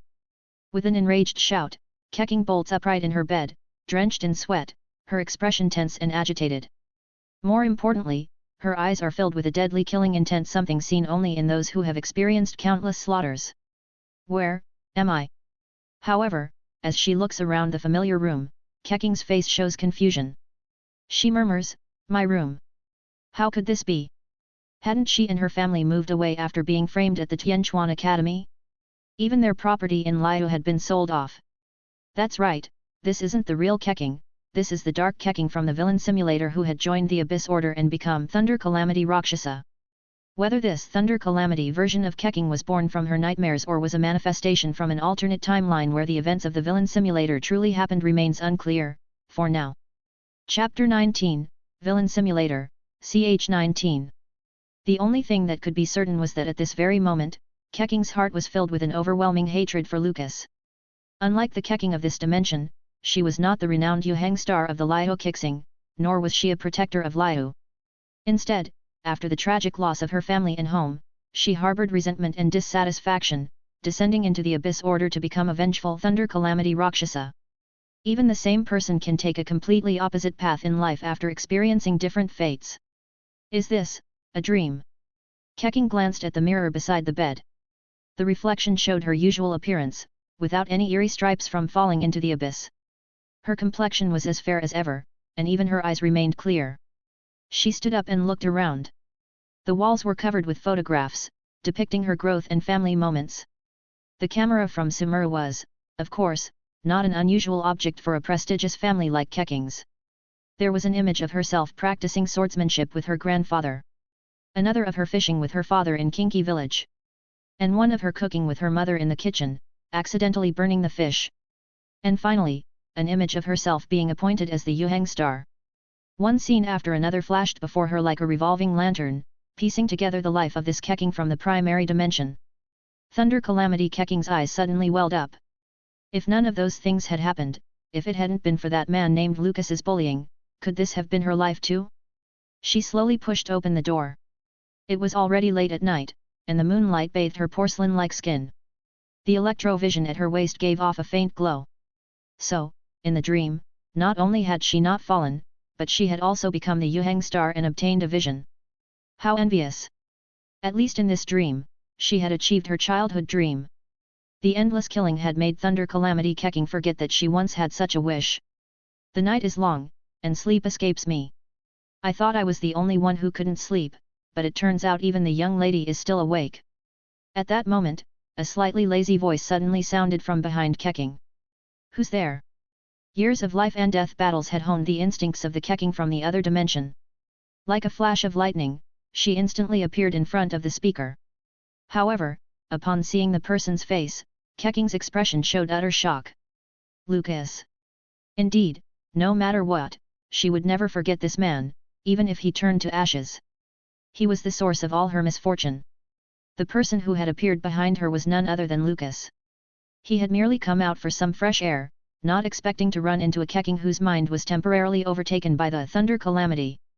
It's you. Keqing gritted her teeth. It's me, Lucas responded with a smile, seemingly unaware of Keqing's strange behavior. What's wrong, young lady? Didn't we just meet? If you have any instructions, just let me know. Young lady? Why was he addressing her like that?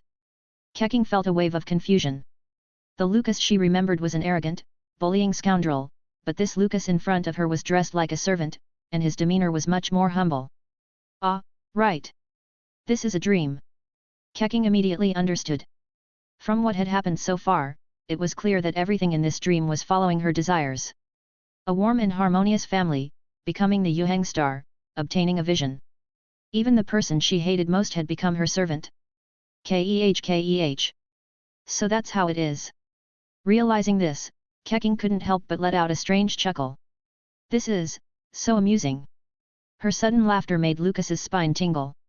Goodness, wandering around at this hour, not returning to her room to sleep, and now laughing like this. Could she be possessed by something evil? So. Keqing narrowed her eyes slightly and said, "You're my servant." Was she still half asleep? Yes, young lady. Though a bit puzzled, Lucas pointed to the number on his chest and said, "It's right here, senior servant, Lucas, no 9527. What a twist of fate." Keqing sneered internally. How should she deal with this guy? Should she run him through with her sword? No. In the real world, she had already killed Lucas once. While it had indeed felt sweet to taste the fruits of revenge at that moment, after watching his lifeless body fall at her feet, all she had felt was a void. It wasn't until later that she realized, death is just a momentary pain and despair. As a method of revenge, it was the lowest form of punishment. Indeed, simply killing him would be far too easy. She wanted to humiliate and torment him repeatedly, until she grew tired of it, and then kill him. At this point, Keqing was entirely driven by her desire for revenge, seemingly unaware that this so-called dream might not last long. So. Keqing said coldly, "You'll obey all my orders." Lucas nodded. By common reasoning, that does seem to be the case. Wait, why am I speaking so oddly? Very well. Keqing sat down on a stone bench nearby, lifted one foot, and sneered, "Then take off my shoes." Lucas was puzzled. Why on earth should I take off your shoes? You don't have the right to ask questions. Keqing nearly pressed her toes against Lucas's face. Do as I say. Lucas furrowed his brow, but as the saying goes, a person under another's roof must bow their head. Moreover, due to his actions in the villain simulator, he had always harbored a subtle sense of guilt toward Keqing. So, after a brief moment of hesitation, Lucas crouched down and carefully lifted Keqing's high heel. This was the first time in reality that Lucas had observed a girl's foot up close, though in the simulator, he had already toyed with Shenhe's feet countless times. Wait a minute, this isn't the time to be thinking about Shenhe. As memories of the 100 days he spent with Shenhe in the simulator surfaced, Lucas felt his face heat up. Shaking off those distracting thoughts, he slowly removed Keqing's high heel and held her small foot in his hand. So, Keqing's feet, are this small? They were quite different from Shenhe's. Shenhe's feet were longer and colder, with a texture akin to fine porcelain rather than human skin. Keqing's feet, on the other hand, were much warmer. Small and delicate, they were uniquely cute as they rested in his palm. Keqing seemed to notice that the man in front of her was staring at her foot. Her face flushed as she coldly demanded, "What are you looking at?" "I was just..." Lucas immediately realized his impropriety. Quickly averting his gaze, his face reddened as he stammered, "And nothing. If there's nothing else, I'll head back." "Who said you could leave?" Keqing sneered. "Next, kiss my toes." "What now? This degrading way of humiliation. Can you bear it?" Keqing probably didn't realize that what she intended as humiliation might, for some people, be considered an ultimate reward. Hearing her words, Lucas's mind buzzed. What kind of strange request is this? Could this be some kind of obedience test? Lucas had heard that in feudal times, some people would make others perform humiliating acts to train their obedience. However, as he looked at Keqing's cute, snow-white toes, resembling delicate jade, he hesitated.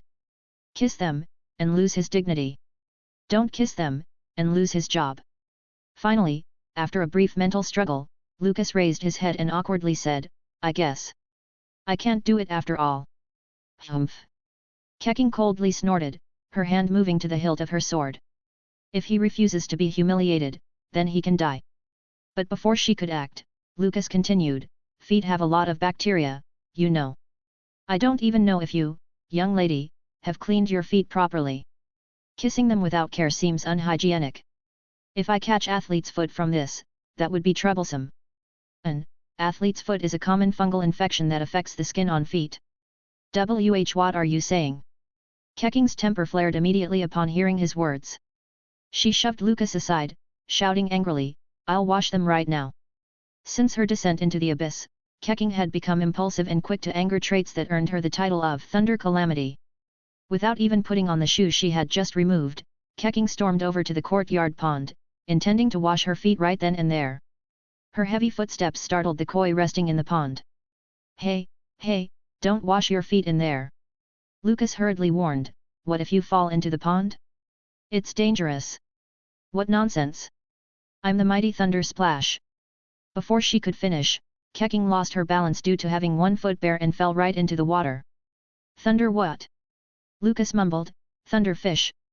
Luckily, the decorative pond wasn't very deep, so falling in posed no real danger. 10 seconds later, Keqing was still struggling in the water. 30 seconds later, her struggle ceased, and small bubbles began to rise to the surface. A minute later, the water returned to stillness. No way. Could it be that Keqing was actually a non-swimmer? Indeed, whether in this dimension or another, Keqing couldn't swim at all. Without hesitation, Lucas immediately jumped into the cold water.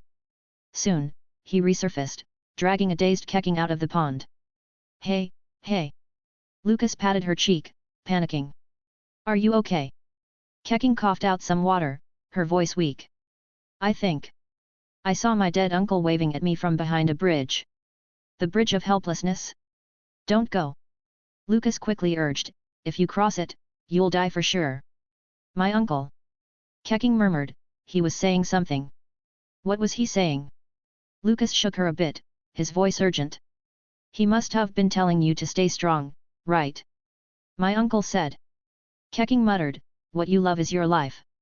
With that, Keqing slowly closed her eyes, falling into unconsciousness. Which uncle are you talking about? Is it Uncle Chen? Lucas shook Keqing's shoulders, panic rising. Miss, wake up. Don't go with your uncle. He's not a good guy. You don't want to be his pet, do you?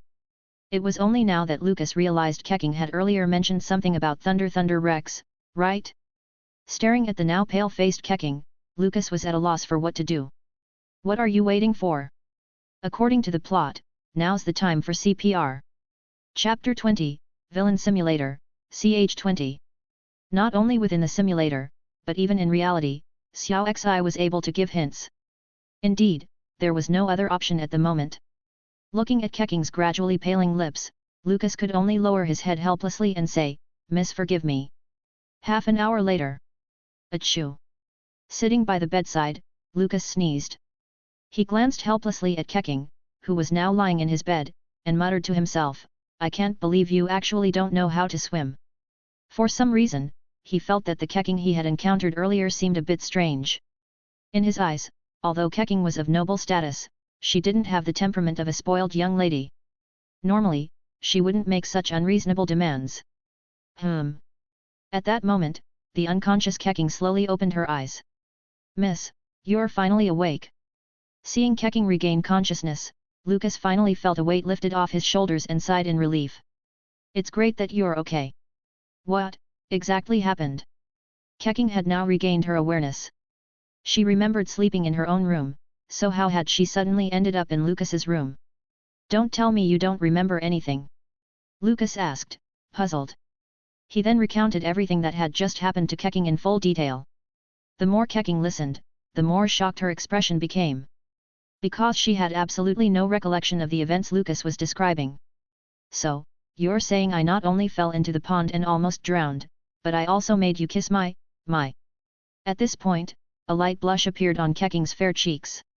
No way, how could I do something like that? I don't remember any of it. Seeing Keqing's reaction, Lucas began to reflect.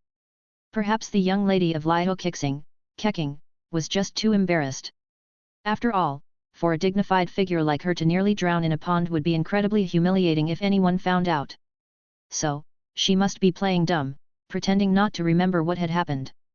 As a high EQ servant, Lucas silently praised himself for his astuteness and nodded in agreement. I suppose the young lady must have been sleepwalking due to the stress of work lately. Don't worry, I won't tell anyone about this. So, that's what it was. Surprisingly, Keqing seemed to believe him. She nodded and said, in any case, I should return to my room now. If anyone sees me in a servant's room, that would be. As she spoke, Keqing started to sit up. The thin blanket that had been covering her slid off due to gravity, falling to the floor. Feeling a chill, Keqing instinctively glanced down, only to realize, she wasn't wearing anything. Lucas, also taken by surprise, inadvertently let his gaze fall on her, only to quickly avert his eyes once he realized what he was doing. Ah!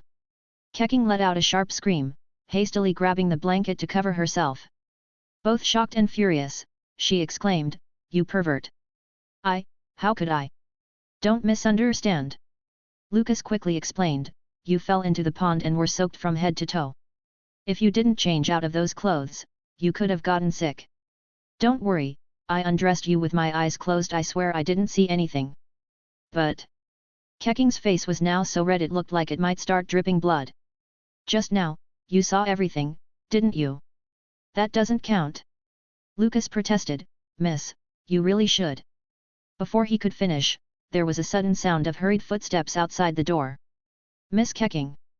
Chengxiang's voice came from outside, "Are you in there? I thought I heard you scream just now." Chengxiang was indeed Keqing's most trusted maid. Even in the dead of night, she could somehow hear Keqing's voice. Did she have some kind of Keqing radar on her head? At this point, both Lucas and Keqing looked as though they had turned to stone. It was the middle of the night, and the two of them were alone in a room, with one of them practically undressed. If they were caught, there wouldn't be any way to explain the situation. "Lucas." Chengxiang's voice grew more anxious when no response came from inside. "What have you done to Miss Keqing?" Lucas didn't dare make a sound, casting a desperate, pleading glance at Keqing. Keqing, for her part, was in a complete panic, unsure of what to do. Not answering, "Hey." Chengxiang cracked her knuckles and said, "Fine. I'm breaking down the door." Although Chengxiang was a woman, she was quite strong. Even without a vision, she possessed considerable skill, and breaking through a door wouldn't be difficult for her. Bam! Just as Chengxiang was preparing to punch through the door, it suddenly swung open, revealing Keqing standing there. She was wearing a freshly dried robe. Before Chengxiang could say anything, Keqing quickly pulled her into the room. The room was neat and tidy, with no signs of a struggle. Lucas sat off to the side, an awkward smile on his face. "SHH." Keqing put her finger to Chengxiang's lips, her expression complicated. "Chengxiang, let me explain." Honestly, Keqing hadn't yet come up with a reasonable explanation. But to her surprise, Chengxiang suddenly patted her on the shoulder, her face showing understanding. "There's no need to explain, miss. I understand completely. You must have come to see Lucas for a massage, right? That scream earlier was because it felt so good, wasn't it?" Keqing hadn't expected Chengxiang's imagination to run so wild, but she quickly nodded in agreement. "Yes, that's right, I came for a massage. How was it? Wasn't it amazing?"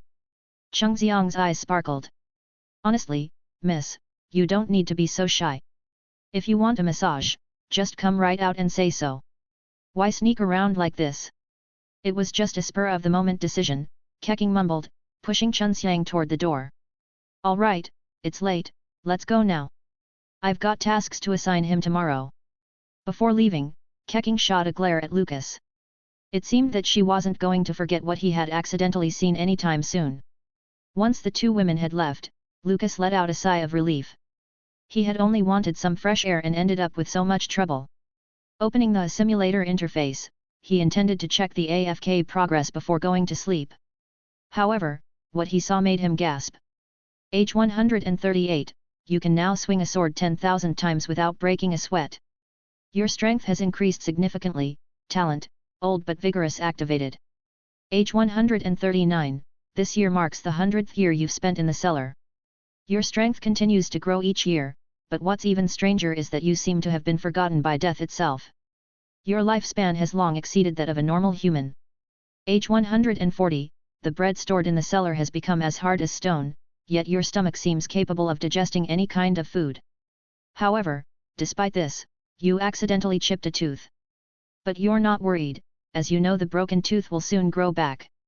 Indeed, during your 100 years of solitude, you've lost quite a few teeth. Strangely, they always grow back. Moreover, your appearance and body have not aged despite the passage of time. Instead, you've grown more youthful and strong, maintaining the form of someone in their 30s. You suspect that the Duriness toxin and various potions have caused a special reaction in your body, allowing you to slow the aging process. Or perhaps, due to years of immersion in the art of immortality, you've accidentally acquired an immortal body. However, none of this matters to you anymore. 100 years of solitude has changed your way of thinking. You once tried to break through the barrier sealing the cellar, but failed. Yet, strangely, this gave you a sense of comfort. It's as if, like a prisoner who becomes accustomed to life in confinement after decades, you too have grown used to the dark cellar. You can even see clearly in the darkness now. In truth, given your intelligence, you could likely find another way out, but you feel that your beloved Rosalind has long since passed away. You've lost the reason to leave and have resigned yourself to living out the rest of your life here. Achievement unlocked, Cellar Dweller. Talent reward, Night Vision. Night Vision. Effect, you can see in the dark. 140 years old? Oh my gosh! Lucas was stunned. After just a short idle period, his simulator self had been trapped in the cellar for 100 years?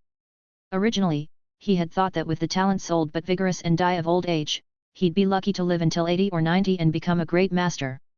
In Teyvat, while there were many long-lived races, humans were not among them.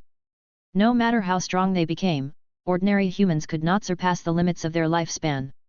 But as for himself? He had already lived to 140, and instead of becoming frail with age, he seemed to be growing younger. Oh well, let's keep it running. Lucas yawned. So much had happened today, and after lying down, he quickly drifted off to sleep. That night, Lucas slept incredibly well. Ever since crossing into Teyvat, this was the first time he had truly slept soundly in a real bed. He slept until morning without even dreaming.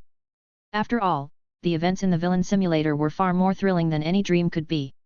Upon waking up, the first thing Lucas did was check the idle progress. It felt like playing one of those idle mobile games where you wake up in the morning to harvest the results. Age 231, today marks your 200th wedding anniversary with Rosalind.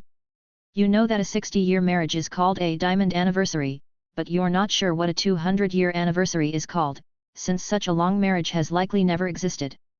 So, you call it the tungsten anniversary, named after the metal with the highest melting point, to commemorate how the two of you once almost burned to ashes together. Age 232, lately, you've taken up playing chess against yourself. Age 233, you've adopted a group of rats as pets. Under your training, they've learned to follow simple commands. Moreover, you've begun using their corpses as materials for your experiments. Age 234, your need for food and water has diminished. Sometimes, you can go 1 or 2 weeks without eating. Age 235, you. Still not dead, hey. What an immortal old man. Maybe because of yesterday's discovery, Lucas wasn't particularly surprised this time. The simulator's speed wasn't slow. At this rate, a day of idling would cover 400 to 500 years. Even if his simulator self had a long lifespan, he couldn't live for thousands of years, right? After all, even the Geo-Archon Morix only lived for about 6,000 years. However, what surprised Lucas the most was that he had spent 200 years in the cellar. A normal person would have broken down long ago. Luckily, he didn't have to experience such a life himself. After a brief wash, Lucas made his way to Keqing's study, as they had agreed the day before, and gently knocked on the door. Who is it? A tired voice came from inside. Lucas. Hearing his name, there was a brief pause before the voice continued, come in. The door's not locked. Lucas opened the door and walked in. The study had a rather traditional style, with a large panoramic map of Liyue hanging on one of the walls. The large desk was cluttered with various documents, clearly Keqing's workspace. However, seeing the desk reminded Lucas of the time in the simulator when he and Shenhe had used such a desk as a hiding spot to play certain games. The vivid memories made his face flush slightly. Ahem. Keqing's voice snapped him out of his thoughts. What are you daydreaming about? Sorry. Lucas quickly looked at Keqing and was surprised. Miss, your complexion, why does it look so bad? Indeed, Keqing's face was pale, and dark circles had formed under her eyes. It was obvious she hadn't slept well. Last night, after returning to her room, Keqing had dreamt of becoming the Thunder Calamity, a high-ranking member of the Abyss Order. Strangely, in the dream, she fully embraced this evil persona, committing various acts that harmed Liyue. When she woke up, the vividness of the dream left her feeling puzzled. The dream had been so real, almost as if she had truly traveled to a parallel world and existed as another person. "It's nothing, just some insomnia," Keqing replied, unwilling to reveal her secret to Lucas. She opened a drawer, pulled out a document, and handed it to him. "Even though your role is a servant, you're still my personal attendant, so you won't need to do menial chores. Just complete the tasks I assign to you. The rest of your time is your own, and you don't have to stay in the manor if you don't want to. Today's task is to deliver this document to Lady Ganyu at Yue Pavilion." "Ganyu?" Lucas was startled and blurted, "You mean the Ganyu from the Keqing?" Ganyu was one of the most well-known figures in Liyue Harbor, her reputation rivaling even that of the Liyue Keqing themselves. After all, while the Keqing often changed, the messenger of the Keqing had remained for over 3,000 years. Not only was she living history, but she was also one of the few adepti who regularly interacted with mortals. "You even know about her?" Keqing nodded. "Yes, that's her. But you don't need to be nervous. Ganyu is very kind and easy to get along with. Of course, getting too close to her is unlikely." Indeed, although Ganyu had lived in Liyue Harbor for thousands of years, she had never fully integrated into human society. Even Keqing, who worked closely with Ganyu, could only consider her a colleague rather than a friend. This made sense, considering the vast difference in lifespans between humans and adepti. Forming deep relationships with humans would be difficult when their lives were so brief in comparison. As Keqing thought, it's like how most people wouldn't bother keeping pets with only a few months to live. To Ganyu, human lifespans might not seem much different. "Miss, you're joking. I'm just a commoner, how could I possibly befriend such an important figure?" Lucas chuckled self-deprecatingly. "Anyway, I'll go right away. You should get some rest, Miss Keqing." Thanks for listening.